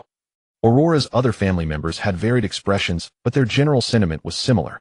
Guess what Aurora's elemental affinity is? Hint, it is related to her name. Seeing this, Aurora stamped her foot and spoke with a hint of impatience. "Father, how can you think of me this way? The young master is truly a wonderful person.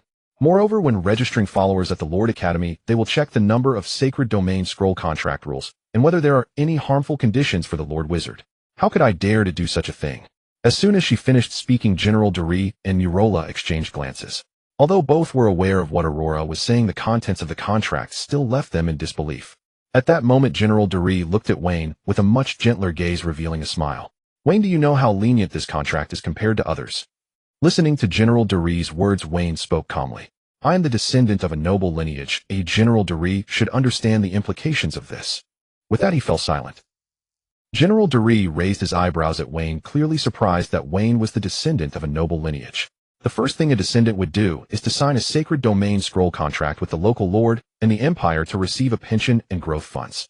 If one were to speak of which Sacred Domain Scroll has the most conditions, without a doubt, it would be the Sacred Domain Scroll for the descendants of nobility. As a general of the empire, he naturally knew this, but it was precisely because he knew that he couldn't understand why Wayne, who had experienced the most complex conditions, would present such a simple contract. General Dori remained silent, pondering as he looked at Wayne, observing him for a while. Then he picked up a feather and waved it, writing again.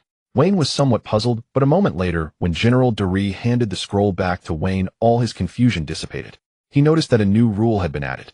Fourth, Aurora must not reveal Wayne's privacy in any way. Upon seeing this, Wayne felt a chill run down his back. That privacy was perhaps better described as a secret. But he quickly calmed down, as this was the center of the imperial capital, and he was still a student of the Lord Wizard Academy. General Dori wouldn't be foolish enough to act against Wayne, especially since his daughter Aurora intended to follow Wayne, making any reason to act against him even less likely. However, Wayne made a silent decision to be more cautious next time. To say he needed to be cautious was not entirely accurate. More importantly, he lacked basic insight, which led to some exposure, such as the cultivation within the scope of the contract. This statement had two meanings to outsiders. First, there must be some confidence. Second, that confidence or secret was sufficient to allow one to confidently establish a contract and abide by it quite easily. Perhaps it was this contract that caused General Dori to reflect deeply. With these thoughts, Wayne raised his head, his expression calm, and nodded slightly at General Dori, speaking sincerely, "Uncle, thank you." General Dori shook his head. "Be more careful in the future. The Dori family will not investigate. You are Aurora's young master, and the stronger your confidence, the better Aurora's future will be." With that, he took out another Sacred Domain Scroll, opened it, and began writing. A moment later, General Dori addressed everyone. Regarding the rules of the Sacred Domain contract between Wayne and Aurora, they must not be leaked in any way. Come forward to sign. Saying this, he was the first to drop a drop of blood onto the Sacred Domain Scroll, which flashed with light, and then it was Murola's turn, followed by the three brothers. As the scroll recorded the flashing light, an invisible gaze watched. Upon seeing this, the final contract burned to ashes and disappeared. Seeing this, Wayne felt warmth in his heart, but the best way to repay was not with verbal thanks, but with action. Wayne picked up the scroll in his hand, bit his finger, and let a drop of blood fall onto it. As the light flickered, Wayne looked at Aurora. "Let's sign the Sacred Domain Scroll." Aurora's eyes revealed excitement as she nodded enthusiastically, biting her finger as well and letting her blood fall onto the scroll. The light flickered again, and that invisible gaze reappeared. As the scroll ignited spontaneously with no fire, the Sacred Domain contract was completed. At 2 o'clock in the afternoon, Aurora and Wayne left the Dori residence. After the Dori family saw them off in their hovering vehicle, they turned and walked back into the manor. "Dori, I think this child is quite admirable, though a bit naive." General Dori chuckled softly. If he weren't somewhat naive, Aurora wouldn't have such an opportunity. That's true, but based on his actions, he hasn't been shaped by the harsh realities yet, and still retains a sense of innocence and kindness. Should we continue to invest in him? As she spoke, Murola glanced at the three big brothers. Seeing this, General Dori remained silent for a long time before finally nodding. "Increase our investment.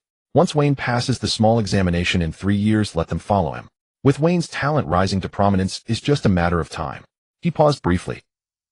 "However, it seems our cultivation will have to be put on hold for a few years. After all, Wayne doesn't look like someone in need of resources. In the future, it will likely be even more so.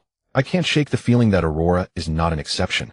Therefore, the resources we provide to the three brothers in the future must be top tier, otherwise if they go to Wayne's side, they will just be ordinary. Upon hearing this, Mirola shrugged. Oh, what a delightful dilemma. However, it's not impossible. After all, our cultivation doesn't suffer from a 3-year delay. Meanwhile, in the hovering vehicle, Wayne looked at the small fairy fluttering before him and chuckled. Little one, I forgot to ask earlier, do you have a name? The little fairy nodded slightly. Of course, every little fairy born is given a name by the sacred domain mother. After a pause, she introduced seriously, my name is Nia. Nia? Yes, master, I am here. Seeing the happy little fairy, Wayne smiled and replied, hello, Nia, my name is Wayne. Master, I know. I just heard you talking. As they conversed, Aurora's voice chimed in. Nia, my name is Duri Aurora, and I am the young master's maid. Nia tilted her head and looked at Aurora, nodding. Hello, Aurora, I know you. Please take good care of me. Seeing this, Aurora beamed widely. Yay. I will take good care of you. Wayne shook his head at the interaction between the big girl and the little one, then inquired. Aurora, do you know where little fairies usually reside? Are there any similar houses for sale? Also, what is your elemental affinity? I need to procure resources for your daily cultivation. Upon hearing this, Aurora was not embarrassed at all. After all, in a way, she belonged to Wayne, so there was no distinction between you and me. Regarding the residence of little fairies, there is a miniature alchemical house. As for my elemental affinity, it is a rare light attribute. The resources that the little fairy and I need can all be procured at the most comprehensive commercial center in the southern area of the imperial capital. After receiving the answer, Wayne nodded. Then let's go to the commercial area in the south of the city. It's perfect. Ooh, I also want to buy a few outfits and see if there's anything else we need. Aurora's eyes lit up. Buy clothes. I'm the best at that. I will make sure to dress you up beautifully. Wayne couldn't help but correct her. Yes, make sure to dress me very handsomely. Half an hour later, in an endless commercial street in the south of the imperial capital, groups of people moved about, their expressions varied. 500 meters from the entrance of the commercial street, Wayne and Aurora walked side by side. Well, to be precise, Aurora was half a step behind Wayne. It's really bustling here, Wayne remarked. Sir, this is nothing. The central area of the commercial street is truly bustling. She paused. However, sir, I think we should take a hover car directly to the central area, otherwise their gazes are making it hard for me to breathe. Upon hearing this, Wayne glanced around. Most people's eyes were focused on them, or rather on Nia, the little elf. Seeing this, Wayne dismissed the idea of wandering around and nodded. Then let's go directly to the center of the commercial street in a hover car. Aurora nodded and waved down a hover car. The three of them, 2 adults and 1 child, got in, and soon, an hour later, Wayne leisurely looked at the vast square. The square was circular with layers upon layers, and as one walked in from the entrance, countless shops lined both sides of the wide 20-meter road. Witnessing such a scene left Wayne somewhat stunned. Aurora, are you sure this is the central area and not a city? Aurora nodded. Of course. So let's hurry inside. Saying this, she took Wayne's arm and led him inside, clearly familiar with the place. A quarter of an hour, Wayne and the others arrived at a 3-story shop. As soon as they walked in, they were greeted by a dazzling array of clothes, and soon a woman in plain clothing approached them. Hello, sir and madam. I am a sales representative at this Ready Tower shop. Would you like me to introduce our products? She glanced at Nia on Wayne's shoulder, but it was just a brief moment before she returned to her usual demeanor. Wayne nodded. No need for an introduction. Just recommend a few types of clothing for me. First, formal wear. Second, everyday clothes for frequent wear. Third, pajamas. This includes 2 sets for both men and women. Oh, by the way, do you have clothes for little elf? Upon hearing this, Nia's eyes brightened. Master, do I have some too? Wayne nodded. Of course. The sales representative, hearing this, was even more delighted. This would mean a substantial commission. Yes, we do. Please follow me. Wayne nodded and followed the sales representative inside, choosing a number of outfits along the way. Aurora was also selecting clothes.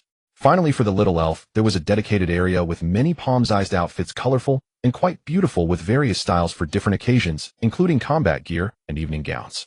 Wayne sat in the resting area watching Aurora help Nia choose. At the same time, he noticed many other people with little elves were also selecting outfits. Seeing this made Wayne ponder. It seemed little elves weren't very rare, at least not in the Imperial Center. Otherwise, there wouldn't be so many little elf outfits stocked up. Half an hour later, as the little elves finished their selections, the 3 of them approached Wayne. Are you all done? Yes, master, we found so many beautiful clothes and shoes. As she spoke, Nia happily flew in front of Wayne, gesturing. Seeing this, Wayne nodded, suddenly recalling the shorts and short sleeves from his past life. So he looked at the sales representative. By the way, do you have short sleeves here? The sales representative was momentarily taken aback, looking at Wayne with a strange expression. Though brief, Wayne noticed it. What are you thinking?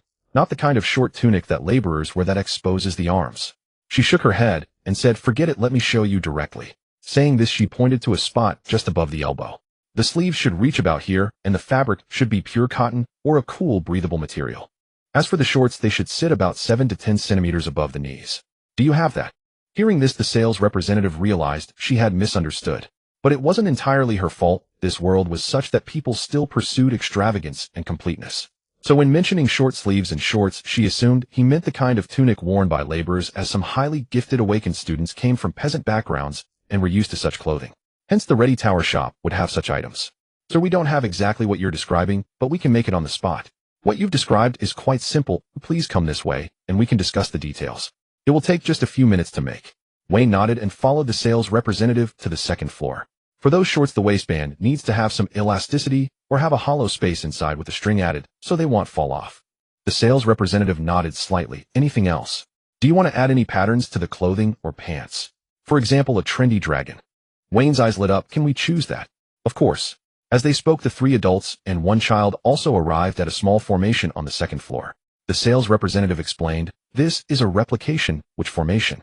After activating the formation, we use elemental magical energy to draw the overall pattern. When the materials are placed inside, we can generate clothing."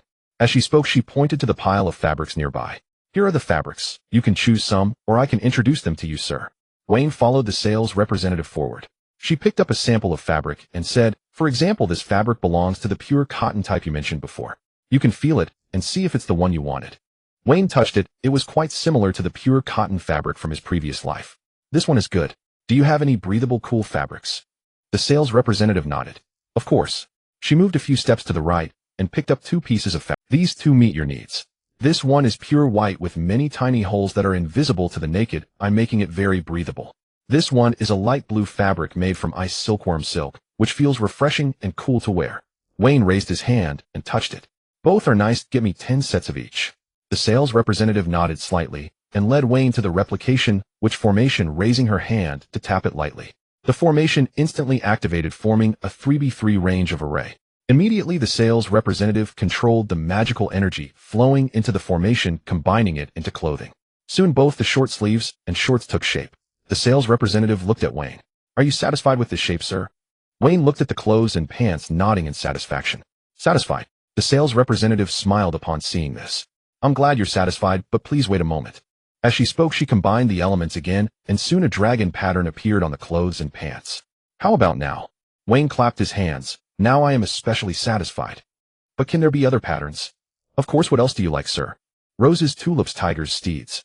Hearing this, the sales representative couldn't help but smile, thinking about how young he was. She nodded. "Of course. Just a moment, sir." 5 minutes later, Wayne looked at the short-sleeved shirt and shorts adorned with various colorful patterns, feeling a surge of joy within. Beyond their striking appearance, it was the sense of liberation and ease that came with wearing them that delighted him.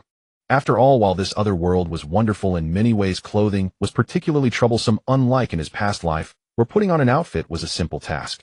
Just then Nia chimed in, "Master, I want one too. I want this one with the fire dragon pattern." Aurora also stepped forward, saying, "Young master, I want one too." Pausing for a moment, she lowered her voice slightly. "Young master, I didn't expect you to like this style." Initially, Wayne felt quite pleased, thinking his taste had been recognized. However, upon hearing Aurora's words, his face darkened, and he flicked her forehead with his finger, saying, "What are you thinking? Isn't this just normal clothing?" Aurora covered her forehead. "Young master, how is this Hearing this, Wayne realized that he had not completely forgotten his past life's perceptions, but waved his hand dismissively. "Go away, little brat, why are you asking about my business?" Saying this, he went ahead to check the produced short sleeve. "Haha, Sister Aurora, the master is still so young, and you're teasing him. You'll get hit for that." Upon hearing this, Aurora raised an eyebrow. "You just a newborn baby, what do you know?" Nia rolled her beautiful red eyes. For you saying the master wants to mate. It's recorded in the inheritance memory from the mother of the holy domain." At this, Aurora's face darkened. "You? Shut up."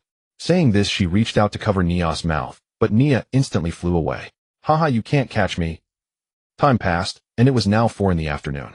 After purchasing clothes, Wayne and the others got off the floating vehicle and arrived at the heart of the Southern District's commercial street. While the outskirts were ordinary, the shops in the very center were all related to extraordinary powers. At this moment, Aurora's voice rang out. "Young master, this area is the true center where all extraordinary items are sold."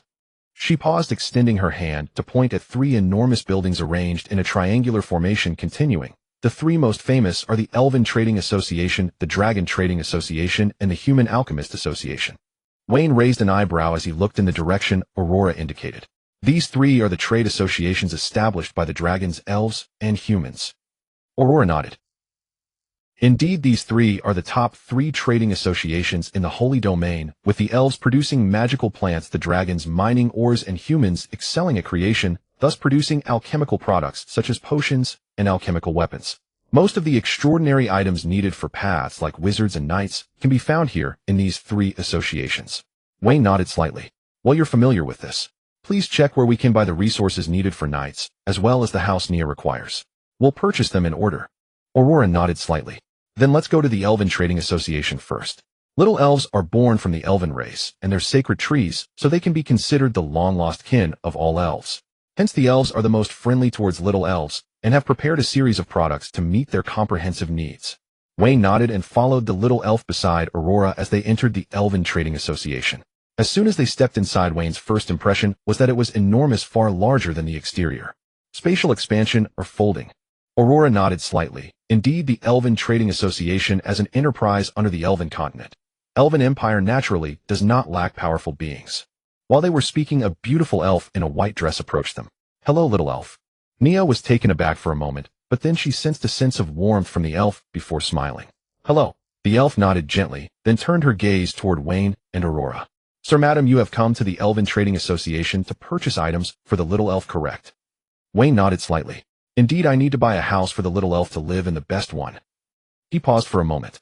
Of course, if there's anything suitable for Nia, you can recommend it. It all needs to be the best. Looking at Wayne, who seemed to have the words money is no object written on his face, the elf did not look down on him, but instead regarded him with warmer eyes.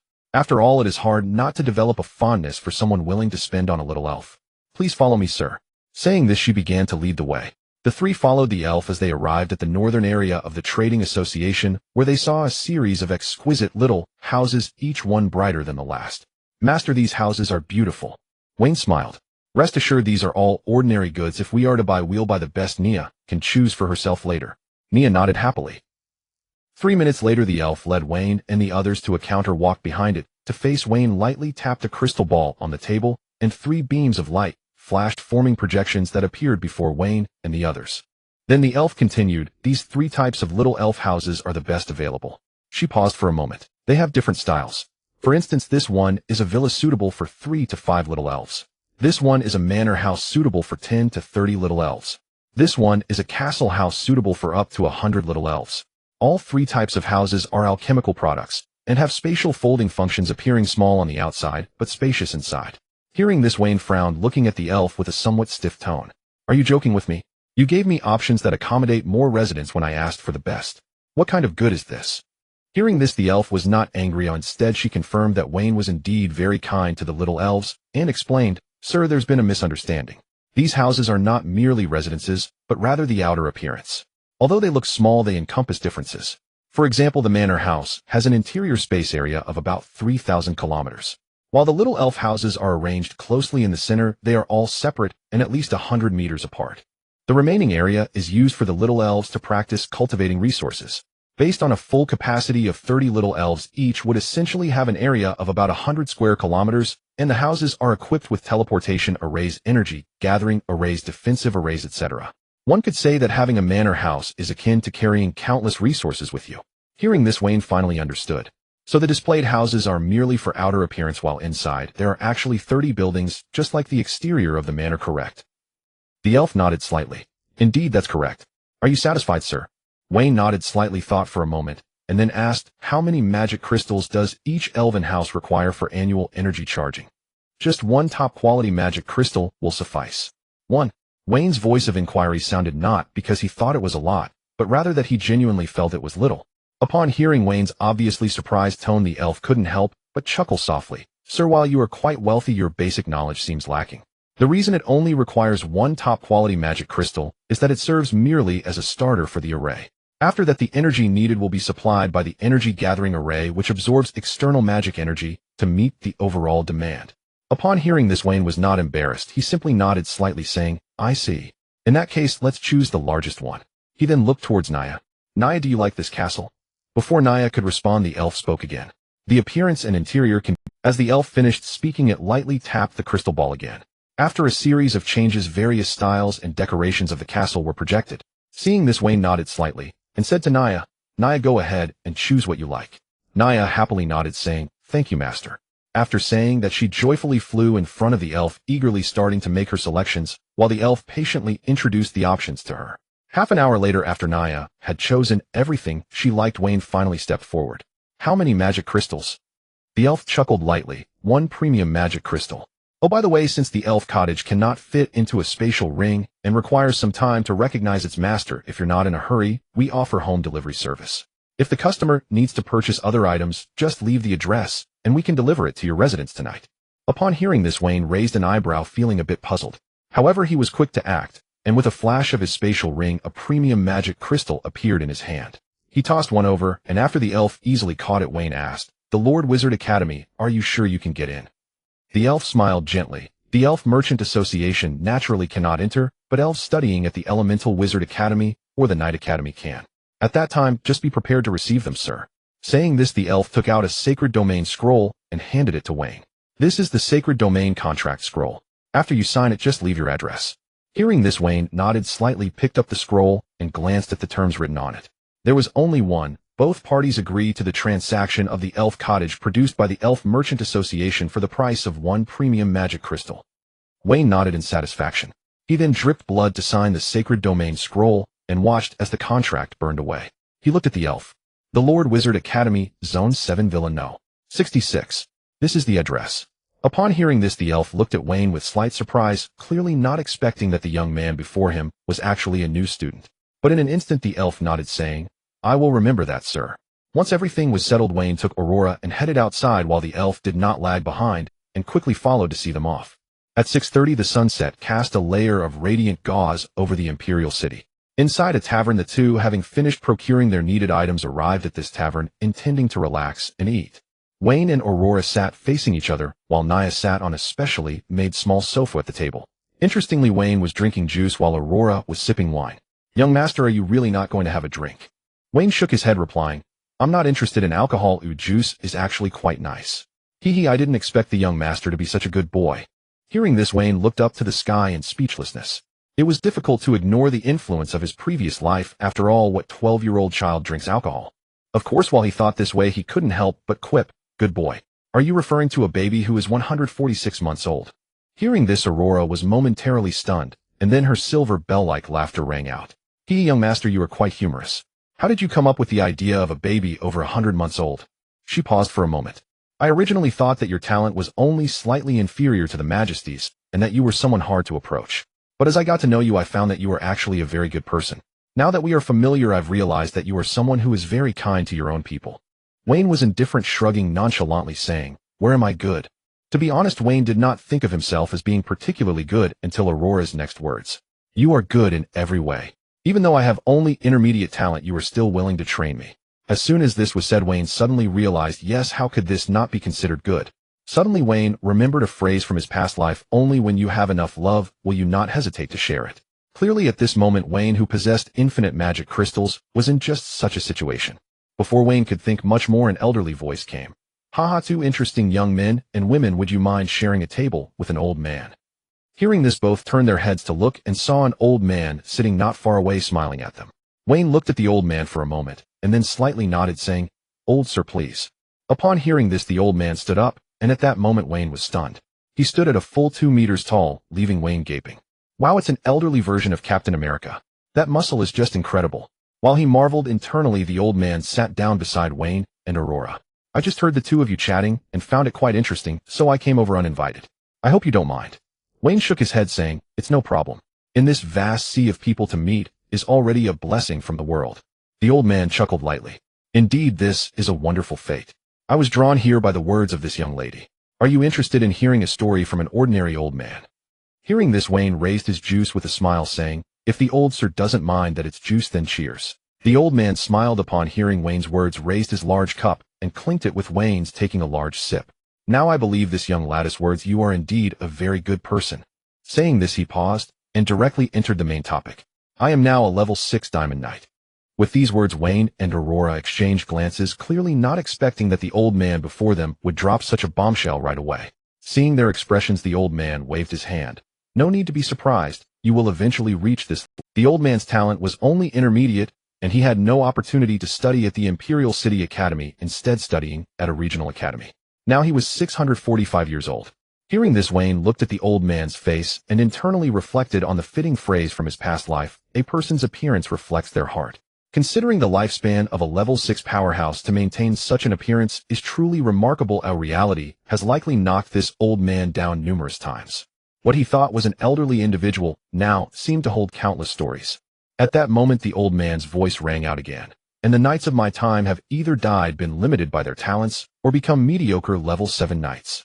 But I am not willing to settle for being a mediocre level 7 knight.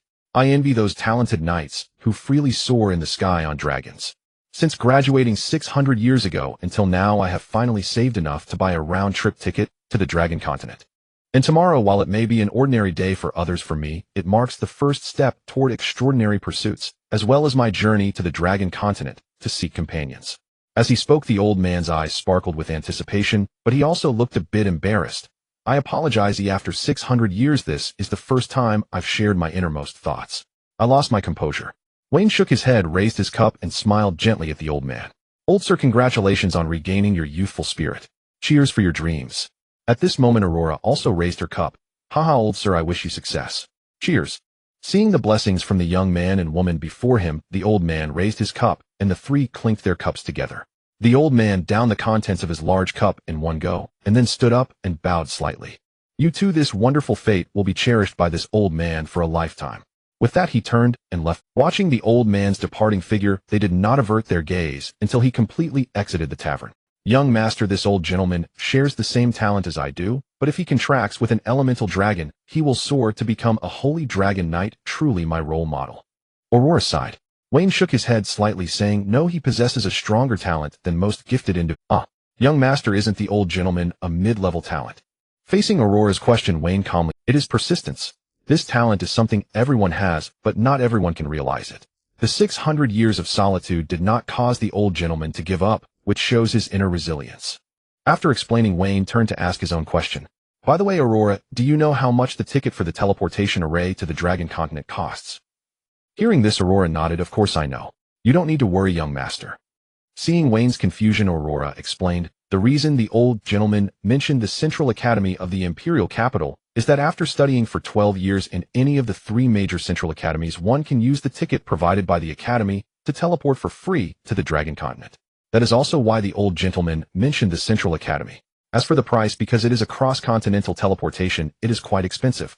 The ticket for one-person round trip costs 3,000 high-grade magic crystals. 3,000 high-grade magic crystals. That's not too much. Hearing this, Aurora shook her head. Young master, not everyone is as wealthy as you, and not everyone is as rich as the Lord Wizard. 3,000 high-grade magic crystals are worth 30 million low-grade magic crystals, especially for a knight. Even if he is a 6th-level diamond knight, it would take a long time to save such an amount, especially since he comes from a territory knight academy. Earning magic crystals would be even harder. Wayne was a bit puzzled. Why? After all, he is a 6th-level diamond knight. It shouldn't take him 600 years to earn 3,000 high-grade magic crystals, right? Aurora shook her head, simply stating, before contracting a dragon, knights do not engage in production. In other words, even if a knight reaches level 7 before a major development occurs, he still does not engage in production. As for 6th-level powerhouses, the Central Knight Academy has stood for thousands, or even tens of thousands of years, producing countless strong knights. Compared to territory knights, it's obvious which one to choose if there are tasks involved. In contrast to knights obtaining resources, wizards have a much easier time. Even a territory wizard academy is stronger than knights because wizards engage in various alchemies. In contrast to knights obtaining resources, wizards have a much easier time. Even a territory wizard academy is stronger than knights because wizards engage in various alchemies. To go to the Dragon Continent. Resolving his doubts, Wayne looked at Aurora. So, Aurora Nia, we should head back to the academy now. Aurora nodded, and the little sprite floated up, landing on Wayne's shoulder. As they exited the tavern, the Imperial capital was still brightly lit and bustling. Half an hour later, in the vast square of the Lord Wizard Academy, Wayne and the others appeared, having exited the teleportation array. Wayne felt a sigh of relief in his heart, simultaneously resolving that he would not step outside the academy until he officially advanced 1 level as a wizard. Today's experience made him realize that his vision was still insufficient. He would lay low for the next few years.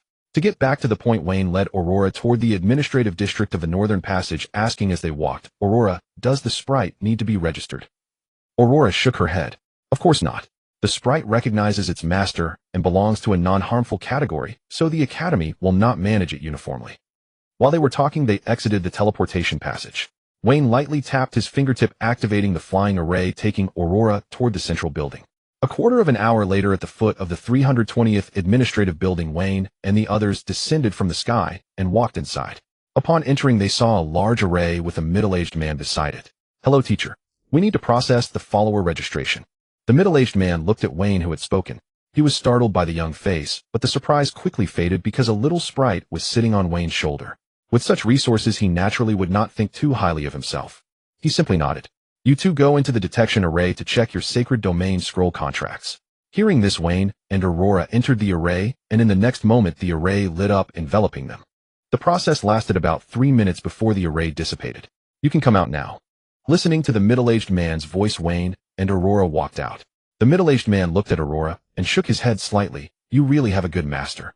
With only 4 contract bindings, if the detection array did not show that there was no harm to students of the Lord Academy, and the sacred domain scroll required voluntary signing to take effect, I would have to notify the dean immediately. Aurora smiled brightly. "Of course, young master is wonderful." Hearing this, the middle-aged man shook his head, raised his hand to touch a crystal ball on the table, and a projection appeared. "Delhi, Aurora. So it's you, the descendant of General Delhi." He looked down. Wayne, that genius whose talent is just slightly inferior to his majesty." He quickly looked at Wayne. "Do you really have no element of coercion at all?"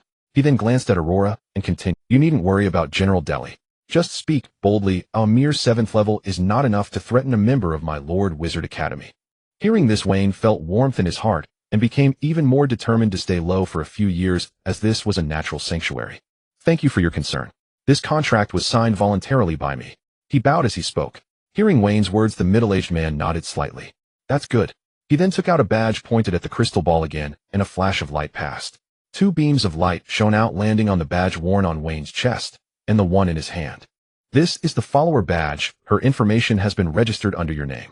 Once you advance 1 level to become an official wizard and activate the Sacred Domain Network, you will be able to view the follower's information." He then tossed the follower badge to Aurora. "As an apology for the doubts, here's a tip. Within the Lord Wizard Academy, there exists a high-level light element breathing technique. As for how to obtain it, that will be another price." Hearing this, Aurora's face showed excitement. After all, a breathing technique that harmonizes with her own attributes would naturally be more suitable for her, as she had not found a light attribute breathing technique, and was currently practicing a basic one. Seeing this, Wayne shook his head and looked at the middle-aged man. "Just tell me the price. You should be able to tell whether I can afford it." Seeing this, the middle-aged man chuckled lightly. "Of course I can see that. At the apprentice transformation stage, one can have a little sprite. That's a sure sign of wealth." Wayne shook his head. "Please don't put it that way. Just tell me the price directly. The student is afraid." Seeing this, the middle-aged man revealed a broad smile. "Straightforward. For 1 high-grade magic crystal, I can tell you the information." Before he finished speaking, Wayne directly tossed a high-grade magic crystal over. The middle-aged man raised his hand to catch it. "Haha, straightforward indeed. As for the light element breathing technique, it's in the library on the 9th floor with Linus." "Linus?" Wayne murmured softly, and then nodded, turning to look at Aurora. "So it's him. That makes things easier. I know Linus. I can take you to exchange it tomorrow." He then looked at the middle-aged man. "Thank you for the information, and goodbye." The middle-aged man smiled as he watched Wayne and the others leave. Tisk earning a high-grade magic crystal with a single sentence. What a lucrative profit. 10 minutes later, at the entrance of the dormitory area, Aurora happily said, "Young master, I have truly become your maid." Wayne smiled and nodded. Congratulations." He then changed the subject. "Don't you want to ask about the breathing technique? You seemed quite excited just now." Yes. Aurora, you were just as excited as if you had seen a delicious stone." Neos' voice followed closely. Upon hearing this, Aurora couldn't help but laugh. "Oh, Nia, it's one thing to want to eat magic crystals yourself, but to use a scheme like that. Why ask? Didn't young master already promise to help me change?" Aurora tilted her head, looking at Wayne with some confusion. Hearing this, Wayne chuckled and shook his head, not saying much, but feeling a warm sensation in his heart. Indeed, the feeling of being trusted is truly wonderful. 5 minutes later, Wayne and Aurora playfully landed at the entrance of Villa No. 66, but the next second Wayne's smile vanished. At the villa entrance stood a stunning woman in a fiery red dress holding a little elf house. The reason for his disappearing smile was that this stunning woman was the very teacher who had explained the knight ranks to Wayne before. Stepping forward, Wayne said, "Teacher, why are you here?" The woman looked at Wayne stunned for a moment. "Is it you?" Then without saying much, she glanced at the little elf perched on Wayne's shoulder. "This is the elf house you ordered from the Elf Trading Association. Please open the door, or I'll help you place it inside." Wayne was about to nod in agreement, but suddenly stopped. "How can we let you in?" He then intentionally changed the topic. No need, just leave it at the door. By the way, what is the payment?" The stunning woman looked at Wayne and displayed a beautiful, yet dangerous smile. "You don't plan to offer me a glass of water after I've stood at the door for so long." Wayne inwardly lamented, as according to etiquette, that was indeed the case. Moreover, the teacher had answered many of his questions in class. But who knew if this woman could discover the secrets of the courtyard? Thus he still planned not to let her in, and instead took out a high-grade magic crystal. "Sorry, teacher, we lost track of time and returned a bit late. Here's a high-grade magic crystal as your payment." He stepped forward, placed the crystal in the woman's hand, and simultaneously took the elf house. Aurora, after speaking, he walked to the entrance where the door opened automatically, and he quickly went inside. Aurora, the stunning woman, was slightly taken aback and turned to look at the closing door. She did not attempt to force her way in, as the Academy's rules were not to be trifled with. "'Tis to be rejected like that is truly an unacceptable reality," she said, smiling like a rose, beautiful yet thorny. As the door closed tightly, the stunning woman playfully tossed the high-grade magic crystal in her hand before turning to leave. Inside the courtyard of Villa No. 66, Wayne sat on the pure white jade floor, staring at the closed door as if it were a flood beast. "Giggle, young master, is that a woman you abandoned?" Hearing this, Wayne glanced at Aurora, who was teasing him beside him, and flicked her forehead. "Umph. Young master, you aren't really that unlucky, are you?" Wayne replied irritably. "What are you talking about? She was my teacher from class before." Listening to this, Aurora looked puzzled. "Since she is a teacher, shouldn't you invite her in?" Faced with Aurora's question, Wayne waved his hand. "That's what one would think, but you should look at the situation in the courtyard. This is my secret, young master." Hearing this, Aurora stiffened for a moment. Due to the domain contract, once Aurora's understanding recognized that this was Wayne's secret or privacy, she could not reveal it in any way. At this moment, Aurora surveyed the courtyard and saw 100 pots of magic plants. "What is this, young master?" "This isn't a secret at all." Wayne first took out a high-grade magic crystal that Nia had eaten and handed it to Nia before speaking. "Then take a look. What did Nia eat?" Upon hearing this, Aurora was slightly taken aback and then looked over. The next moment, a high-grade magic crystal and an attributeless high-grade magic crystal. "Young master, you are too extravagant." Wayne didn't respond, but lightly said, "Even Nia eats high-grade magic crystals daily. What do you think is in the courtyard?" Upon hearing this, Aurora quickly realized, her tone trembling. "Young master, you don't mean that all these 100 types of magic plants are nurturing little elves, right?" She looked at Wayne with an expression of disbelief. Seeing this, Wayne chuckled lightly. "Of course, otherwise why would I not let her in?" If she saw through it, even though this is the Lord Wizard Academy along with the Tower of Truth and the Temple maintaining world order, there will always be greedy individuals. Regardless of how harmonious the era is, they still exist, and wouldn't that put young master in danger? After saying this, Aurora finally understood why, when she mentioned little elves, Wayne was so calm, because he was. At the same time, she quickly calculated the amount, opening her mouth in shock. "Young master, with 100 pots, that's 100,000 high-grade magic crystals, 1 billion low-grade magic crystals, 10 billion gold coins. Young master is so wealthy. No, he should be called immensely rich." Hearing this, Wayne shook his head faintly. "In any case, I have enough money to use." He then stood up and patted his behind. "Let's go. We've been out all day. Let's go up and set up the elf house, and we can end today's task." Saying this, he picked up the elf house and walked towards the villa, while the little elf followed closely behind. Aurora, on the other hand, looked at Wayne's back with great excitement, recalling Wayne's promise to do his best to nurture her within his capabilities. With more expectations, she silently rejoiced in her choice and looked up at the star-filled sky. The girl softly prayed, "O will of the domain, thank you for your favor." An hour later, in the second-floor living room, Wayne, freshly showered and dressed in a short-sleeved shirt and shorts, sat on the sofa, looking at the little elf castle house, placed on the table in front of the sofa, lightly touching it. A projected map overlooking all areas within a radius of 10,000 square kilometers emerged, presenting a scaled-down version on the map. Wayne had only spent half an hour imprinting before going to shower. After all, cumbersome clothing was a form of restraint for Wayne, and even after wearing it for over 10 years, he still wasn't accustomed to it. And now he finally had the chance to check. Returning to the main topic, Wayne looked at the center of the map where 100 castles stood, and now he had an idea. Upon careful examination, he realized that each castle had a corresponding teleportation array, allowing transportation to the land of each corresponding area, with a radius of 10,000 square kilometers, equating to 1. 5 billion acres of land. With 100 elves residing on average, that equated to 150,000 acres of land per person, which was more than enough for Wayne during his current period of study. In the viewing room at that moment, Nia and Aurora walked out of the bathroom. "Young master."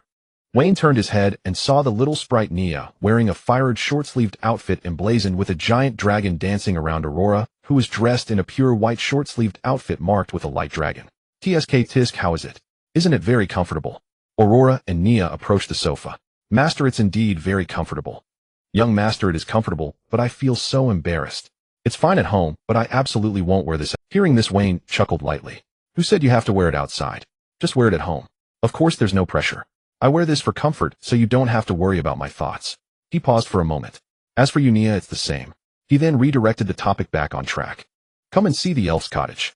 After recognizing the master, I didn't take a close look before, but just now I checked carefully. It has 100 castles inside, each equipped with a teleportation array that can transport to the corresponding land, and each castle corresponds to 150,000 acres of land. Listening to Wayne's words, the big and the small moved closer. Nia tilted her head and said, "Master, I want to try my abilities inside." Wayne nodded slightly. "Just right, I also want to see the abilities of the little sprite. You can fly into the elf's cottage. Inside there is a teleportation array, and I have placed a top-grade magic crystal that can be activated normally." Upon hearing this, Nia swiftly flew into the elf's cottage, and with a flash of light a castle shone brightly on the projected map. When the castle lit up again, Nia appeared on the land teleportation array in an open area. "Master, I'm in." Wayne looked at the little figure on the map and chuckled softly, replying with his mental force, "I know, Nia, go ahead." Nia nodded slightly, crossing her arms in front of her chest, emanating a red glow. At the same time, seeds began to float out from the red light, the glow expanding continuously, illuminating the area within 10 miles in a fiery red, which instead of being garish felt warm. As for the seeds, they began to fall and burrow into the soil. Watching this scene, Wayne stroked his chin and said, "No wonder a level 1 little sprite can take care of planting on 1,000,000 acres of land. Nia has only been born for a day, yet she can cover such an area. In a while, won't she quickly reach a scale of 1,000,000 acres?" Aurora was also somewhat amazed. "So magical." Wayne was slightly taken aback. "Aurora, you haven't seen—" "Yes, young master.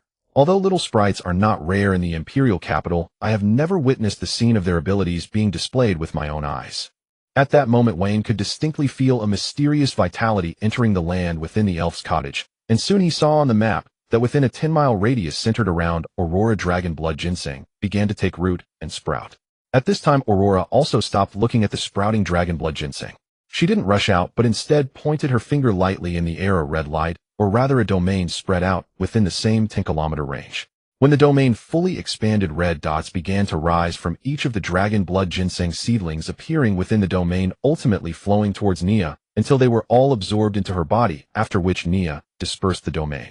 However, shortly after, a mass of red light enveloped Nia, the process lasting nearly a quarter of an hour before it dissipated. Then Nia exited the elf's cottage through the teleportation array.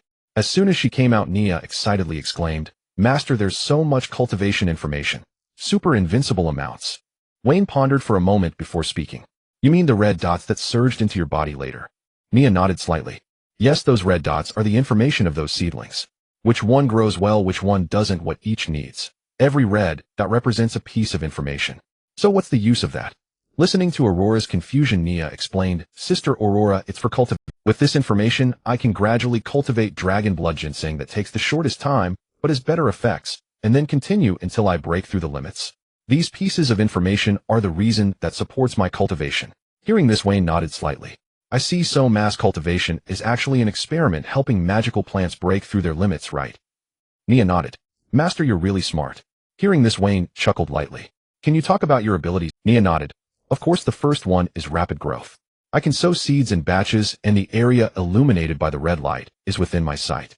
I can plant seeds in batches based on the size of land needed for the dragon blood ginseng and the intervals, and then let them take root and sprout quickly." She paused for a moment. "The later domain is called the information domain, and as you can see, it's for collecting information about dragon blood ginseng." As soon as she finished speaking, Aurora was the first to exclaim, "No wonder little sprites are so magical." Upon hearing this, Wayne turned his gaze towards Aurora, noticing his confusion.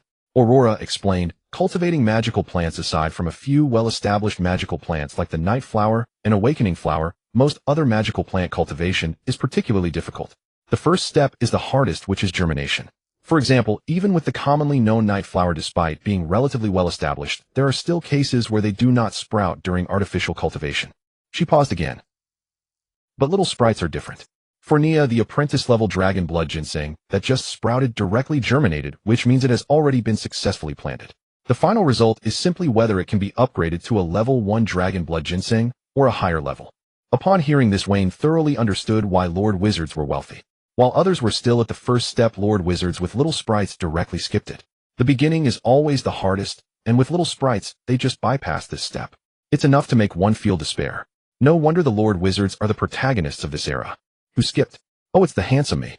While lost in thought, and teasing, Aurora's voice sounded again. However, the second ability seems a bit redundant, because after survival, all you need to do is wait. Hearing this, Nia immediately rebutted, not at all. I want to breed. With this information, I can constantly cultivate better seeds. Wayne nodded slightly. What Nia said is correct. Seeds are like talent. Only those with good talents can bloom beautiful flowers. As he spoke, Wayne thought of the hybrid rice from his past life. After all, without this thing, he didn't know how many people would starve to death in his previous life, which was enough to illustrate the importance of seeds. After chatting for a while longer, Wayne waved his hand. All right, that's enough for today. Tomorrow we officially enter the training state, so get some rest early tonight. Good night. As he spoke, he got up and walked towards his room, while Nia burrowed back into the elf's cottage, returning to her castle, and as for Aurora, she went to the guest room arranged by Wayne. The next day, Wayne slept until noon. As he got out of bed, he heard the sound of wind slicing through the air in the courtyard. Approaching the window, he saw Aurora in the center of the yard wielding a gigantic sword that was much taller than her, swinging it with great vigor. The sound of the wind was the result of the massive sword cutting through the air. Tisk, if that sword were to strike me, wouldn't I be split into two? The girl practiced earnestly. Beads of sweat the size of peas dripped from her forehead onto the ground. Her hair was already damp, clearly indicating that she had been training for a long time. Seeing this, Wayne turned away and left the room, only to find Nia in the elf's cottage diligently observing a dragon blood ginseng. Am I the only one being lazy? He teased, tossing a high-quality magic crystal into the teleportation array of the elf's cottage, sending it beside Nia, while simultaneously conveying, Nia, ask me for more after you finish. With that, he turned and walked into the bathroom. 2 hours later, Wayne landed in front of Teaching Building No. 177 to make up for the relaxation he had the previous day. This time, Wayne chose the history of the Holy Domain, a mandatory course that he wasn't particularly interested in, but since it was the only course starting soon, he decided to attend. As for cultivation, the hard training over the past month was already completed, and it wasn't too late to relax before continuing to cultivate. Thus, after finishing his meal, Wayne came out. Lost in thought, Wayne arrived at classroom 203, only to find that there weren't many people inside, just a little over a dozen. Clearly, most of them shared his lack of interest in history.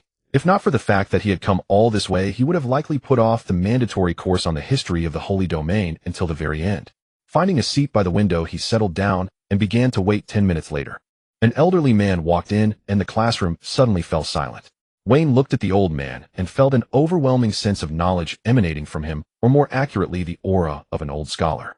The elderly man before him was neither kind nor cold, but he was definitely someone with a wealth of knowledge. At this moment, his deep and resonant voice broke the silence. Now we shall begin the class. During the class, no questions shall be asked and no disturbances are allowed. The course will last about 3 hours, with the first 2.5 hours dedicated to lectures, followed by a half hour for questions. With that, he didn't give anyone a chance to respond and directly delved into the topic. I believe that among you at least some have seen the graduation souvenirs received by the students of the Elemental or Night Academies upon graduation. Its opening is over 30,000 years ago. The top-tier middle planes of the Holy Domain were developed to their zenith by wizards and knights, known as the Era of Great Expansion, blessed by fate. After finishing, the old man looked at the students, noticing both understanding and confusion among them, and he nodded, slightly satisfied. This is the Era of the Great Expansion. To commemorate this era and to ensure that future generations do not forget the contributions of their predecessors and the harshness of that time, both academies, or rather all top-tier elemental wizard and knight academies, issue such souvenirs. He paused briefly. Unlike the Lord Wizards, who are the protagonists of this era and products of the Era of Great Development, our souvenirs from the Lord Academy differ from those of the Knights and Elemental Wizards. They commemorate the beginning of the Era of Great Development, which traces back to the end of the Great Expansion. After explaining, the teacher read in a deep, hoarse, yet clear voice, after 30,000 years of expeditions, countless planes were either taken over or destroyed by wizards and knights. In the vast array of world origins merging with the hometown of wizards and knights, the Holy Domain plane group naturally leaped to become a superior plane group and was promoted to a top-tier one. This is the reason and the beginning of the era of great development. The teacher continued, but problems also arose. Although the Holy Domain was promoted to a superior top-tier plane group, and even possessed several times the usual origin, its quality was far inferior to other superior top-tier plane groups. In simple terms, it had become bloated overnight. While the quantity was sufficient, the quality did not keep up. To stabilize the origin, the will of the Holy Domain world instinctively reclaimed its affiliated planes, such as the Elf Plane and Dragon Plane, which originally belonged to it. This led to the formation of the Dragon Continent, Elf Continent, and the Continent of all races in order to stabilize itself. Apart from the central Holy Domain continent, or the Wizard Continent, which is the original map of the Holy Domain world, the rest were all formed later. Later, the emergence of 7 beings who fought for 30,000 years to rise to the 8th level rules allowed the Holy Domain plane to stabilize completely, enabling it to gradually digest the numerous world origins. Afterward, under the guidance of the will of the world and the heavy losses suffered by various races during 30,000 years of war, each race desperately needed to recover its vitality. Thus, the era of great development arrived, and the protagonist of this era, the Lord Wizard, emerged accordingly. Listening to the teacher's words, Wayne suddenly felt that this class was truly worthwhile. Was this history? No, in Wayne's eyes, this was the truth of the world. Before Wayne could ponder further, the old man shifted his tone and began to explain. The following section of history pertains to the birth of the era of great development, or rather the starting point of that era.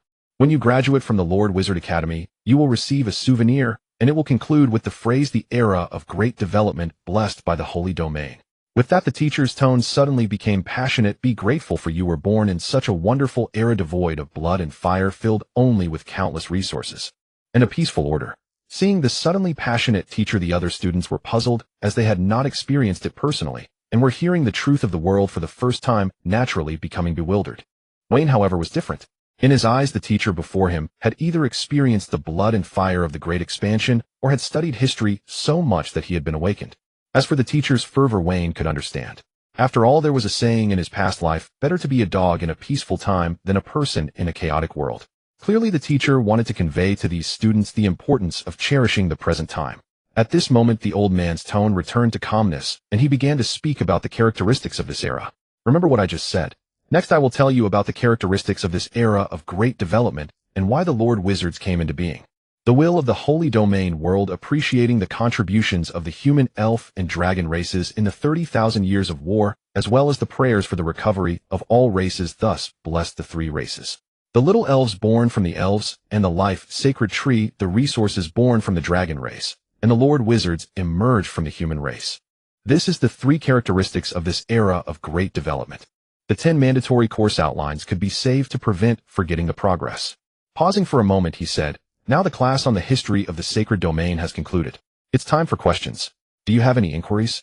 As he spoke, he looked expectantly at the many students below, as if eager to showcase the vast knowledge stored in his mind. Teacher, how vast is the sacred domain world we are in? Upon hearing this, the teacher chuckled softly, saying, I don't know how vast it is, as there is no fixed number.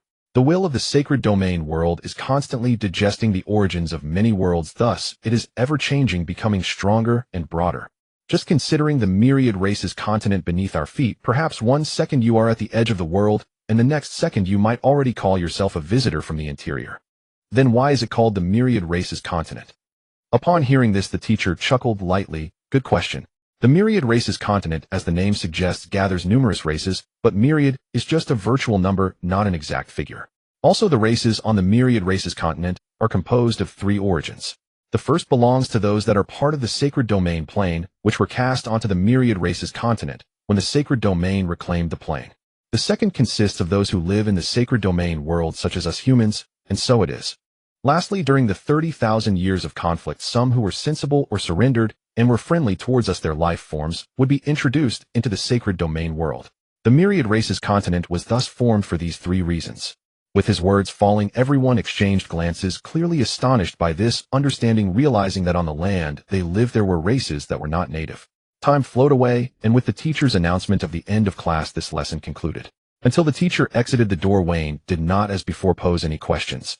This was because he had already learned what he needed to know at the beginning of the class. As for the rest, clearly it was merely embellishment.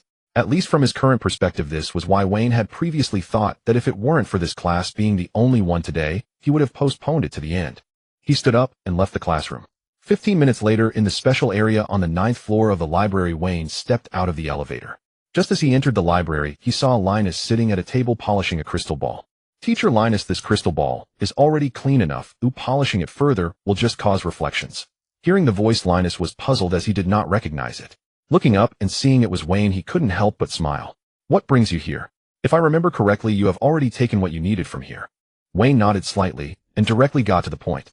Indeed, I have come with a different intention this time. I have taken on a follower who practices the path of a knight with a light attribute. I heard you have the breathing method she needs, and I would like to replicate a copy. Linus raised an eyebrow, but did not concern himself with who had informed Wayne. After all, it was no small matter from years ago, and many knew about it. He then teased, Tiska follower. This doesn't sound like a follower at all, it sounds more like a little girlfriend. It seems my big client will have a little client in no time. Hearing this, Wayne's face darkened. What are you saying? How old do you think I am? To his surprise, Linus wore an expression that said he understood. Oh, I see. Sorry, is it not appropriate to say? He then added, I have that kind of potion here guaranteed to make you the most courageous man. Wayne rolled his eyes at Linus, feeling a bit flustered. After all, his soul wasn't that of a child. He naturally understood what Linus meant. I'm still young, and I don't need it. Besides, I'm already quite formidable, I have no use for it. Don't. The effect of this is really good and not expensive. Just one top-grade magic crystal for one dose. Though Wayne didn't need it, upon hearing the price, he still retorted, I have money, but don't treat me like a fool. If you sell me one top-grade magic crystal for this, aren't you afraid the Potion Association will find out and come after you? Unexpectedly, upon hearing Wayne's words, Linus not only didn't get angry, but also chuckled. I'm really not afraid, because whether it's the Array or the Potion Association, they control the prices, which are just standards. As long as it doesn't go below that number, but if it exceeds, then that's your own ability. Wayne looked speechless. Is this even allowed? But you wouldn't be specially extorting freshmen, would you? Linus pouted. What kind of talk is that? I'm just earning the money that is beyond their understanding legally. How can that be extortion? Hearing this, Wayne couldn't help but retort, did you just tell me everything? Linus shrugged. What of it? You still haven't obtained the light attribute breathing method, have you? Wayne's mouth twitched. Was he just waiting for him here? You were quite frank, but you wouldn't be selling fake goods, would you? Linus shook his head. Fake goods? Where would I find such things? Besides, selling fake goods would be extortion, wouldn't it? Selling real ones, I'm legally earning money. Well, for just replicating a copy, it's not expensive. 3 top-grade magic crystals will suffice. Upon hearing this, Wayne stepped back a few paces, not because it was too expensive, but rather too cheap. The training of knights and wizards is different. Wizards imprint talent runes. In other words, if you have great comprehension, you can understand the runes of the entire world, such as mountains and rivers, and imprint them as talent models or combine them into wizard arrays. This way, with just a fundamental meditation method, you can embark on the endless path of truth. However, knights are different. Their breathing methods are continuous, and for every level, how to breathe and how to train have structured systems, making such breathing methods naturally costly. Don't trick me. Just 3 top-grade magic crystals for the high-level light element breathing method. You dare sell it, and I wouldn't even dare buy it. Seeing Wayne's reaction, Linus explained, this light element breathing method is not what you think. It is in. Wayne rolled his eyes. Then why are you even mentioning it? Why would I want an incomplete one? Linus waved his hand. Young people are always in a hurry. Listen to me. This light element breathing method is said to be incomplete, not because it only has a few levels of breathing methods after which you can't cultivate anymore. On the contrary, it is a complete night breathing method that can be cultivated up to level 7. The reason it is called incomplete is that when you need to contract at level 7, the dragon for the contract is a designated light dragon. The light dragon is a legendary dragon among dragon groups. This legendary dragon cannot be called legendary simply because it reaches level 7, but because it is inherently legendary. Even in its hatchling stage, it holds a status equivalent to that of a legend. In other words, among dragon groups, its status is akin to that of a prince among humans or a saintess in the church. Thus, the proud light dragon raised with privileges since childhood. To this day, there has yet to be a knight who has contracted a light dragon, and among the wizard community, to my knowledge, only a handful have contracted the light dragon, and they have only signed partner contracts. Upon hearing this, Wayne pondered for a moment before speaking. So the breathing technique is complete at level 7, but the difficulty lies in contracting the light elemental dragon. He then sensed something amiss. Wait a minute, you almost had me fooled. There's yet to be a knight who has contracted a light dragon. Where did you get the complete light elemental breathing technique from? Linus scoffed. What's the big deal? Just because you don't have a complete light elemental breathing technique doesn't mean there aren't others. This is something I compiled based on my personal reasons. Wayne then understood why it was so cheap. So the reason it's cheap, besides the difficulty of contracting the light elemental dragon, is that this is an untested breathing technique. Linus showed no embarrassment, but rather spoke as if it were obvious. What do you expect? How could it be so cheap otherwise?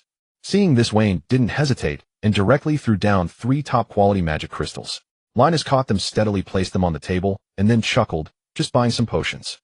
Wayne looked up at the sky in exasperation. Do you really need to be this money-hungry? Didn't you just make 3 top-quality magic crystals? Listening to Wayne, Linus defended himself. What do you know? Who would complain about having too much money? You buy it, and once you do, I'll finalize this deal with you. He paused for a moment. This stuff is genuinely useful. It's a non-grade potion made from the essence refined from the blood of a level 7 Holy Sun Tiger beast. Just 1 dose, and you'll never have to worry about your kidneys again. Wayne secretly scoffed at this claim. It sounded pleasant, but the so-called essence was likely refined in tons. How did Wayne know? It was obvious. Could a potion made from a level 7 beast only cost 1 top-grade magic crystal? After a moment, Wayne's face reddened as he finally asked seriously, I heard this stuff helps you grow taller. Is that true? Seeing this, Linus, fully aware of Wayne's little trick, cooperatively teased back, Of course. It'll definitely help you grow taller, soft yet firm. Saying so, he produced a blood-red potion and handed it to Wayne. Wayne took the potion, tossed over a top-grade magic crystal, and received the booklet on the light elemental breathing technique from Linus before swiftly turning and leaving. As he watched Wayne's retreating figure, Linus chuckled heartily. Haha, this kid is quite shy. Moments later, Wayne stepped out of the elevator on the first floor, smacking his lips as he walked. Not bad, it tastes pretty good, he thought. Don't ask what it is, he bought it anyway, so it was just as well. It's definitely not, because he wants to become a stronger man. Time passed, and 10 months slipped by. During this period, thanks to Aurora's presence, Wayne no longer had to worry about trivial matters, stopped attending classes, and fully focused on his cultivation. This day also marked the end of the 2nd month in Wayne's 2nd year at the Imperial Capital's Central Academy. Inside Villanelle, 66 Wayne had completed the last rune imprint of the first level 100 blade, which erased 7 days prior, and now it was just a matter of combination. Within the Sea of Consciousness, in the right side of the elemental killing array's range beside the apprentice level 10 blade array, Wayne controlled 1200 heaven and earth runes, pouring them down from the heights of his Sea of Consciousness, following the sequence he had memorized over the past 7 days, beginning to nest and form the first level 100 blade array at the outer edge of the 10 blade array. The moment the formation was fully formed, an overwhelming amount of magical energy, far surpassing that of an apprentice-level sorcerer, surged rapidly into his body, then into the Sea of Consciousness. If being an apprentice-level Lord Sorcerer was merely a spring, a small stream began to gather. Now advancing to the first-level Official Sorcerer was like a creek continuously flowing with magical energy into the Sea of Consciousness, constantly strengthening it and subtly enriching it, which could also be said to be an accompanying enhancement of his mental power. Meanwhile, outside, Wayne's physical form, along with Aurora and Nia, standing not far away, watched as countless particles of golden elemental magical energy surged towards Wayne's body, continuously flowing in. Young master, you've broken through. Upon hearing this, Nia looked at Aurora. Is that true? Aurora, sister. Aurora nodded slightly. Indeed, this is the phenomenon of a sorcerer's promotion. Whether it is an elemental sorcerer or a lord sorcerer, there will always be elemental magical particles manifesting in the world during the breakthrough, surging into the body.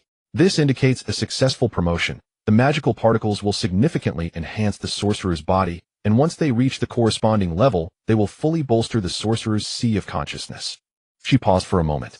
However, the sheer amount of magical energy manifestation is beyond what ordinary people can compare to. Only those with top-level elemental affinity talents can produce such a significant amount of magical particles.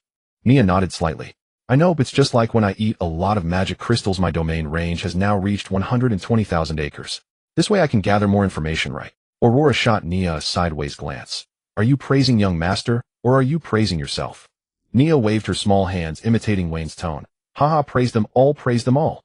Watching Nia dressed in a short-sleeved shirt and shorts, waving her hands, she looked like a miniature version of Wayne. Aurora couldn't help but laugh. You and young master really are cut from the same cloth in terms of expression and actions. She paused for a moment. While young master has successfully advanced, I should also put in some effort. In about a month, I can also advance to a first-level Black Iron Knight. My training is much simpler than a sorcerer's, so I can't fall behind young master. Turning to head downstairs, Nia made no move. After all, her advancement relied solely on eating and digesting before level 6. She could stabilize at level 6, but now she was lagging in digestion, which is why it took her 10 months to become a first-level fully realized sprite.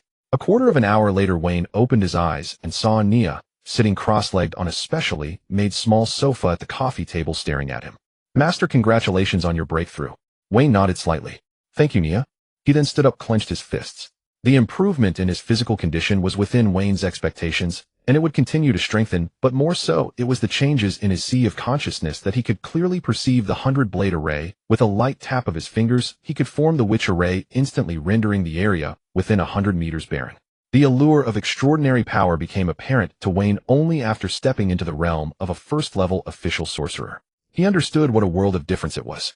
Frankly speaking, he could easily crush 1,000 versions of his former apprentice-level self.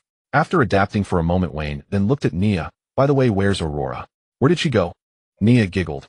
Sister Aurora went to train after seeing Master Breakthrough. She said she didn't want to fall behind you." Hearing this, Wayne smiled. That fits her character, but she's being too hasty. The light breathing technique she trained has made her repeat the entire apprenticeship training. That's not a slow pace. Indeed, Aurora was practicing the light elemental breathing technique that Wayne had brought back 10 months ago, and it was incredibly compatible with her. In just 10 months, she had already progressed her apprenticeship training up to the level of a high knight. Such a training speed had reached that of a high-level physical talent knight. After a moment, Wayne withdrew his thoughts, and once seated, he directed his gaze towards the badge on his chest. 1 year and 2 months promoted to a level 1 official Lord Wizard. Lifespan reaches 1,000 years. The goal of immortality has officially taken its first step. Fisk, I wonder how surprised Marquis Rose would be if he found out. As he spoke, Wayne lightly tapped his finger to activate the Golden Pregnancy Wizard Array, starting to imprint his spiritual mark onto the badge. Moments later, the imprint was completed, and a message arrived. Sanctuary badge linking the whole world, containing various forms and tools. Welcome level 1 Lord Wizard. Wayne officially in use. Upon receiving the information, Wayne fully understood the function of this badge. It was similar to the internet of his past life, yet more practical, allowing for the activation of various functions, as long as there was proof. Taking a moment, Wayne focused his mind, and a faint blue projection screen appeared before him, displaying his account name in the upper right corner. Wayne. Upon clicking in, he saw information about his age, talent, and profession, as well as his realm, essentially a simplified character panel. Wayne raised an eyebrow, glancing to the side where, in addition to personal information, there was a list of followers. Wayne clicked in, and as expected, Aurora's basic information appeared on the screen. Since Aurora had not yet been promoted to level 1, the information displayed was still from before her awakening. At that moment, a message suddenly popped up, and Wayne entered the chat interface, seeing a message from the Academy. 10,000 Races Continent Lord Wizard Academy. Congratulations to the new student Wayne for successfully becoming a level 1 official Lord Wizard and joining the ranks of the Lord Wizard Academy. Seeing this, Wayne chuckled softly. Interesting, with the prefix of 10,000 Races Continent, does that mean there are also academies with prefixes like Sanctuary Continent, Dragon Continent, and Elf Continent? However, after a brief thought, Wayne dismissed it, raising his hand to take out a circular piece of metal, placing it on his badge, and in the next moment a message popped up. Little Wayne, congratulations on becoming a level 1 official wizard. Your sister is proud of you. Seeing this, Wayne felt a warmth in his heart. It seemed to be a preset message. Closing the pop-up window, he looked at the chat interface where Marquis Rose's chat box appeared. Before Wayne could click it, a video call came through. Marquis Rose is calling. Would you like to answer? Wayne did not hesitate, answering immediately. In the next moment, the screen expanded, and the projection of Marquis Rose clad in light armor appeared in the living room. When the projection appeared, Wayne was slightly taken aback. So advanced. At that moment, Marquis Rose's cold voice sounded. Of course, little Wayne, this is essentially a projection of spiritual power, so it is only natural. Listening to Marquis Rose's words, Wayne nodded slightly. It made sense. After all, this sanctuary network was ultimately an application of spiritual power, and projecting it was normal. As he spoke, he stood up and called out, "Sister." Upon hearing this, Annie Hathaway, also known as Marquis Rose, was even more pleased. "Tisk, little Wayne, I thought that after your breakthrough, you wouldn't recognize your sister anymore. That would make your sister very sad." Wayne shook his head slightly. "How could I? Without you, sister, I wouldn't have come this far so quickly." What Wayne said was the truth. If it weren't for Marquis Rose providing the top-grade magical crystal sample, how could he have achieved the infinite magical crystal accomplishment so easily? Annie Hathaway revealed a faint smile. "You do have a sweet tongue, but more importantly, it's your talent. Your speed is quite impressive. In just 1 year and 2 months, you've already become a level 1 official wizard. By the way, there are about 7 months left until the next enrollment period for the Lord Academy, but we can meet again in the Imperial Capital then."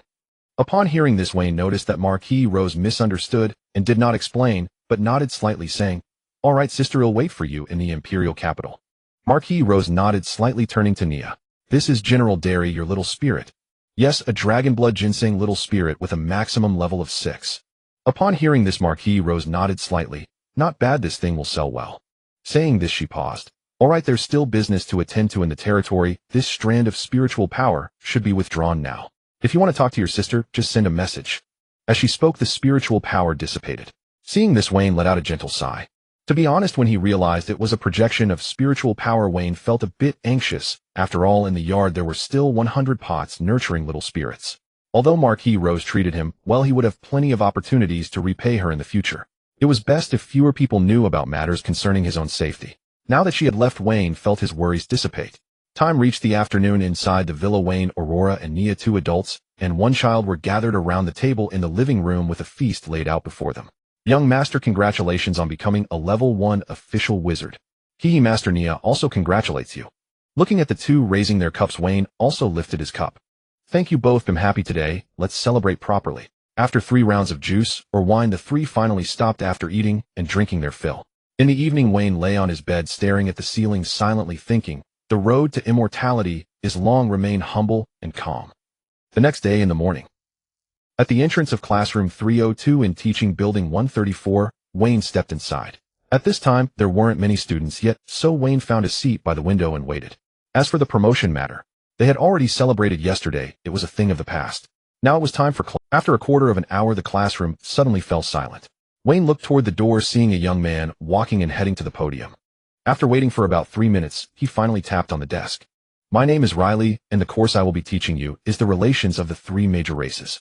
The class duration is 1 hour. The first 40 minutes are for the lecture, during which you must remain silent, and the last 20 minutes are your question time.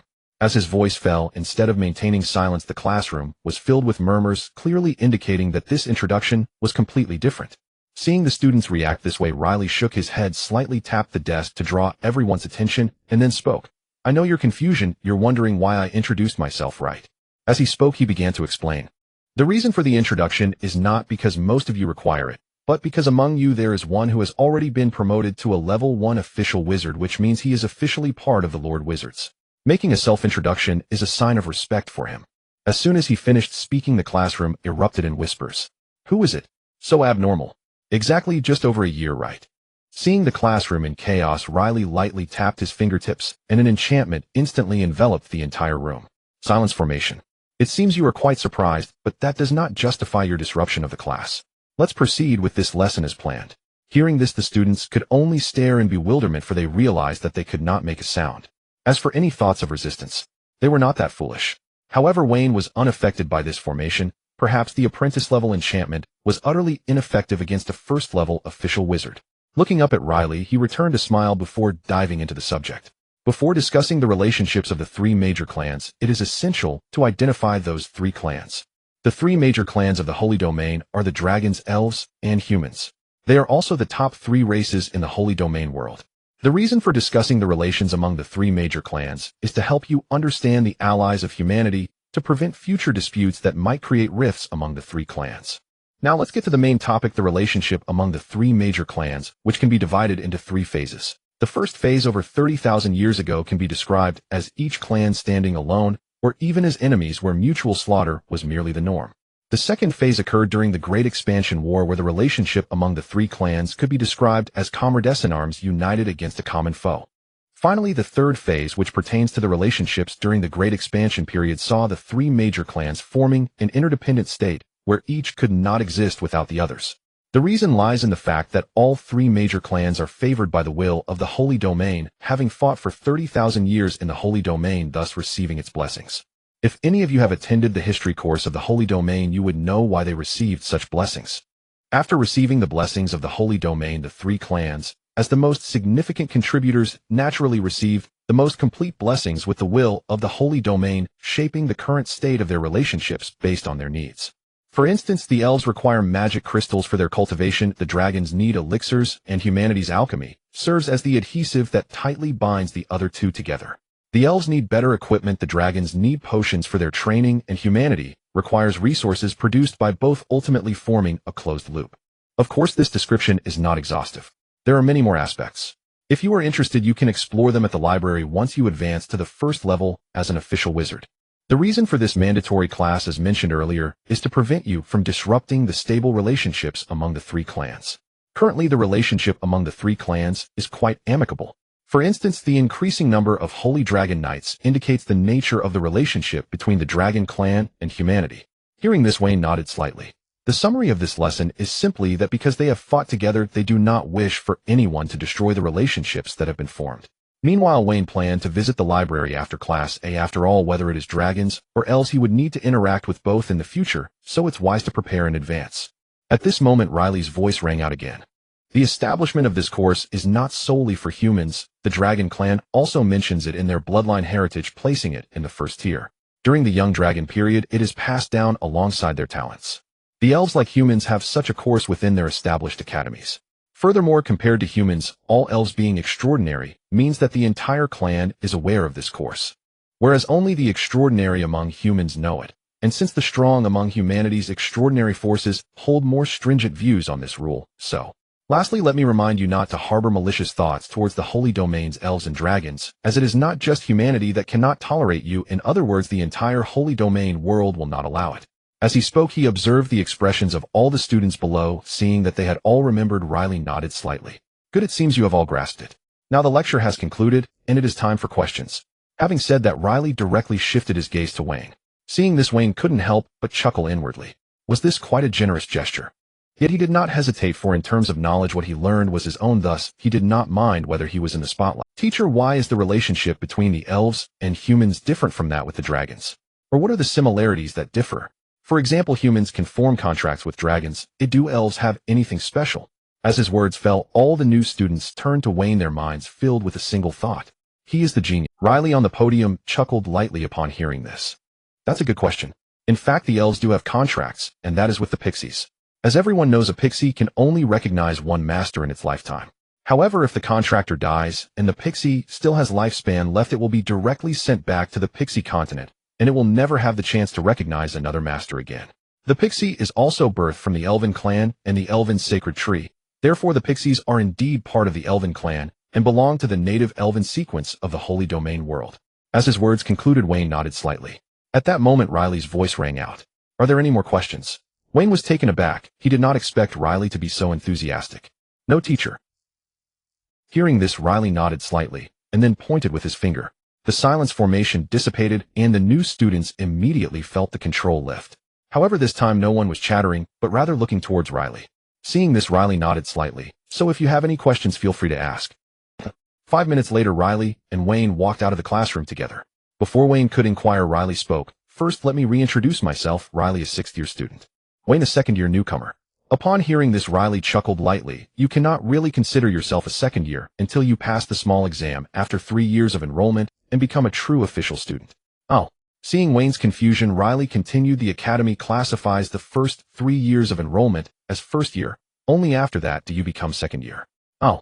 Seeing Wayne's confusion, Riley continued. The academy classifies the first 3 years of enrollment. When this question arose, Riley did not conceal anything, stating directly the future classifications are not particularly special. Each year you pass, you advance to a higher grade. For example, I am in 6th year, which means I have been in the academy for 8 years. Wayne nodded slightly, indicating his understanding.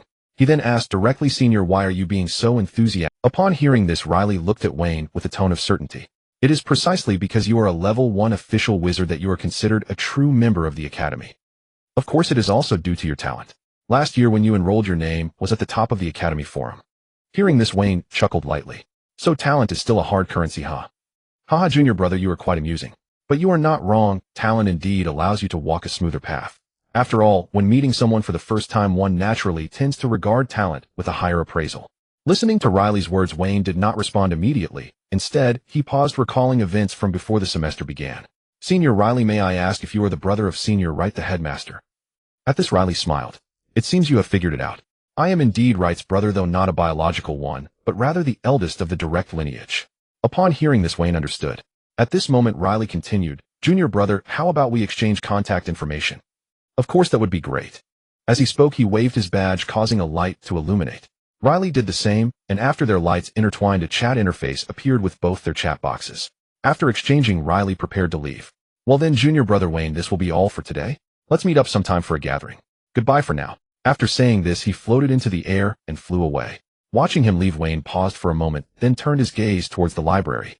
A quarter of an hour later, Wayne was seated by the window on the second floor of the library, engrossed in a travelogue that detailed experiences in the Elven continent. It mentioned the Elven people's friendliness towards humans and the distinctive features of the Elven continent. What caught Wayne's attention most was the mention of two level 8 rule entities, one being the Elven Queen, whom he had never seen. The main focus was on the Elven Sacred Tree, or rather the Tree of Life, which rooted itself in the center of the Elven continent. Its height was indeterminate, and even from the outskirts of the continent one could catch a glimpse of the Tree of Life. The Tree of Life, a miraculous plant of healing in the current sacred domain world, could heal even soul injuries, and it was also a wise living entity. He was interested, or rather intrigued, by the thought that if he could obtain seeds from such a Tree of Life, could it nurture little elves? Could it be possible to plant the Tree of Life in bulk? Yet unfortunately this was merely Wayne's speculation, as the travelogue contained no records regarding this. It mostly mentioned the little elves that had been transported back to the Elven continent and the clans they had spawned. After finishing the travelogue, Wayne closed it and turned to look around the library. There were many books, most of which were free. However, the records regarding cultivation arrays required contribution points or magic crystals for exchange. This time he came to the library not only to learn about elves and dragons, but also primarily to exchange for the remaining 2 level 1 array diagrams for level 1 official wizard cultivation. With this thought, Wayne stood up and walked towards the bookshelf, first placing the travelogue back, then began searching. Of course, he also noted down some interesting books along the way to exchange for later. 2 hours later, Wayne looked at the 3 books on the table, lost in thought. All 3 were level 1 array diagrams that he had selected, but given his current situation, he only needed 2 level 1 array diagrams. How to choose became a dilemma for Wayne. As for selecting all of them, Wayne had no such thoughts from the beginning, as that would only create trouble for himself. With that time, why not aim for promotion to level 2 elite wizard? Returning to the topic, Wayne examined the 3 booklets lined up before him: level 1 gold conception array diagram, level 1 teleportation array diagram, and level 1 gold shield array diagram. Caught in a tough choice, the gold conception needed no further explanation, as it was an upgraded version of the apprentice level gold conception array. The teleportation array would be a standard configuration for territories in the future, while the gold shield array was a formation for protecting one's safety. Wayne found it difficult to part with any one of them. What a blissful worry it is, Wayne murmured. After pondering for a moment, he ultimately fixed his gaze on the teleportation array diagram and the gold conception array diagram. In the later stages, he would face the issue of insufficient space in his sea of consciousness. The sooner he set this up, the sooner he could catch up with the other 2. As for the teleportation array, this was an essential formation for the territory, as it pertained to the mobility of the territory. If the territory was too large, having it would make it easier to manage. Regarding how one could know whether their territory would be that large, that was a moot point. With his talent and external aid, it would be difficult not to have a large territory. As for the gold shield array diagram, Wayne chose to forego it because the best defense is offense. With the teleportation array, he could still escape. This way, being able to run and fight would be sufficiently comprehensive. He couldn't delay his progress for a level 1 array diagram, especially during his studies. With this thought in mind, Wayne stood up and returned the 3 booklets to the bookshelf, then turned towards the registration. Senior sister, please help me exchange for the level 1 gold conception array diagram, the level 1 teleportation array diagram, and the travelogue of the Dragon Continent. Upon hearing this, the senior sister slightly lifted her head. Oh, it's you. Has it not even been a year, and you have already been promoted to a level 1 official wizard? It was just luck. The senior sister smiled upon hearing this. Luck? There is no such thing as luck on the path of pursuing truth. After replying, the senior sister raised her hand and tapped the crystal ball. A flash of light flickered, and the next moment the 3 booklets were ejected from the crystal ball. Junior brother, here are the items you requested. Among them, the 2 level 1 array diagrams require a total of 200 contribution points, or 2 superior magic crystals, while the travelogue only requires 1 inferior magic crystal for duplication. Upon hearing this, Wayne was slightly taken aback. It wasn't that he found it expensive, but rather that he did not possess such low-grade magic crystals. However, he didn't think too much about it, and took out 2 superior magic crystals, and also presented the Marquis of Rose's gold card. These are 2 superior magic crystals, and for the travelogue, could you please swipe the card? Junior brother, you are quite amusing. You just offer 2 superior magic crystals without hesitation, yet you still want to swipe for an inferior magic crystal. Wayne ignored the teasing. After all, it wouldn't be appropriate to say that the lowest quality magic crystals he possessed were all superior, right? That would be too extravagant. Seeing this, the senior sister decided to stop the teasing and tap the crystal ball instead. A bright light flickered, and it landed on the badge on Wayne's chest. Only then did the senior sister hand over the booklets. Junior brother, these are the items you exchanged for. They have already been registered. Although I have said it many times, I still must remind you that do not share the array diagrams with others, or else your badge account will be marked red. Wayne nodded slightly, took the 3 booklets, and left the library. Half an hour later inside Villa No. 66, Wayne and the other 2 were having dinner. Young master, how was class today? Class was the same as usual, but I encountered something interesting today. As he spoke, he recounted the incident regarding Riley. Aurora was taken aback. Only a level 1 formal wizard qualifies as a true member of the academy. Seeing Aurora's reaction, Wayne was instead puzzled. You didn't know. Upon hearing this, Aurora shook her head. Young master, I am not an encyclopedia, of course I don't know. The things I knew before, like the Imperial City or the Little Elves, were all because I grew up in the Imperial City and had Little Elves at home, so I learned a lot. However, regarding the Lord Wizard Academy, I don't know much about the rules here. The information is very closed, and I have never gathered with or met any Lord Wizards besides you, young master, so I don't know much. Upon hearing this, Wayne shared what he had experienced today. When he mentioned the events in the classroom, Mia and Aurora praised him repeatedly. Wayne felt a bit embarrassed. The praise was simply outrageous. It made him, who was seldom praised in his past life, feel somewhat shy. At this moment, Aurora suddenly spoke. By the way, young master, a few days ago when I went home, my father and mother mentioned wanting my 3 elder brothers to follow you, but since those days were close to your breakthrough, I didn't say anything. She paused for a moment. I'm not forcing you, young master, but I suggest you take them in. My 3 elder brothers all have exceptional physical talents. Upon hearing this, Wayne raised an eyebrow. Your family is quite prolific, 3 exceptional physical talents. He then laughed a bit. What about you? Did you mutate? How did you end up with a middle-tier talent? Upon hearing this, Aurora was somewhat at a loss whether to laugh or cry at young master's words, but what was amusing was her own talent, and for a moment, she didn't know whether to laugh or cry. This is indeed hard to say. When my talent was tested, my mother specifically pulled my father to test my bloodline. The conclusion was that I indeed have the bloodline of the Deli family, but due to the mutation of my elemental talent, my talent isn't great. However, fortunately, I haven't fallen to a low level. There is still hope for me to become powerful. The elemental talent mutation. Aurora nodded slightly. Indeed, my father has fire elemental talent contracted with a flame dragon, and after becoming a level 7 holy dragon knight, it mutated further into a variant of fire element flame element. My mother has wood elemental talent, while all my 3 elder brothers inherited fire elemental talent. As for me, I have light elemental talent, which while not incompatible with the elements is certainly not harmonious. Thus the supply cannot keep up, and naturally my talent is as such. Supply? Can talents be cultivated artificially? Wayne grasped the essence of what Aurora said and countered. Aurora slightly nodded and shook her head. It can be and it cannot be. When it comes to elemental talent, generally speaking, children inherit their parents' talents. During pregnancy, one can consume more relevant elemental nurturing potions to cultivate the fetus. However, it cannot guarantee that the fetus talent will definitely improve, nor is it known if it corresponds to the elemental talent. For example, I have light elemental talent. This is also why I said it can be and cannot be. Upon hearing this, Wayne felt disappointed. Oh, I thought it could be cultivated artificially. Young master, if it could be cultivated, the lords from all over wouldn't be sending only those with talents. Wayne shook his head as he listened to Aurora and brought the topic back. How did your 3 elder brothers choose to follow me? Logically speaking, they all have top-tier talents. They shouldn't lack people vying for them, right? Aurora pouted. There are indeed people vying for them, but those who are recruiting them either aim at my father or genuinely want to cultivate them, but resources are insufficient. Of course, this insufficient resource refers to the top-tier training treatment you provide me, young master. Moreover, they also have to face competition with many others, which means the resource distribution is average and cannot provide the top-tier resources for training. Where could they find someone as good as you, young master, with enough resources and no ulterior motives towards my father? As for what General Deli said, Aurora didn't bring it up. Listening to Aurora's words, Wayne pondered for a moment before speaking. Training isn't an issue for me, but I still need to understand and get introduced to your brother's situation. As he spoke, Wayne began to calculate in his heart. He first needed people to do various tasks for him, such as purchasing supplies and gathering information, all of which required manpower. Since he needed manpower, it would be better to directly select those with top talents and higher loyalty. Clearly, Aurora's 3 elder brothers were very suitable candidates. At this moment, Aurora's voice rang out.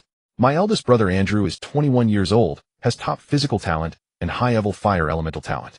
He is currently a 9th grade student at the Knight Academy at the level of a level 3 Silver Knight. My second brother Wiggins is 19 years old, has top physical talent, and mid-level fire elemental talent. He is currently a 7th grade student at the Knight Academy at the level of a level 2 Bronze Knight. As for my third brother Naruto, he is 12 years old, has top physical talent, and mid-level fire elemental talent. He is currently a second-grade student at the Knight Academy at the level of a Level 1 Black Iron Knight. Upon finishing her words, Wayne nodded slightly. They all sound good. If they want to follow me, they can come with the Holy Domain contract. However, one thing, currently the villa doesn't have enough rooms. They can only stay at the academy or at home for now. Once I change places later, they can move over then. Upon hearing this, Aurora chuckled lightly. Young master, where are you thinking? I have no place to study, but my 3 elder brothers are all geniuses. Even if they follow you, it will be after they graduate from the Knight Academy, before they can stay by your side. Oh, I see. As he spoke, Wayne paused. Their study duration is the same as that of the Lord Academy, right? Aurora nodded slightly. Of course, the total study period is 25 years. During the in-school study period, it lasts for 12 years, then they spend 6 years on the Dragon and Elf continent. And in the last year, they return to the academy for graduation ceremonies, followed by distribution to developed territories. All 3 academies follow this process. Wayne nodded slightly. This aligns with what I know from the rules. He paused again and inquired, then your 2 brothers won't be able to be assigned with me? Aurora shook her head slightly. That's different. The Lord Wizard Academy has compulsory assignments because they are the main force for development. At the time of graduation, they must go forth. As for the other 2 academies, it depends on the chosen lord of their followers to determine the timing of their departure. For example, if my eldest brother graduates, he will not be required to go develop a territory immediately, but will wait until you graduate, young master, to go together. Upon hearing this, Wayne nodded slightly. That is reasonable. However, aren't you afraid of the possibility of the strong bullying the weak or deliberately dragging out the time? Aurora shook her head gently. Of course not. Even if time is deliberately delayed, it would only be for a mere 25 years, which is insignificant compared to that long lifespan. As for the strong bullying the weak, young master, you underestimate the potential of the Lord Wizards who have the Holy Domain contract that is recognized worldwide. Under the guarantee of the Holy Domain contract, there will be no situation where a signatory kills a Lord Wizard. Once a Lord Wizard grows stronger, who will suffer? The young master should be able to imagine that. With those words, Wayne understood, but suddenly remembered something and asked, in the Holy Domain world, is there really no dark force? Or opposing forces? Aurora shook her head slightly. There are absolutely no large forces in the entire Holy Domain world. The Holy Temple and the Tower of Truth are the greatest forces of humanity. As for dark forces, there are small ones. For example, in certain territories of the Empire, wild wizards may appear to harm humans, but most are either directly extinguished by the local lords or reported to the Empire, making it impossible to stir up any significant trouble. Upon hearing this, Wayne felt quite happy, as his golden finger could only maximize its effect in such a state, and there wouldn't be a situation where he was targeted as soon as he brought out precious magic crystals. After thinking for a moment, Wayne pulled himself back to the topic. How about this? When you have time, go back and tell your 3 brothers or parents, let your brothers bring the Holy Domain contract scroll to find me. Your father knows the contents of the Holy Domain, so let him prepare it for me. As for the resources, just go with your situation, use the best set available. He paused for a moment, his tone carrying a hint of frustration. All right. I just remembered that when school started, a senior who received me told me that the Lord Wizard Academy has contribution points that can be exchanged for dragon eggs. I should go take a look when I have time. Upon hearing this, Aurora was happy, but she couldn't help but feel a bit confused upon hearing Wayne's frustration. Young master will go back tomorrow and tell my brother and father. I'm sure they will be very happy. She paused for a moment. But young master, why did you suddenly bring up dragon eggs? Wayne thought for a moment and replied, the reason I mentioned the dragon egg is because of your brother and my own reasons. Your elder brother Deli Andrew is now a 9th grade student. He has 3 years left in school before he goes to the Dragon Continent to find companions. However, that 6 years is too troublesome. I'm thinking of directly exchanging for a dragon egg, which would save 6 years for cultivation. With his talent, he could reach the level of a 6th level Diamond Knight in 30 years. I certainly don't want to wait until the territory is developed and have no strong person to rely on. As for myself, I naturally want a dragon as a mount.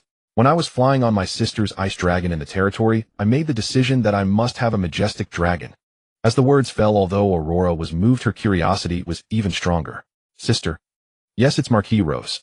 On the day of awakening her talent, while others were parading as knights, I was riding a dragon accompanied by sister, parading and receiving the cheers of the people. Speaking of this, Wayne couldn't help but show a nostalgic look, as it was definitely one of the most glorious moments in his life. Marquis Rose.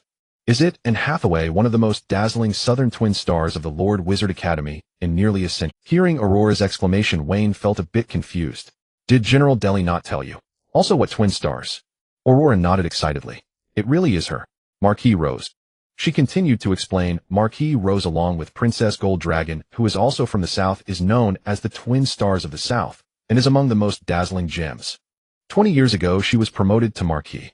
On that day, in the imperial capital, my mother said the whole capital was cheering for her, with the entire city shining with a sea of roses to celebrate her, and the name Anne Hathaway hung in the air of the imperial capital for a full 7 days before it ended. Listening to Aurora's explanation, Wayne was slightly stunned. Sister, is she really so legendary? Of course I didn't expect the young master to be so close to Marquis Rose. She paused. Young master, if there is a chance, can you take me to meet Marquis Rose? Upon hearing this, Wayne smiled and said, it's a small matter. In September this year, when school starts, sister has invited me to meet, so we will just go together then. Aurora nodded slightly, her eyes filled with anticipation. Thank you, young master. Wayne slightly shook his head without saying much and turned the topic back. What about you? Haven't you met Marquis Rose? Aurora shook her head slightly. No, it was because my father was unwilling to take me around before. Later my talent was poor, so I didn't want to go around. Upon hearing this, Wayne instantly understood, as it was just like the inquiries of relatives during the new year in his past life. How many points did you score? How much money did you earn? Are you married yet? And so on. It was annoying. As time came to the evening, Wayne, dressed in shorts and a t-shirt, sat on the sofa reading travel notes about the dragon continent, which mentioned that dragons at the level of a legendary 7th grade dragon could transform into human form, and like humans and elves establish their own forces. For example, the only giant force on the dragon continent, the Dragon Empire, and one of the 3 major families he saw in the imperial capital, the Dragon Chamber of Commerce, was also established by dragons with the purpose of purchasing magical potions, magical plants, and collecting the hobbies of dragons, gold coins, and shiny items. Of course, the main focus is on selling minerals. As for dragons that inhabit places where resources are born, being rich is their synonymous definition. The travel notes also mention that the dragon continent is also known as the treasure continent, which one can imagine the implications contained within. When the travel notes turned to the last page, Wayne put the book down and he became interested in dragons. Tomorrow, Wayne planned to attend the mandatory course on basic information about dragons and also to check the exchange for contribution points. If there are dragon eggs, he intends to exchange for a few. After all, dragons are like walking resource mines. Upon realizing this, Wayne decided on his schedule for tomorrow and picked up 2 exchange formation diagrams to start reviewing, as cultivation is fundamental. It is important to accumulate consistently. The next day in the afternoon, based on the information brought back by Aurora in the morning, Wayne appeared beneath teaching building 566, preparing to attend the basic information course on dragons. Upon arriving at classroom 3030, Wayne found a seat by the window and began to wait. This class was quite popular, and as time passed, the number of students continued to grow. Wayne understood that dragons were akin to resources and were incredibly impressive. Riding a dragon was undoubtedly enticing for young people embarking on the path of the extraordinary, and this mandatory course was likely one of the most appealing subjects available. Soon, all 300 seats in the classroom were filled. The newcomers did not create any conflict. They simply left quietly, feeling a sense of regret. They could only seek another day to attend the class. A quarter of an hour later, the classroom quieted down as an elderly man in a white wizard's robe walked in. Upon reaching the podium, the old man tapped the table to draw everyone's attention, then intended to speak. However, it seemed he sensed something and nodded towards Wayne's direction as a gesture of respect before officially beginning. The total duration of the course is 5 hours. The first 3 hours will cover the basic information about dragons, while the last hour will focus on dragons as the main subject, followed by a time for your questions. Please remain quiet during this period, do not disturb others, and do not interrupt me, otherwise you will be expelled from the classroom. Now let us get to the point. Before introducing dragons, it is essential to understand the classification of dragons. The dragon species is divided into 3 types: upper, middle, and lower. Lower dragons refer to material dragons such as iron dragons, copper dragons, silver dragons, and gold dragons, representing the lower tier of dragons. Middle dragons refer to elemental dragons such as the 5 elemental dragons we commonly see: gold, wood, water, fire, and earth. Generally, to be called a holy dragon knight, one must at least have a contract with a dragon of this tier. Upper dragons often refer to those with rare, inherently powerful attributes such as ice element, space element, and light element dragons, which represent the upper tier of dragons. Speaking slowly, he seemed to be allowing the students some time to absorb the information, pausing for almost a minute before continuing. These are the 3 common classifications of dragons. However, there are also variants. For example, the dragon contracted by General Delhi in the imperial capital is a variant of the fire element known as the flame dragon. This variant allows the flame dragon to rival upper tier dragons. Of course, the same applies to lower tier dragons. If a copper dragon were to mutate into a secret copper dragon, it could then compete with middle-tier elemental dragons. The resources produced would also change from copper ore to secret copper ore. This type of resource can be considered high quality among the cultivation resources for level 2 bronze knights. Although it cannot compare to elemental copper, or it is certainly better than regular copper ore. He paused briefly. Not comprehensive, but more intuitive. Above are the 3 main classifications of dragons and their variants. Next I will explain the realms of dragons. The realms of dragons are actually similar to those of humans divided into 9 levels. At level 7, one has completely developed their vast elemental magical attributes to the control stage. At this point the dragon is referred to as a legendary dragon. As for what lies beyond, they are called rule powerhouses, just like humans. For instance, the leader of the Holy Palace, the level 8 light element rule knight Arthur, has contracted with the light element rule dragon Wanfu. There is also the legendary dragon mother who masters elemental rules. These 2 dragons are representative examples. As for level 9, there have yet to be any dragons, humans, or elves achieving that. For now, this encompasses the entirety of the dragon's realms. Dragon Realm Diagram. As the words fell, Wayne gained much, but also had many questions arise. However, he did not dwell too much or pose questions, for the teacher's voice rang out again, drawing Wayne's attention back to the podium. The above is the basic information about dragons. Thus, the first part of the lesson concludes. Next, we will discuss the introduction, focusing on dragons. First, we will talk about the resources generated by dragons. Taking the lower-level dragon Iron Dragon as an example, the resources it is associated with are iron ore. Why do dragons generate resources? This brings us to the blessings of the Holy Domain world. Dragons themselves are aggregates of the elemental magical energy of heaven and earth combined with the blessings of the world, ultimately forming the reputation of dragons being treasures in themselves and their habitats containing treasures. There are many resources born from dragons, but they can be generally classified into 3 categories. First, veins, which are the common gold, silver, and copper veins, or variant veins, or elemental veins. Second, magical crystals. This is self-explanatory, as you all use them in your daily lives. Third, magical plants. Among these 3 categories, magical plants are considered byproducts derived from the dragon's blood, urine, saliva, or other bodily products. Among these 3 types, the first 2 are the main products, namely veins and magical crystals. Time quickly passed to 4 hours later. Thus the lesson concludes. The remaining hour is for questions. After speaking, the teacher scanned the room and finally focused on Wayne, who was raising his hand. This student, what is your question? Wayne, upon hearing this, first gave a slight nod and then threw out all his questions. Teacher, I have 3 questions. The first question is whether there are still top-level dragons, such as the variants of upper-level dragons. Or is there a distinction like that of innate talents representing top-level dragons? The second question, do dragons require magical crystals for cultivation? The third question, when you previously mentioned the elemental dragon mother, does that refer to containing all element? The teacher nodded slightly. Regarding your questions, based on my current knowledge, I will answer as follows. Firstly, the top-level dragons you mentioned do not exist. Taking the dark element as an example, even if it possesses abilities that seem like variants, such as devouring capabilities, it is not a variant.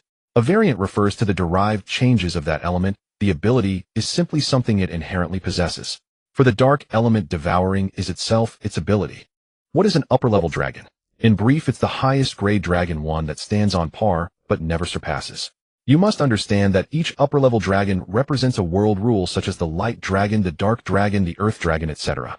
These are all parts of the world's abilities and are hard to transcend.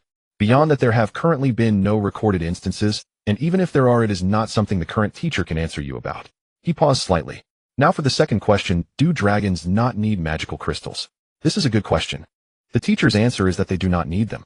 Of course, this not needing refers to their own cultivation, for every dragon is a walking aggregation of magical energy, or a magical body with magical energy surging like the tides with every breath. Magical crystals are merely a product derived from their massive magical energy. As for the last question, the dragon mother. She is called the dragon mother because she inherently contains the 5 elemental energies, as she is a 5-element dragon, thus referred to as the dragon mother. P.S. Off topic, does not count towards word count. Dear readers, please add the book to your shelf. The author thinks. Additionally, some readers have suggested adding chapters. The author's speed is limited, so I will use the number of free gifts to add chapters. 1,000 free gifts will result in 1 additional chapter. It seems there aren't many readers with the leisure to do so, which eases the author's pressure. Sometimes, dear readers, you may also receive additional surprises. Thank you once again, dear readers. The number of rewards will be published once it reaches 1,000. Come on, dear readers. Listening to the teacher's explanation, Wayne nodded slightly while bowing. Thank you for your clarification. The teacher nodded slightly, smiling at the others. What about you all? Do you have any questions?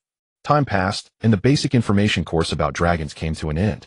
As the sky darkened with the setting sun, Wayne returned to his villa. Just as he reached the second floor, Aurora's voice echoed, "Young master, come and eat." Wayne nodded and sat down, and at that moment Nia flew over. Master, do you see any changes in me?" Saying this, Nia, dressed in shorts and a short-sleeved shirt, twirled in front of Wayne. Upon seeing this, Wayne couldn't help but smile and responded after a brief moment of thought. "Did you advance to a level 2 sprite?" Nia nodded excitedly. "Yes, master." "I'm impressive, right?" Wayne smiled in agreement. "Impressive, Nia, is the most impressive. But at level 2, have you gained any new abilities?" Nia shook her head slightly. "No, master."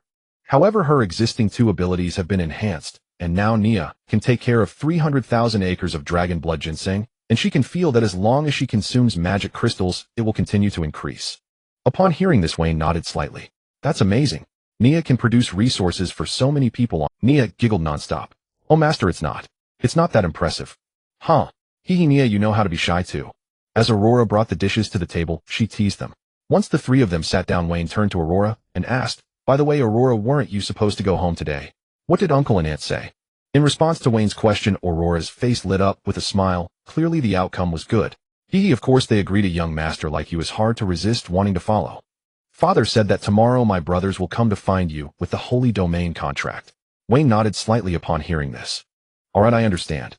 The next morning, Aurora was practicing the knight's breathing method in the courtyard when suddenly a knock sounded at the door.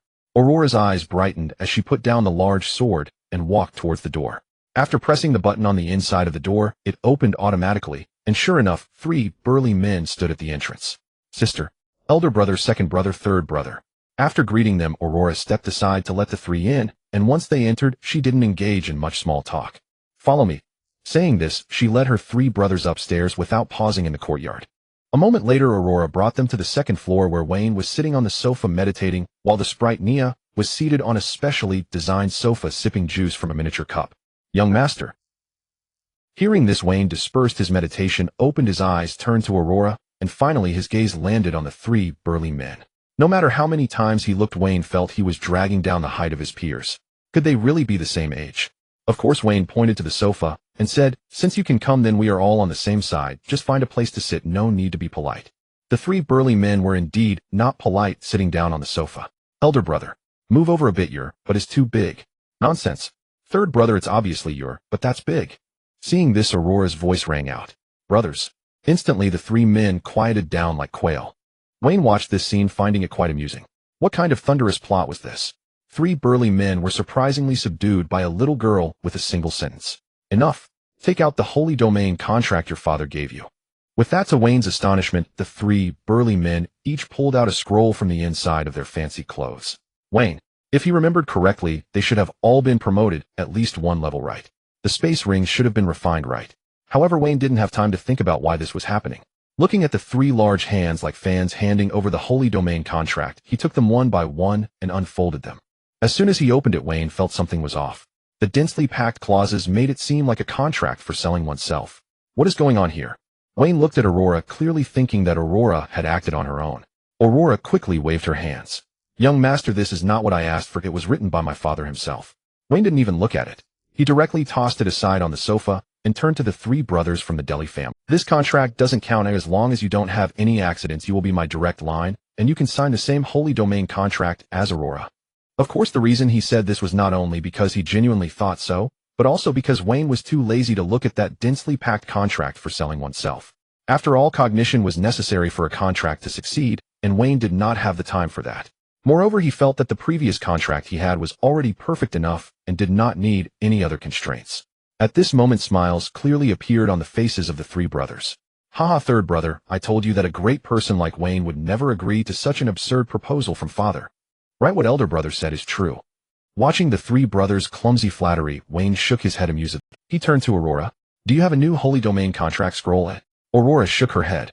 "No, young man." Seeing this, Wayne looked at the 3 burly men, and they all shook their heads as well. Looking at this result, Wayne rubbed his forehead and finally understood that General Deli truly intended for his sons to sign that contract for selling themselves. "One of you go and purchase the Holy Domain contract. Remember to buy a few copies to bring back. They will be needed in the future." Saying this, a flash of light appeared from the space ring on his hand, and a high-quality magic crystal appeared. Wayne tossed it to Aurora. "You all discuss it among yourselves. Oh, once you've figured it out, bring out the food. It's early in the morning, I assume you haven't eaten yet." I'm going to take a shower first. After saying this, he stood up and walked toward the bathroom. Seeing this, Aurora looked at the high-quality magic crystal in her hand, and then shifted her gaze to her three brothers. As for Wayne's hint, Aurora naturally understood that it meant they were not to let them downstairs before signing the Holy Domain contract. Elder brother, you go. Saying this, she handed the high-quality magic crystal to Andrew. Andrew nodded slightly as he took it. Then he stood up and left the villa with Aurora seeing him off. Half an hour later, Wayne, soaking in the bathroom, heard the sounds from outside and couldn't help but smile. Sister, you eat so well every day with unlimited elemental ore and dragon tooth rice. Don't you think of your third brother? We were produced at the same time. Third brother, what kind of talk is this? Aren't we all from the same factory? Why differentiate between high and second brother? You're just talking nonsense. Mother divides the potions into batches. The potions made by Mother, a level 5 wood element which over a decade ago, are not the same as those made by a level 6 which now. An hour later, Wayne watched as the 3 sanctified contracts he had just signed burned before him, and he nodded. Aurora introduced them to the resource supply and the matters within the courtyard. After that, go register the followers and take a look at the situation with exchanging for dragon eggs. Hearing this, Aurora nodded slightly and turned to look at her 3 elder brothers. Brothers. Once she had their attention, Aurora continued, the resource treatment the young master has arranged for you is the same. First, the resources for absorption are all corresponding elemental ores. For me, that's light element iron ore, along with bloodline potions and dragon-toothed rice. These 3 standard cultivation resources are supplied to you without limit by the young master. You can absorb as much as you want, but there is one rule: no reselling. Seeing her 3 brothers nod eagerly like pecking chicks, Aurora nodded in satisfaction and added, furthermore, what I'm about to say concerns the young master's secret. Upon hearing this, the 3 burly men immediately sat up straight, clearly aware of the power of the sanctified contract. Seeing this, Aurora's voice rang out again. The young master has also cultivated 100 magical plants in the courtyard, all of which are nurturing little spirits. In 3 years, or rather 2 years from now, they will be born. Based on this, you can imagine how wealthy the young master will be. You are fortunate, and so am I. Hearing this, the 3 brothers exchanged glances, but one thing was the same: they all saw the joy in each. At that moment, the eldest Andrew suddenly stood up and looked at Wayne. Young master, forgive me for not yet graduating from the Knight Academy, so I cannot swear my oath to you in the knightly manner. I am clumsy with words, but I swear by the surname of the Dairy family that I will carry out every command you give. The eldest brother is right. Yes, I feel the same. Watching the 3 burly men stand before him, Wayne inexplicably thought of Dian Wei and Su Chu beside Lord Chao. Tisk, if he put it that way, he had one more Dian Wei than Lord Chao. Raising his hand to signal them to calm down, Wayne spoke indifferently. You are Aurora's brothers and my first corps members. Do not betray me, and do not be half-hearted. Otherwise you will know the consequences of offending a Lord Wizard with supreme talent and wealth. Young master, I will never betray you. Yes, the honor of the Dairy family forbids us from betrayal. The eldest brother and third brother are right. Seeing that his warning had hit its mark, Wayne then offered a sweetener. By the way, do you need to purchase additional breathing techniques for your cultivation? If so, I will inquire about them. The 3 brothers shook their heads slightly, and Andrew explained, no need, young master. We practice the breathing technique our father cultivated, the elemental attributes match, so there's no need to change. Wayne nodded slightly. What about Aurora? Speaking of which, have you asked General Dairy to take a look at your breathing technique? After all, your father is a 7th rank Holy Dragon Knight. His insight is certainly profound. Aurora shook her head slightly. How could I show the young master's belongings to others without your permission? Even if that person is my father. Hearing this, Wayne slapped his forehead. Are you foolish? If I hadn't thought of it today, were you really going to figure it out on your own? He shook his head. Forget it. Go back later and let your father take a look. Since we have a 7th rank Holy Dragon Knight available, we might as well check for any flaws. Aurora nodded slightly, revealing a bright smile. Understood, thank you, young master. Time came to the morning. After Wayne and his group completed the follower registration, they arrived at the Academic Affairs area. At the contribution building in the Academic Affairs area, Wayne led the group inside. They took the elevator to the 12th floor, and upon exiting, they saw a massive door with 6 large characters written above it. Contribution Point Exchange Office. Wayne stepped forward and raised his hand to knock. Knock, knock. Hearing this, Wayne pushed open the door and led the group inside. His eyes fell upon a counter where an elderly man sat. Seeing Wayne enter, he couldn't help but smile. Wayne, I know of you.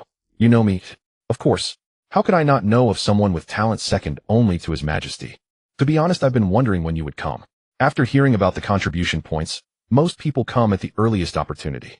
After all, dragon eggs and little spirits hold undeniable allure for novice wizards. He paused. I never expected you to hold out for over a year, and only come now after advancing to first-rank formal wizard. Hearing this, Wayne was puzzled. Did you want to see me? The old man shook his head, then nodded. Yes and no. Your exceptional talent naturally made me want to meet you, but more than that, it's a small jest between an old friend and me. We were betting on when you would come here. Hearing this, Wayne shook his head, choosing not to engage. As an outsider, such matters were not his place to interfere. Instead, he steered the conversation back on track. May I ask how contribution points are exchanged? And how do I exchange for little spirits and dragon eggs? Faced with Wayne's questions, the old man chuckled lightly. Your temperament is quite the opposite of your reputation as a diligent ascetic. He then continued. There are two ways to obtain contribution points. First, by completing tasks issued by the Academy. Second, by exchanging high-grade magic crystals. There are no other methods. He stood up. Come with me, consider it an opportunity to broaden your horizons. Without hesitation, Wayne led the group to follow him. They arrived at a side door which opened to reveal a vast space that clearly did not match the area's apparent dimensions. Space expansion or folding. You have some knowledge. They stepped onto a platform, and from its edge the enormous space below came into full view. At least several hundred giant eggs, each the height of a person, and in a myriad of colors, were arranged within massive nests. Are these all dragon eggs? At Wayne's instinctive question, the old man's calm voice sounded. Indeed, these are all dragon eggs. Only an organization like the Academy could collect them from various places and cooperate with the dragon clans to amass such a number. Hearing this, Wayne stroked his chin. So, is that it, eh? The old man bristled indignantly. What do you mean, is that it? Hundreds of dragon eggs. They cost immense effort. The Academy gathered them from all over. Wayne didn't dwell on the matter, but instead asked, how many contribution points does one dragon egg cost? 1,000,000 contribution points. And how are magic crystals exchanged for contribution points? One high-grade magic crystal exchanges for 10,000 contribution points, and only high-grade magic crystals are accepted. Hearing this, Wayne's eyes lit up as he calculated silently. 1,000,000 contribution points equaled 100 high-grade magic crystals. That wasn't much, equivalent to nurturing just 1/10 of a little spirit. Besides high-grade magic crystals. For him, was that even a problem? Upon this thought, Wayne glanced at his companions before slowly speaking. Then let's do this. They'll take them all, and you can help me exchange them. As soon as he finished speaking, the old man shot Wayne a glance, his tone laced with mild exasperation. Do you think these array plates are made casually? The Academy has invested great effort in collecting these dragon eggs to attract the lords from various. This is to bring those highly gifted individuals to the Academy, and the reason for opening this exchange channel to you is also due to the Academy's benefits. Moreover, even if I could exchange everything for you, do you have so many contribution points? Hearing this, Wayne chuckled lightly, not revealing all his cards, and instead spoke casually. Then let's exchange for 200 dragon eggs first to form a dragon knight array and test the waters. With a wave of his hand, 2,000 high-grade magic crystals the size of fists appeared on the ground. Seeing this, the old man stared at Wayne in shock. Where did you get so many high-grade magic crystals? They are all attribute-free, and you should know that attribute-free high-grade magic crystals are relics from the previous era. Wayne stroked his chin, and just when the old man thought Wayne would satisfy his curiosity, Wayne leisurely remarked, "You don't plan to rob me, do you?" At this, the old man nearly choked, finally retorting with irritation.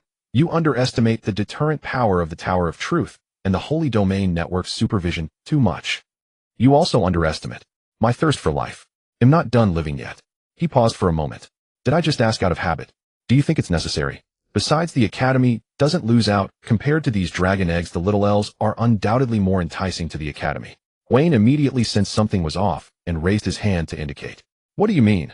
The old man revealed a teasing expression upon seeing this. You must have taken the Dragon Information course. Since that's the case, you can't possibly think the Academy really has the ability to collect so many mid-tier and high-tier dragon eggs, right?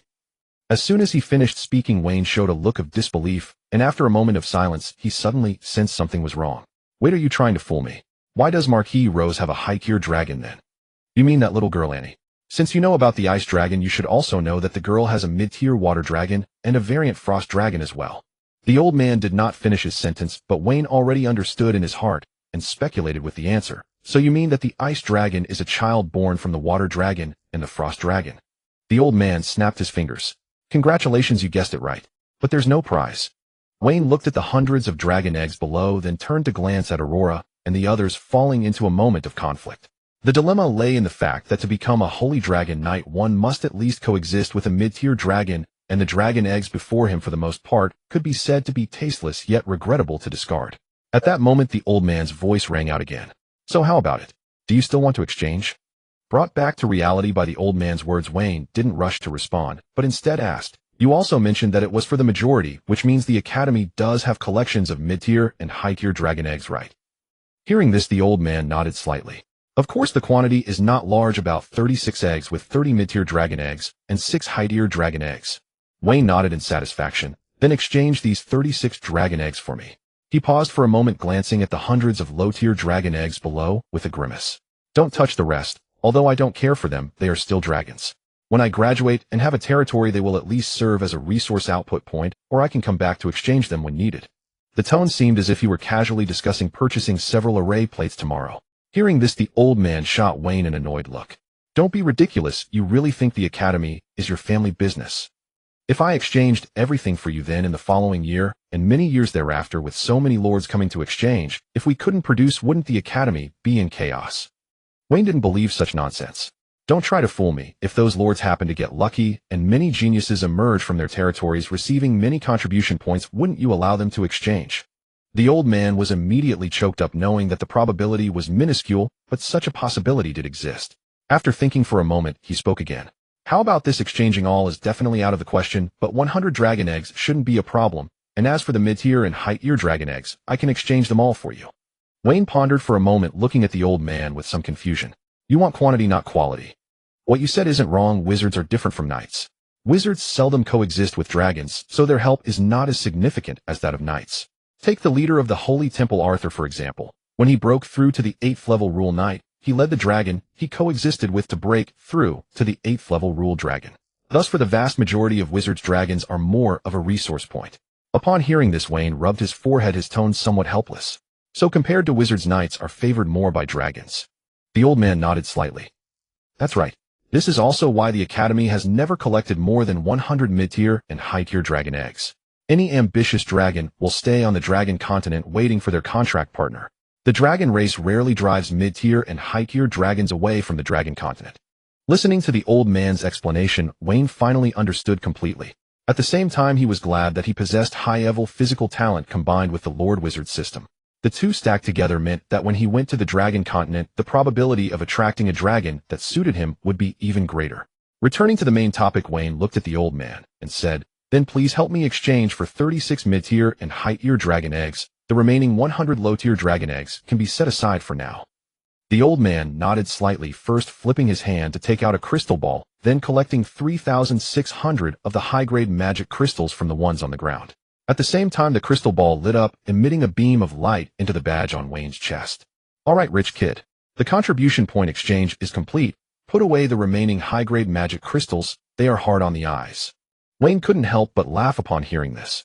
What could be more refreshing than such words?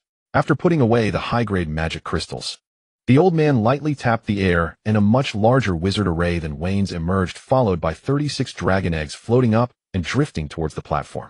Moments later, the 36 dragon eggs appeared before everyone. The old man introduced them one by one. "First, let me introduce you to them in case you get anxious about the contracts when you go back and end up making a mistake." He paused briefly before continuing. "First, let's talk about the 6 high-tier dragon eggs, which are Dark Dragon, Death Dragon, Soul Dragon, Devouring Dragon, Cursed Dragon, and Undead Dragon. These 6 high-tier dragon eggs are the entirety of the Academy's current collection." Listening to the introduction, Wayne glanced at the 6 dragon eggs shimmering with a black glow at the forefront. He couldn't help but twitch the corner of his mouth. Just by their name, one could tell how dark these dragons were, and the trouble they would bring if confronted. So these 6 upper-tier dragon eggs are the rare ones expelled from the dragon clan. Upon hearing this, the elders slightly nodded. "Indeed, but do not underestimate them. Each one that ranks among the upper-tier dragons is formidable. You can check their information in the library. Their abilities will surely satisfy you." He paused for a moment as he spoke. Of course, the reason they were expelled is not due to their elemental attributes, but because their parents committed unforgivable acts. However, this does not affect the creatures within these dragon eggs. The dragon clan is purely auctioning them off to avoid the sight and annoyance. Wayne understood this, but more questions arose in his mind, so he turned to inquire. "I understand the dark element and can barely accept the undead element, but is it really possible for a knight to awaken this mental element?" Hearing Wayne's question, the elder chuckled like an old miser. "Ha ha ha, you've hit the nail on the head with this question. This mental element certainly exists, represented by the mental dragons, which possess immensely powerful mental strength. This type of dragon is also the most suited for wizard contracts, while knights rarely have the talent to awaken the mental element. He clapped his hands. All right, enough chit-chat. I'm not your teacher. If you want to know anything, you can find it in the library. As he spoke, he pointed to the remaining 30 dragon eggs. Among the 30 remaining mid-tier dragon eggs, there are 5 eggs, each of the elemental types of gold, wood, water, fire, and earth, with the remaining 5 being variants: 2 flame dragon eggs, 2 frost dragon eggs, and 1 swamp dragon egg. These 5 variants are capable of standing alongside upper-tier dragons, so cultivate them well, and do not waste them. After the introduction, the elder looked at Wayne. How about it? Are you satisfied? If so, I will be taking your contribution points. Wayne nodded slightly. Of course I'm satisfied. Please proceed as you wish. Seeing this, the elder lightly tapped the crystal ball, which briefly lit up, sending a beam of light to the badge on Wayne's chest. Then he tapped the crystal ball again, and 36 beams of light flew out in succession, landing on the floating 36 dragon eggs. As the light merged, mystical arrays illuminated the surfaces of the dragon eggs before promptly disappearing. This is the seal set by the Academy, as well as the mystical array for nurturing the dragon eggs. Now that it has been unsealed, within 3 months, they will gradually hatch. You need to be prepared for this 3-month period. Wayne nodded slightly. I will remember that. Thank you for the reminder.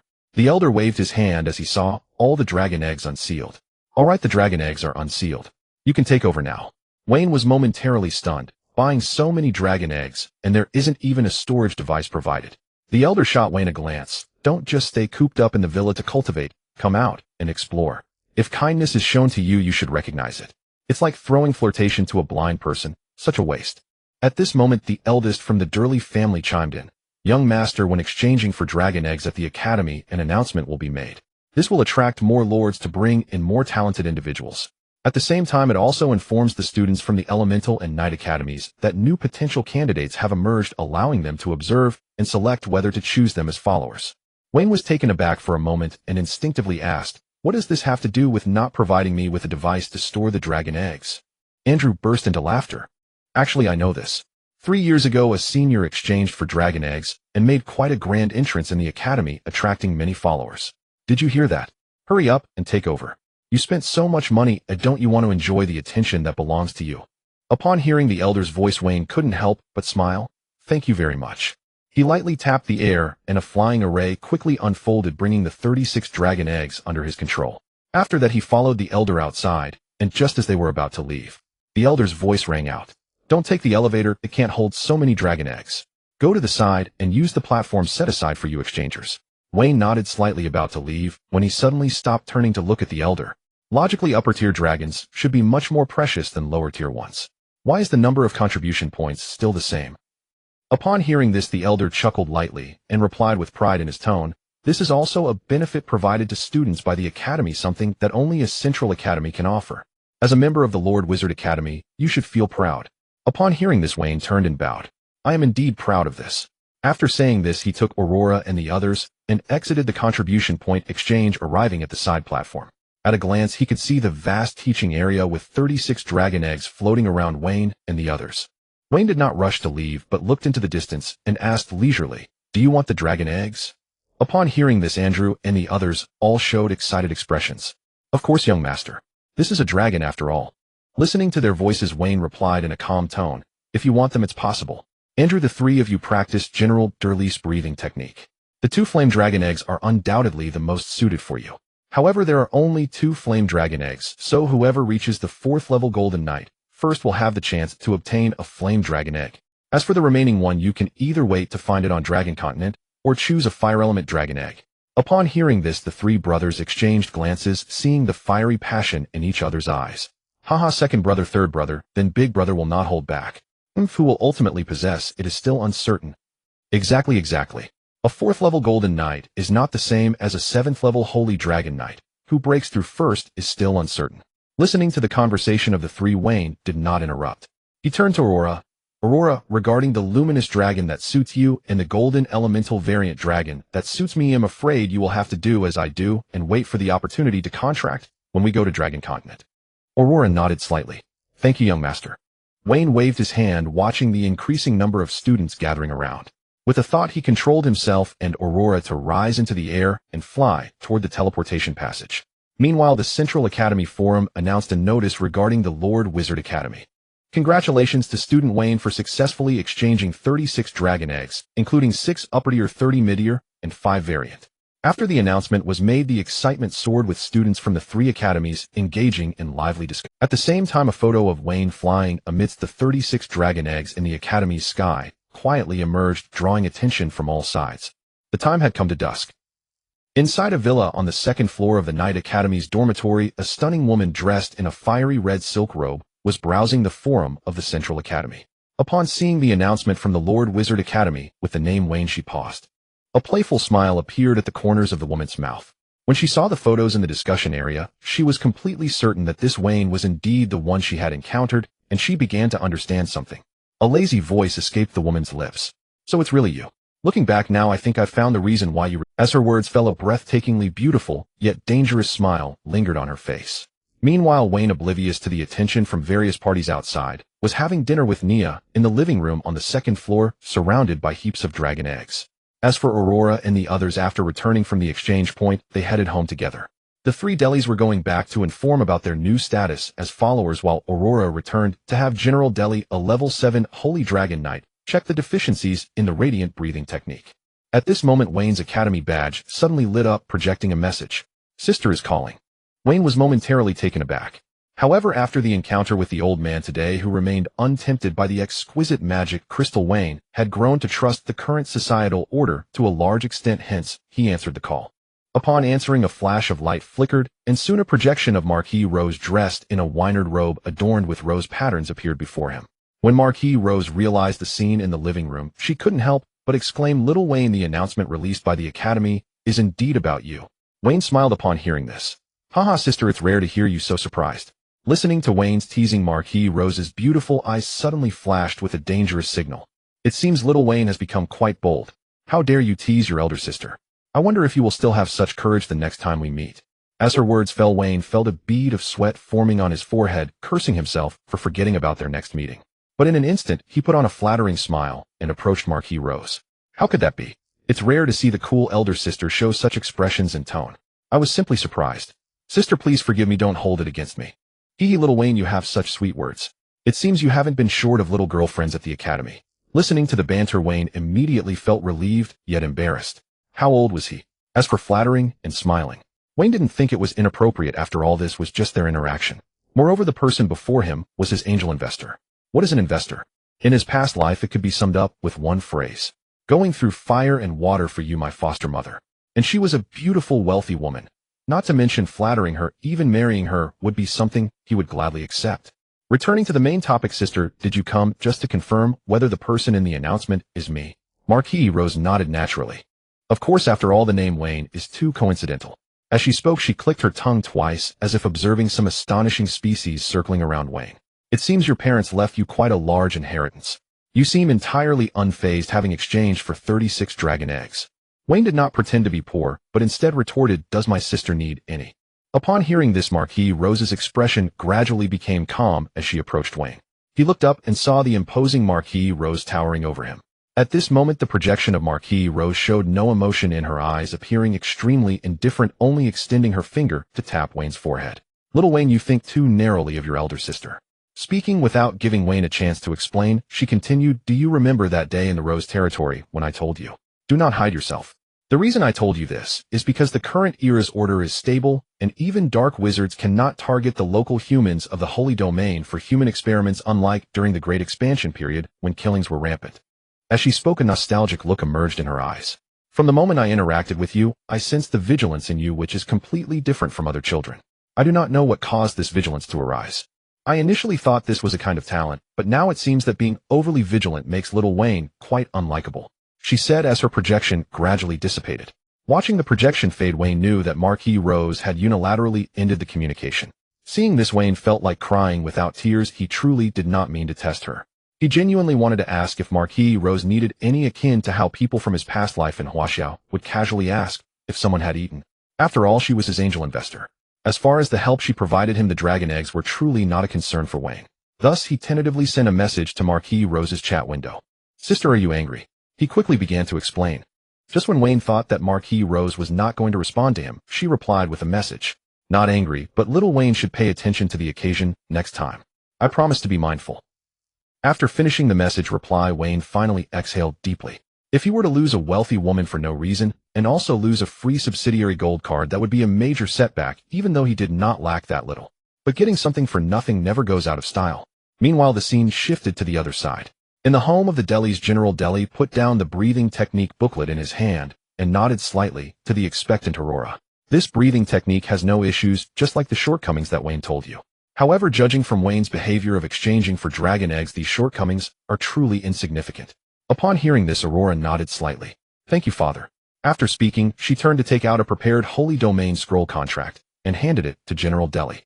General Deli took it over, glancing at the contract that stated it should not be leaked, and couldn't help but say irritably, "Is this how you thank your father?" Lifting the bowl to eat and putting it down to curse him. Of course he said it, but General Deli still signed it. After all, Wayne's character was evident to all. Moreover, his children had received the best training, and he himself was a person of strong principles. Otherwise, he wouldn't have given his 3 sons a contract with so many stipulations. After signing, General Deli looked at his 3 sons with a hint of envy in his tone. You guys are quite lucky. At the very least, you have a mid-tier dragon waiting for a contract. What conditions did I have back then? All of you should train hard. If you dare to slack off, you'll find out what a father's love is like. The 3 Delis nodded like chickens pecking at rice, thinking of the resources Wayne had given them before leaving and the dragon eggs placed in the villa. They couldn't help but show foolish smiles, eager to return to the academy to train. P.S. The following does not count towards the word count. An extra chapter, dear readers. Please add the book to your shelf. Although it's not yet at the count, the author can't help but want to post it. Readers, do your best. The pressure is now on you. Time flies, and in the blink of an eye a month has passed. Wayne paid no attention to the waves of the outside world, turning his focus back to his cultivation. After all, compared to the fleeting cheers, he was far more obsessed with enhancing his personal strength, and there were too many tasks he needed to accomplish, leaving him no time for leisure. The total number of runes for the level 1 golden pregnancy, which formation, is 1300, which is 100 more than the 100-blade formation. In the span of a month, Wayne's progress was not slow, especially after leveling up to level 1 formal wizard. The speed of imprinting runes increased significantly, now reaching a speed 50% faster than before. Currently, he had imprinted 150 runes for the golden pregnancy, which formation, and he expected to complete the imprinting of the formation's runes in his Sea of Consciousness by the end of December this year, marking the 2nd academic year. On that morning, after finishing his training and taking a shower, Wayne noticed no one was in the living room, so he walked directly towards a small room placed beside the classroom. This was a small secret realm Wayne had purchased at the South City Commercial Center when Aurora returned home a month ago. It was used by Wayne as a breeding ground for the dragon cubs and 100 little elves in the courtyard. Upon entering, Wayne activated the teleportation array. A flash of light flickered, and when he opened his eyes, he found himself in a valley where he saw Aurora and Nia feeding 3 water element dragon cubs. Walking forward, he called out, "Nia, Aurora." The 2 turned around, instantly displaying expressions of surprise. "Young master, you finished your training." "Master." Wayne nodded slightly and took some water element magical plants from Aurora's hands, feeding one of the cubs while inquiring, "So do you need to hire some people to help?" Aurora shook her head slightly. "No, there are only 3 dragon cubs right now, and even if they all hatch, there will be only 36. I can manage feeding them with a bit of time each day." Seeing this, Wayne refrained from saying more and turned his attention to the 3 dragon cubs before him. Their exterior was a water blue, measuring just over a meter in length, yet they were born as magical energy beings. Even in their cub stage, the magical energy seemed to celebrate their birth, surging like a tide around them. The cubs let out heavy breaths, with streams of water element magical energy spraying from their dragon mouth. After observing for a while, Wayne then instructed Aurora, "I'm preparing to go to class. Remember to take good care of the little elves in incubation and keep the dragon cubs away. There's a witch formation I've set up there." Aurora nodded in agreement, and seeing this, Wayne bid farewell to the 2 before turning to leave the city. Half an hour later, Wayne descended from the sky at the base of Teaching Building 777 and headed straight for the 3rd floor. Although a month had passed, many recognized him within the academy and approached to chat. Wayne did not refuse, but after a while he found it somewhat overwhelming, which is why he did not even pause to glance around, and directly walked into the building. A moment later, at the entrance of classroom 306, Wayne stepped inside. There were only a few people present, since the course he chose this time was on the division of powers within the Holy Domain, which compared to other courses was a bit obscure, much like the foundational course on Knights. Wayne chose this course also because he wanted to understand why the Temple and the Tower of Truth wielded such authority to the point that the Elder at the Exchange dared not act recklessly, and why Marquis Rose felt that his vigilance was overly sensitive. So he wanted to learn more. Finding a seat by the window, Wayne sat down quietly and waited. A quarter of an hour later, an elder wearing a black wizard's robe walked in and the classroom instantly fell silent as he emanated an aura of extreme danger. His cold demeanor exuded a dense field of dangerous energy. Even Wayne with his 2 lifetimes felt that this person was formidable, especially when the elder stood on the podium, facing them, his long scar stretching down into the collar of his robe as if he had been cleaved in half. At that moment, the elder's unpleasant, or rather grating voice rang out. "We are about to begin the class, which will last for 1 hour. The first half will be for lectures, and the second half for questions. No talking or disturbances are allowed. Violators will be subjected to my sealing formation. As for the consequences, it's merely 6 months of being unable to cultivate. If anyone wishes to experience it, feel free to try." With that, the elder tapped the desk and officially entered the topic. This course on the division of powers will cover the Holy Domain's power structure, which is divided into 3 levels. The first level, or rather the soul power, is unique in the Holy Domain world, known as the Holy Domain. This Holy Domain Council is a product of the Great Expansion period, once gathering all level 7 powerhouses across the Holy Domain at its peak, but now it is not as prominent due to the end of the Great Expansion period. After saying this, he looked at the crowd with a warning tone and continued. However, do not underestimate the current Holy Domain Council. It is far more terrifying than back then. It is composed of 7 level 8 rule level powerhouses, and every meeting they hold influences the entire direction of the Holy Domain. Hearing this, Wayne rubbed his chin. The Council of Truth. Which 7 level 8 rule powerhouses make it up? At that moment, the elder's voice rang out again. As for the Council of Truth, just remember it for now. The next level is closely related to you. The second level is referred to as the first tier beneath the Holy Domain, composed of 4 powers. First, the Tower of Truth, which manages all wizards in the Holy Domain. Second, the Temple, which oversees all knights in the Holy Domain. Third, the Elven Empire, which monopolizes the Elven continent. Fourth, the Dragon Empire, which monopolizes the Dragon continent. Of course, I know you have many questions, such as regarding the Elven Chamber of Commerce, the Dragon Chamber of Commerce, and the Alchemist Chamber of Commerce for humans. But strictly speaking, these 3 are derivatives of the 4 powers above, so we won't break them down separately. Here is an overview of the powers within the Holy Domain. After finishing, he paused for a minute, and once he saw the students had digested the information, he continued his explanation. Now the third level is much broader, so they have a unified term. Other forces. Suddenly, the unexpected term made Wayne feel a jolt in his waist, suggesting that those who did not reach the first tier were simply referred to as others. Wayne was relatively fine, but the others directly coughed, clearly choked by the sudden mention of others. The elder, seeing this, appeared to have succeeded in his little prank, letting out a cackling laugh.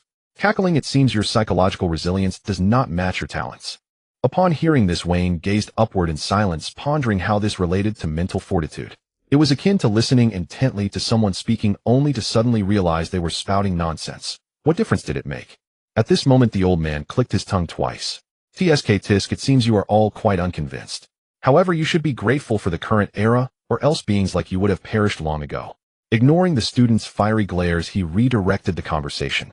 Now that the introduction to the factions is complete, I will proceed to discuss the leaders of each faction. In this world where the strong are revered, the pinnacle of the pyramid is undoubtedly occupied by the powerful.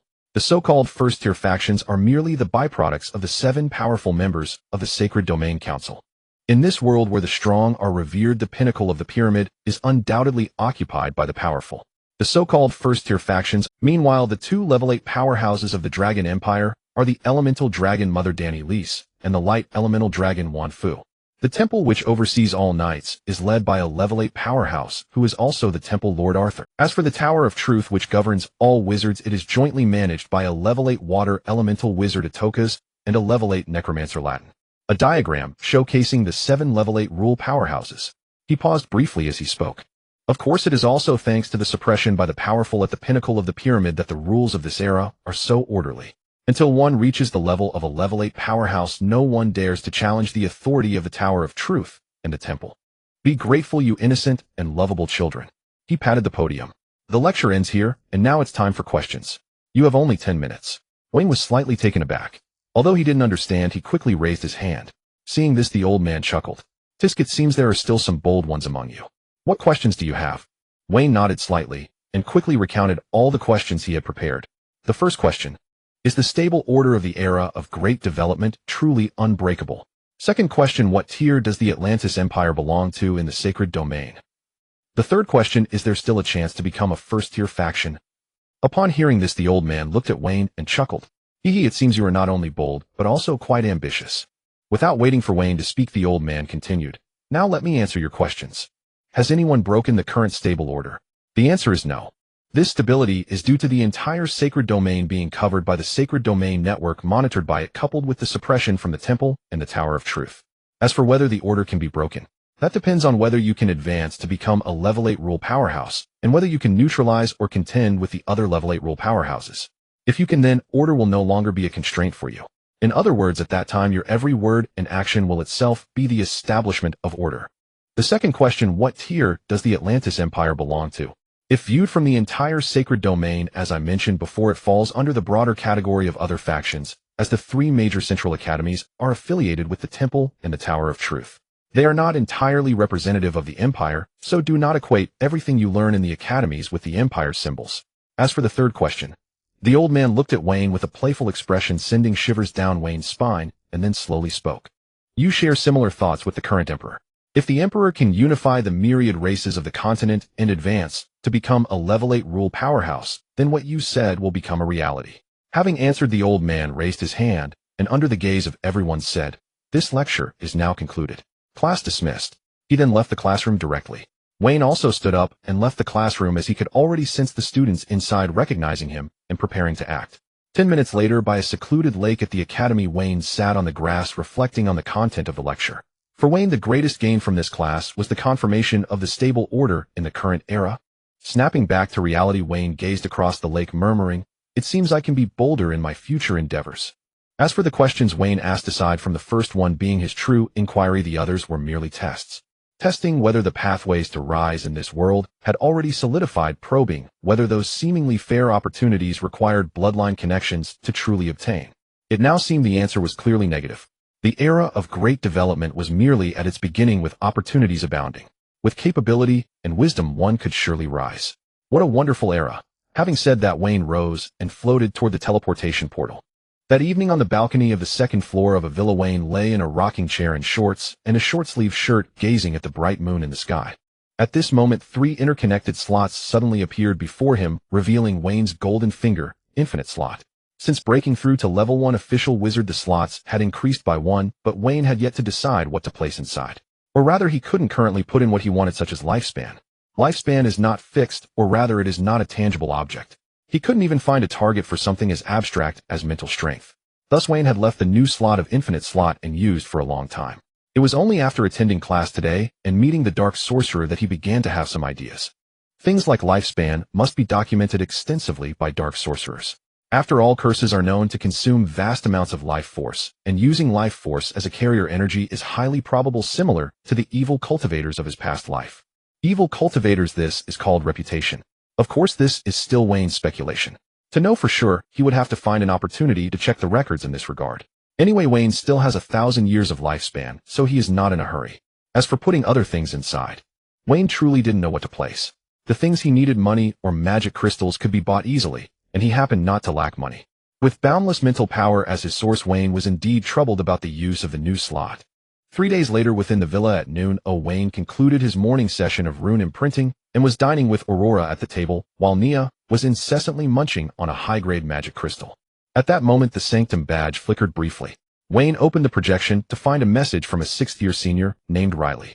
Junior, there's a gathering at Cloud Sea Peak in the north of the Imperial capital today at 6 in the evening, jointly organized by students from 3 academies. It's meant for exchange, and the sunset view over the sea of clouds is quite scenic. Care to join? Wayne did not reply immediately. Instead, he turned to Aurora. Aurora, do you know Cloud Sea Peak? Upon hearing this, Aurora was taken aback. Well, young master, why do you suddenly ask? A senior invited me to a gathering there, saying it's an exchange among students from 3 academies. I see. I know Cloud Sea Peak. It's the tallest peak in the Imperial capital, and its summit pierces the clouds. Standing there feels like being in the sky. Under the sunset, you can see an endless sea of fiery clouds. The view is indeed splendid. A sea of fiery clouds. After her explanation, Aurora suggested, young master, you've been training hard. A little relaxation would do you good. The scenery there is lovely, and it might be nice to take a stroll. Upon hearing this, Wayne nodded slightly and quickly decided to go. Previously, due to his limited knowledge of the order of things, he had chosen to lie low at the academy. But now, knowing that order was stable, going out seemed fine. All right, he'll reply to the senior. We'll go together in the afternoon. By the way, ask your brothers if they'd like to join. More people, more fun. Aurora nodded slightly. Okay, I'll ask my brothers. Saying this, she tapped her follower badge. essentially the same as the Academy badge. A projection appeared instantly. Since the day before yesterday when Aurora officially advanced from Apprentice Knight to First-Tier Black Iron Knight, she had refined the badge, achieving communication freedom. Meanwhile, at the dairy residence, Morora was looking at her 3 sons with a helpless expression. Hey, what's wrong with you? You're not short of resources, so why do you keep coming home every day, eh? The eldest and second sons exchanged glances. They had only come home once this month, hadn't they? Just then the third son suddenly cheered. Whoa, little sister is inviting us out. Where to? Cloud Sea Peak. Sister, said the young master, and she are going there, and asked if we want to come. Of course we're going. No sooner had the second son spoken than 3 dull thuds rang out. Hua. Rubbing the backs of their heads, the 3 brothers turned to see their mother Morora standing behind them and instantly fell silent like quails. Go. What do you mean go? Would you go if it were to eat shit? Have you no tact? Your sister and Wayne are building a relationship. What business do you have there? To be 3 giant light bulbs. Sensing their mother's growing danger, the third son Naruto wisely began to retreat. Mother's right. We must not hinder our dear sister. I'll take my leave first. With that, he activated a swift step and dashed out the door. Seeing this, the elder and second sons quickly followed suit. Watching her sons leave, Morora withdrew her gaze and looked down at her hand, murmuring with some lingering amusement, You know, I can see why Derry likes doing this so much. It really does feel good. The 3 brothers QAQ Wisdom 1. At 3 in the afternoon, Wayne, with Nia perched on his shoulder and Aurora by his side, stepped out of the villa ready to head to Cloud Sea Peak in the north of the city. As for the 3 brothers, they naturally did not go. They had no desire to have what little wisdom they had left. An hour later, at the foot of Cloud Sea Peak in the northern city, a hovercar stopped at the entrance gate. Wayne and the others stepped out to see a massive stone archway inscribed with the words Cloud Sea Peak, and beyond it a seemingly endless white jade staircase winding up the mountain. Surely no one actually walks up. Hearing Wayne's instinctive question, Aurora let out a light laugh. Hee, actually they do. The apprentice knights living nearby love to temper their bodies on this winding staircase. Upon hearing this, Wayne nodded in agreement. Well, that makes sense. Only knights with that kind of strength would dare to do such a thing. Anyone else would probably be exhausted to death. Aurora was not surprised, as she would have found it strange if her young master did not speak that way. Let's go, young master. We'll take the cable car up. Saying this, she stepped forward to take Wayne's arm and walked toward the gate. Wayne followed her lead, but his eyes roamed around, noticing that the closer they got, the more apprentice knights were climbing up and down on their own. Truly, they had strength to spare. As they reached the cable car entrance to the right of the gate and were about to buy tickets, a fervent voice rang out. We meet again. Ill-mannered child, you wouldn't mind buying a ticket for your teacher, would you? Upon hearing this, Wayne paused. He did not need to turn around to know who it was. Only one person he had met twice could leave such a deep impression. Turning around with a smile, he saw the stunning woman in a magnificent fiery red gown. Of course not. It would be my honor to ride with you, teacher. Hearing this, the woman gave a breathtaking yet dangerous smile. Wayne dared not look long and quickly turned to the ticket seller. For tickets, please. The seller nodded, quickly prepared the vouchers, and handed them to Wayne. Here are your tickets. Please keep them safe. Wayne nodded, glanced at the stunning woman now on his left, and then spoke. Let's go. With that, he walked inside, the stunning woman following beside him. When they reached a slightly open area, her voice rang out. Your Honor, I don't believe that. At these words, Wayne's body stiffened for a moment. If he had not been constantly on guard, fearing she might call him to account, he would have been stunned for a while before realizing what she meant. What was this? A delayed reaction. Fortunately, Aurora saved Wayne. Young master, the cable car is here. Please take out the tickets. Hearing this, Wayne quickly pulled out the tickets, as if finding a lifeline, handed them to the attendant, and under guidance darted into the cable car, without a moment's delay. Master, why are you so scared? At Nia's question from his shoulder, Wayne replied impatiently. Who's scared? Don't slander me, Nia. Besides, look at that dangerous smile on her face. Isn't it terrifying? What a waste of a pretty face. Hearing this, Nia tilted her little head and spoke in a clear voice. But master, if you weren't scared, why did your body stiffen twice? I was sitting right on your shoulder. Before Wayne could respond, another voice sounded. It seems your little sprite is far more honest than you. Isn't that right, child with taste, but no manners? Following the direction of the sound, he saw a stunning woman walk into the cable car with Aurora. Wayne, if I say that I was controlled by the dark wizard when I said those words earlier, would the teacher believe me, eh? Upon hearing this, Aurora's lips curled slightly, while the stunning woman sat down opposite Wayne and spoke in a faint tone. Are you suggesting that under the omnipresent Sanctum network, you could try to frame the dark wizard? As the words fell, Wayne's lips twitched, and at that moment, Aurora couldn't help but laugh, apologizing amid her laughter.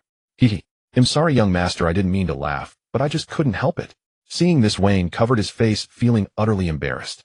Laughter is contagious. The stunning woman was also drawn into Aurora's laughter, and then looked towards Wayne. This is our third meeting. Let me formally introduce myself. My name is Sophia, and I am currently a 6th-year student at the Knights Academy. At this moment the cable car started moving, and Aurora sat down beside Wayne, who also composed himself as if nothing had happened. My name is Wayne, and this is Aurora. This little sprite is called Nia. He then inquired curiously, are you a sprite? Sophia raised an eyebrow and replied in a nonchalant tone, yes. Hearing this brief answer, the atmosphere suddenly cooled down, just when Wayne thought everything had calmed down. Sophia's voice made Wayne's heart race again. The reason you rejected me back then was because of those magical plants in the courtyard, or perhaps the magical plants nurturing little sprites, right? Upon hearing this, Wayne's heart raced, but he wasn't afraid in the slightest. After all, he knew how safe the current era was, especially since he was in the imperial capital. Thus Wayne simply looked at Sophia calmly and asked, how did you know? Sophia shook her head. There's no need to be so cautious, it's quite obvious, and now it proves that I was right in my guess. Upon hearing this, Wayne instantly realized he had fallen into a verbal trap, and indeed Sophia's next words confirmed his thoughts. You exchanged 36 dragon eggs a month ago, and obtaining dragon eggs requires contribution points. There are only 2 ways to earn contribution points: either contribute to the academy, or exchange them for top-grade magic crystals. Coincidentally, your freshman compulsory course was taught by me, and at that time it was just you in the class, making it hard to forget such an experience. Later during our second meeting, I went to deliver the sprite house to you. Although you didn't let me enter the villa, I saw various magical plants in the courtyard from outside the villa. The problem lies here. Generally, even if a lord wizard has a hobby for planting magical plants, there wouldn't be so many varieties. Lastly, making a bold guess, it seems my assumption was correct based on the current validation. As the words fell, Wayne felt a bit annoyed with himself for losing his composure, but he understood it was quite normal. Though he had lived 2 lives adding up to around 31 or 32 years age, does not equal experience. His experiences in both lives were still from his youth. He was neither an ancient monster nor a great senior, so it was natural to lose his composure.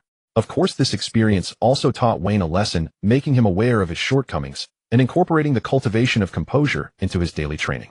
This time there was no danger due to the stability of the era, but the next time such a mistake might lead to far greater losses. With this thought in mind, Wayne looked at Sophia with a hint of gratitude in his tone. Teacher, you've taught me another lesson. So what is your purpose? Purpose? Sophia scoffed. I have no particular purpose. If I must find one, then it would be to find out why you rejected me. Does that count? Upon hearing this, Wayne's lips twitched again, and he looked at Sophia with a bit of annoyance. Is it really that simple? Then what do you expect? Or do you hope I have some ulterior motive? As the words fell, Wayne waved his hand, saying, of course not. In his mind, he could only think of one idea: women's hearts are like needles in the sea. Truly, the ancestors did not deceive him. This is what is called the real version of you can't guess a woman's thoughts. For such a reason to put so much thought into this matter, Wayne was seeing this for the first time. Turning his head, Wayne looked at the scenery outside the cable car. At that moment, the cable car had reached the mountainside with clouds right before his eyes. Seeing Wayne like this, Sophia couldn't help but smile a little. Kid, are you angry? For the first time, Wayne lost his emotional control and shot a glare at Sophia, ultimately uttering a sentence. I think I indeed misspoke. Your thoughts are entirely worthy of your face. Sophia wasn't angry. Instead, she found Wayne's reaction amusing. You have a keen eye? Wayne shook his head, not wanting to discuss this matter any further, so he changed the subject. Are you also here to attend the gathering? Upon hearing this, Sophia looked at Wayne with a strange expression. Did no one tell you that I am one of the 3 main organizers of this gathering? Wayne shook his head. No, only a senior invited me. I happened to feel a bit stifled in my training, so I came out for a walk. Really? After meeting me, do you still feel that your training is dull? Wayne's lips twitched. He swore that the emotional ups and downs he experienced today were undoubtedly the most fluctuating day since he had transmigrated 13 years ago. Can you even hold a conversation? Seeing Wayne's flustered expression, Sophia indeed burst into laughter, her laughter laced with playfulness. TSK. It seems this kid is quite easy to tease. Wayne simply turned his head to look outside the cable car and decided to ignore Sophia, planning to show her some cold treatment. But who would have thought that Sophia's next words would bring Wayne's attention back? Don't you want to know what the purpose of the gathering? As the words fell, Wayne desperately wanted to resist looking at Sophia, but his body always reacted faster than his mind. What purpose? As the words left his mouth, Sophia looked like a cat that had successfully stolen something. Oh, wasn't that little kid just not wanting to talk to the teacher? Hearing Sophia's words, Wayne wished he could find a crack in the ground to hide in, while secretly making a firm resolution to avoid Sophia. In the future, such a woman was too formidable, having stirred his emotions to an absurd extent in just a few exchanges. In his past life, he would have described her as someone who could playfully kill you with a smile. At this moment, Sophia's voice sounded again. Are you shy? Wayne remained silent, and Sophia continued in a tone as if coaxing a child. All right, let's stop teasing and get to the point. The main purpose of this gathering is for me to select my followers. What? Looking at Wayne's shocked expression, Sophia regarded him with a teasing gaze, and Wayne felt like his face was burning. TSK. A kid, and he's been tricked again. This time Wayne couldn't help but shout out in frustration, Sophia, you wicked woman. Just wait, one day I will make you understand what it means to teach and educate. Upon hearing this, Sophia was momentarily stunned, then quickly recovered and revealed a beautiful, yet dangerous smile at Wayne. Oh, teaching and educating. The teacher is indeed looking forward to it. Wayne chose not to speak further, vowing that one day the woman before him would turn his words into reality. Seeing that they had played enough, Sophia stopped teasing Wayne and began to speak for herself. I'm not teasing you, this time I am indeed looking for followers for myself, but not just for this year. I have been scouting or selecting individuals I find satisfactory since 3 years ago, but unfortunately I have yet to meet anyone. This gathering consists of people from the 3 major academies aimed at exchanges. Overall, it is about trading various extraordinary items and selecting suitable followers that resonate with one's spirit. You can think of the gathering as a platform, and whether or not one needs it depends entirely on personal choice. Upon hearing this, Wayne gained a better understanding of the gathering, but it was difficult to say anything further to a woman who had stirred his emotions so much. Fortunately, Aurora spoke up for Wayne. Thank you for your explanation. Sophia merely shook her head. As she spoke, the cable car came to a stop and Sophia stood up first. Just as she was about to walk out the door, she suddenly turned her head and said something. Kid, you are quite special. After saying this, she exited the cable car. Seeing this, Wayne looked at Aurora and asked earnestly, Aurora, do you think she's crazy? Off. Aurora was caught off guard by Wayne's abruptness. Isn't she? She left after making me so unsettled, and then said that to me. What do you think? At her words, Aurora burst into laughter. Hee, young master, she is not wrong. You really are quite special. Hearing Aurora's words, Wayne thought it was just her having a deep filter towards him. He shook his head and stood up to walk out of the cable car. 10 minutes later, at a large hotel on Cloud Sea Peak, Wayne successfully met up with Riley at the hotel's observation deck, holding juice in his hand, while Riley held a glass of red wine. Isn't it lively? How about it? You don't feel it was a waste coming here, do you? Wayne nodded slightly. Indeed, it is lively. The entire hotel was booked for today, and there were many people present, all, at least first-level formal wizards. At this moment, Riley's voice rang out again. This is nothing. You will see what true liveliness is later. Right now, it's just some transactions. If you are interested, you can take a look and exchange, since you are a wealthy wizard. Dragon eggs are bought by the hundreds. Hearing this, Wayne couldn't help but shake his head and chuckle. Was it the old man at the exchange who said this? Of course, on the night you exchanged, Grandpa Pastor held a meeting for the academy. The topic was how to ensure there are enough dragon eggs at the exchange. Upon hearing this, Wayne helplessly shook his head. This isn't my fault. Who knew there would be so few dragon eggs at the academy? Haha, of course it's not your fault. Such a quantity has never been fully exchanged in previous years, but you are the exception. The academy had to consider this extremely low probability and even reported it to the Tower of Truth, applying for a larger allocation of dragon eggs. As he spoke, Wayne's eyes brightened. Did that batch come through? Riley chuckled lightly. I don't know yet. I only heard my grandfather mention it, otherwise I wouldn't know about this. The real highlight will be tonight. There will be an exchange gala where you might be the true star of the evening. Especially the students from the other 2 academies. After all, young Master Wayne is so wealthy, many will want to follow you. There will probably be a lot of them. Previous years. Especially the students from the other 2 academies. After all, young Master Wayne is so wealthy, many will want to follow you. There will probably be a lot of them. Upon hearing this, Wayne shook his head slightly. Let's talk about it later. I haven't even passed the minor exam yet. The matter of followers should be taken slowly. Hearing this, Riley didn't say much more. After all, they were not true friends, and a sense of proportion was necessary. After chatting a bit more, Riley turned to leave, and at that moment, Aurora spoke up. Young Master, the Cloud Sea doesn't look particularly beautiful right now. It's only when the sunset falls that this endless sea of clouds becomes truly stunning. How about we go browse the trading area now? Hearing Aurora's suggestion, Wayne glanced at the sea of clouds below the peak and nodded slightly.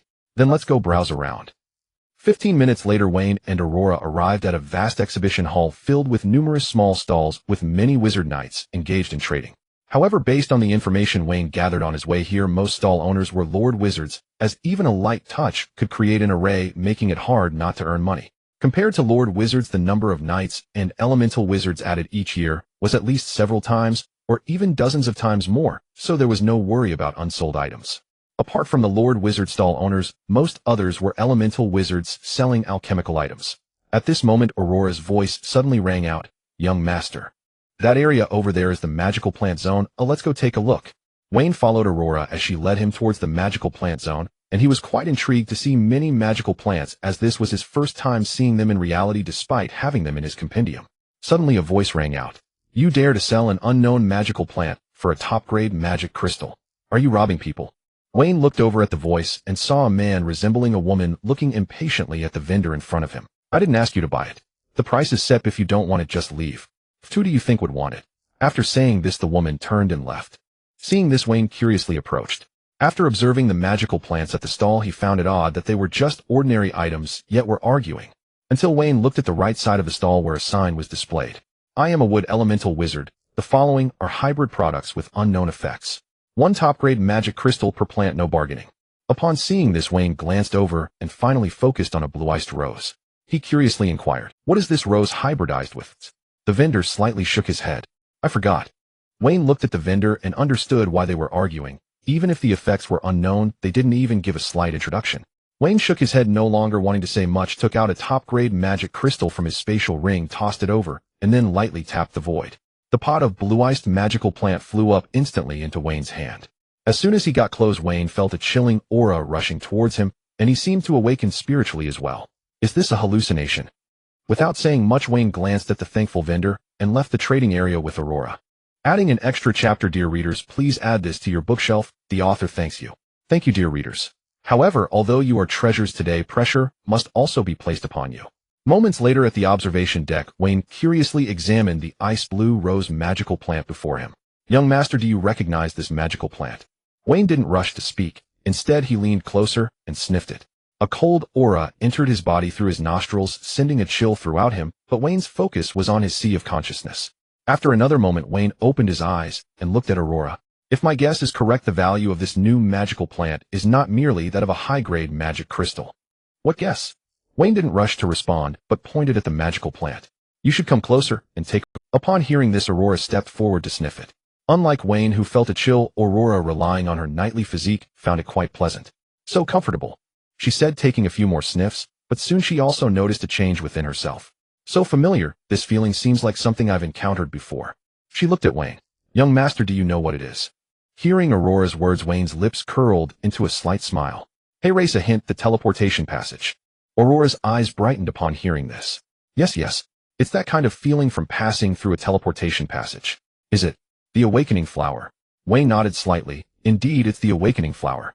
While I don't know what magical plant brings the ice element attribute to the rose, this invigorating sensation of mental activation must certainly be the awakening flower. Then why is it being sold? Wayne came back to his senses and rubbed his chin, pondering for a moment before well, either this magical plant has some ulterior motive, or he spoke the truth, meaning he himself is unaware of its effects or forgot what hybridization led to this magical plant's creation. Then aren't we profiting from this? Hearing this, Wayne shook his head. It's hard to say. As a wizard, pursuing the truth, rigor, and seeking authenticity are the hallmarks of this path, and the likelihood of the latter is quite slim. But it didn't matter. I wouldn't return it now that it's in my hands. Once we return, I'll find a wood element magical plant cultivation master to help assess it to see if there are any defects. After all, it's just a high-grade magic crystal. If it works out, it will be equivalent to creating a new brand similar to the awakening flower, even possibly replacing the main ingredient of the awakening potion. Of course, if it doesn't work out, it's no big deal. After all, it's just a high-grade magic crystal, and I can afford the loss. Listening to Wayne, Aurora didn't refute him. After all, their family's little fairy only consumed top-grade magic crystals. Oh, what was that to worry about? However, regarding the first half of Wayne's statement, Aurora offered a suggestion. Finding a wood element magical plant cultivation master is quite troublesome. Why don't you give it to me?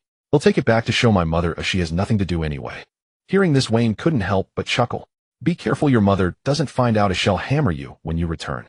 Will you tell on me, young master? Get out of here, tell on you. Do you think I'm a fair-weather friend? Aurora covered her mouth and chuckled.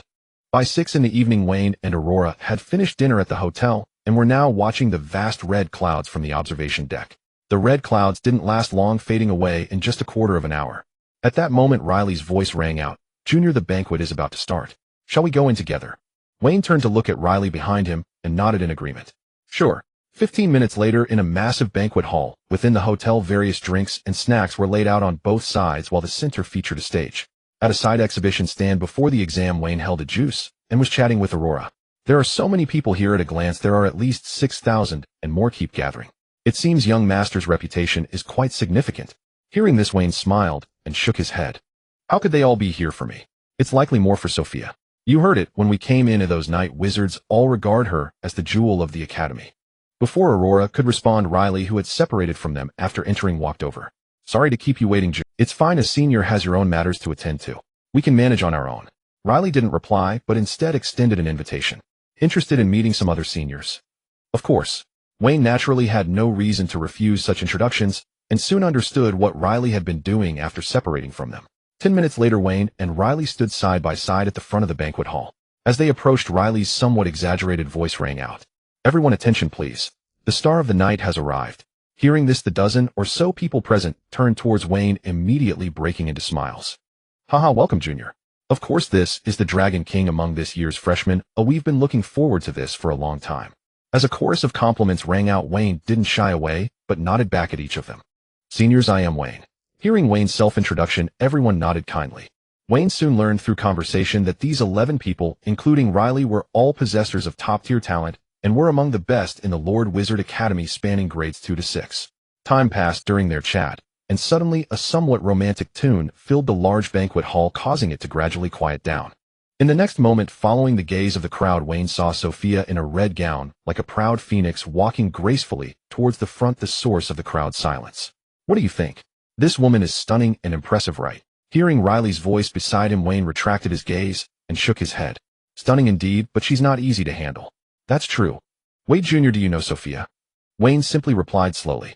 I took my night foundation course with her, and I was the only one there at the time. Hearing this, Riley couldn't help but chuckle and shake her head.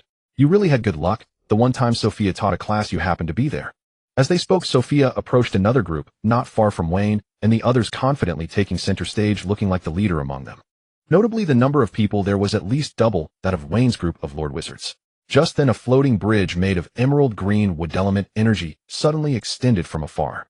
Before Wayne could express his surprise, Riley's exasperated voice rang out. That flamboyant fairy is back. In the next moment, Wayne, who was initially confused, suddenly understood. He saw a flamboyantly dressed man, resembling a woman, approaching on the floating bridge. To Wayne's astonishment, he was the vendor who sold him the ice element magical plant. He is the leader of the Elemental Academy. Riley nodded slightly. That's right. Understanding Riley's answer, Wayne finally grasped why the vendor had been so casual at the time. It turned out he was just playing around. At that moment, a flamboyant man approached the right side of Wayne and stood in the center of the crowd, just like Sophia. Seeing this, Wayne stroked his chin, looking at Riley with a hint of confusion. Sophia and him are both leaders of the two major academies. But what about our Master Wizard Academy? Who is the leader? Riley replied in a nonchalant tone, uttering the most pretentious statement. We are different from them. The Master Wizards are the protagonists of this era, and the 11 of us standing here, including you, are all leaders. Wayne couldn't help but smile slightly. He had to admit that this statement made him feel quite proud and pleased. At that moment, Riley's voice rang out again. Of course. If we are talking about today's leader, it should be me. After all, I am one of the 3 initiators. He patted Wayne on the shoulder. They'll go ahead. After saying this, he floated up and arrived at the high platform in front, while Sophia and the leader of the Elemental Academy also floated up, and the 3 of them ultimately landed on the high platform. What puzzled Wayne was that Riley's statement didn't align with reality, for standing in the middle was Sophia. Wayne chuckled, inwardly thinking this is a bit of a slap in the face. Leader indeed. Just as Wayne was chuckling to himself, a deep voice echoed. Feeling slapped in the face. Wayne was slightly taken aback and turned to see a man in a golden suit approaching him. Wayne recognized him. He was a senior in the 5th year, named Trava. Do you know Senior? Trava chuckled lightly. It's not the first time. Sophia looks down on Riley so naturally she wouldn't be polite with him. Hearing this, Wayne was concerned that the senior would continue on the previous topic, so he swiftly changed the subject. What about the person next to Sophia? Listening to Wayne's question, Trava hesitated for a moment before finally speaking with a somewhat helpless tone. That flamboyant guy is named Trant. He has been a unique oddity in the Elemental Wizard Academy for many years, a 6th-year student. When he enrolled, his talent was merely advanced, and it was only in elemental magic. People like him are everywhere in the Elemental Wizard Academy, but later, for some unknown reason, he chose to cultivate a unique magical plant, the regrowth vine, that he nurtured himself. Regrowth vine. Shouldn't it be regrowth grass? Wayne retorted, and Trava looked speechless. It's a hybrid he cultivated. Since you know about regrowth grass, you should also know its purpose. The effect of his vine is 100 times that of regrowth grass. Although it can't defeat anyone, it specializes in being utterly annoying, so no one wants to fight him, and even during fights no one wants to spectate. Listening to the senior's introduction, Wayne could no longer bear to look at Trand on the platform. Regrowth grass is essentially an aphrodisiac, a hundredfold effect. He couldn't even imagine how spectacular it would be the first time it was used. Truly, everyone stood up. Incredible. How did you think this was the end?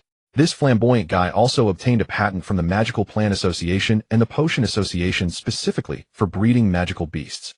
It can be said that aside from you, he is currently the wealthiest person among the 3 major academies.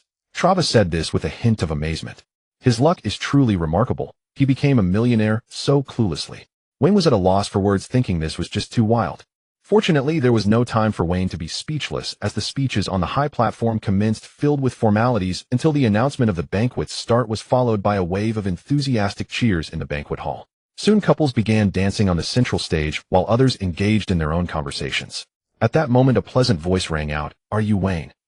As the voice fell, Wayne turned to see a girl about his age approaching him from the side. After saying this, he left. Wayne shook his head helplessly and nodded slightly to the girl. "Hello, I am Wayne." After saying this, he left. Wayne shook his head helplessly and nodded slightly to the girl. "Hello, I am Wayne."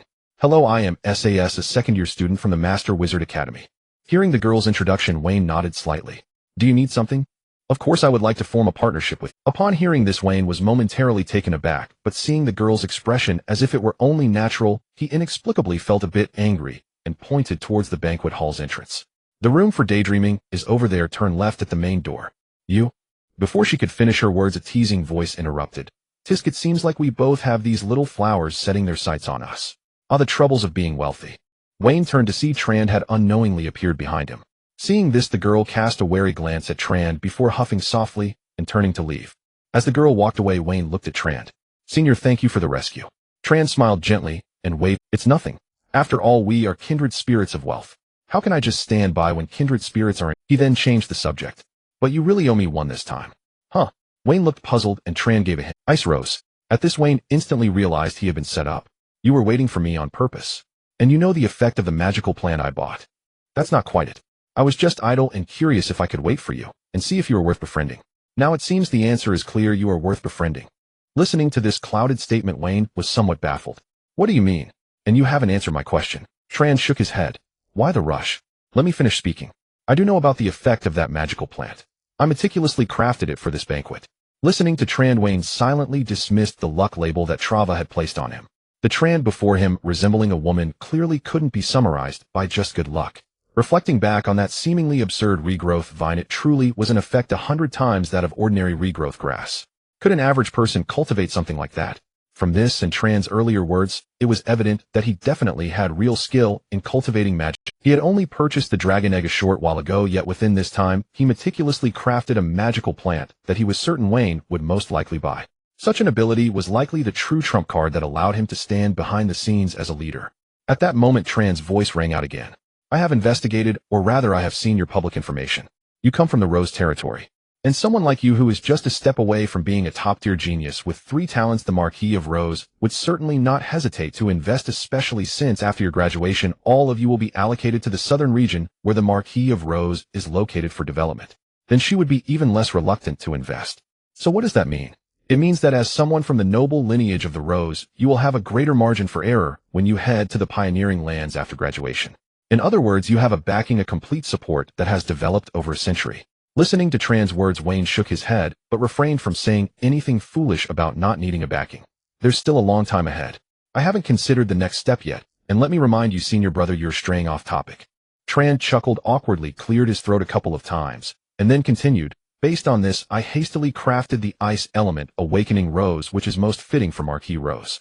Taking it out is to see whether you would be grateful, a little test, and also to see if you are suitable for making friends. After all, I already mentioned that we are both from wealthy backgrounds, and I have not yet chosen someone to follow, so you—" Upon realizing this, Wayne finally understood completely.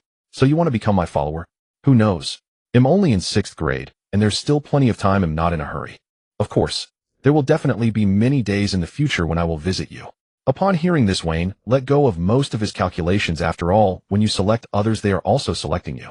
He wasn't naive enough to think that his aura of dominance would attract countless people to him. Then, well, wait and see. Saying this, he raised his glass and looked at Trand. Seeing this, Trand smiled. Accompanied by the crisp sound of their glasses clinking, the two finally concluded their conversation. After walking away, Tran turned to glance at Wayne, and then softly uttered, "This really exceeded my expectations, but there's still a long way to go. Let's keep it pending for now. You seem to get along well with everyone." Hearing this, Wayne turned to look at Sophia, but did not respond. Instead, he came back with another question. "What about you? Have you found someone to follow?" Sophia gently shook her head, her tone carrying a hint of helplessness. "It's difficult. The Lord Wizards who catch my eye are either already graduated or non-existent." "Already graduated? You want to follow Marquis Rose?" Hearing Wayne's words, Sophia looked somewhat confused. "Why would you think of Marquis Rose?" "I heard from Aurora that Marquis Rose is an idol among your female peers." Sophia shook her head. "Marquis Rose is indeed a role model among women, but she is not the person I wish to follow. Moreover, Marquis Rose is currently in the pioneering period of her century. If I wanted to follow her, I could do so right after graduation." Listening to Sophia's words, Wayne felt puzzled. "I know about the century-long pioneering period, but what about the— You don't know? What do you mean? You're just like what they say on the forums, solely focused on hard cultivation." The so-called century-long pioneering period refers to the time the Empire has set to explore in a certain direction every 25 years. During this period, the Lords can recruit needed personnel from the 3 major academies, but it is limited to 100 years. Once that period ends, they can no longer recruit graduates from the recruitment centers and must cultivate their own. Hearing this, Wayne nodded in understanding. "There's such a saying. This is the first time I've heard of it. However, speaking of which, who do you wish to follow among those who have already graduated?" "The Flower of High Ridge, Princess Golden Dragon." "Princess Golden Dragon. I remember Aurora mentioned her once. Is she also a graduate of the Lord Wizard Academy?" Sophia slightly nodded, her eyes lighting up. "Yes, Princess Golden Dragon is indeed a graduate of the Lord Wizard Academy, and to be precise, she should be called Duchess Golden Dragon or Grand Duke Golden Dragon. However, as a woman, she has been regarded as one of the 2 shining pearls in the South alongside the recently emerged Marquis Rose, which is why she is called Princess Golden Dragon." "So why Princess Golden Dragon and not Marquis Rose?" Facing Wayne's question, Sophia teased, "What? Are you trying to speak up for Marquis Rose?" Wayne gave Sophia a white look. "My family doesn't live by the sea." "What do you mean?" "I don't meddle in such matters."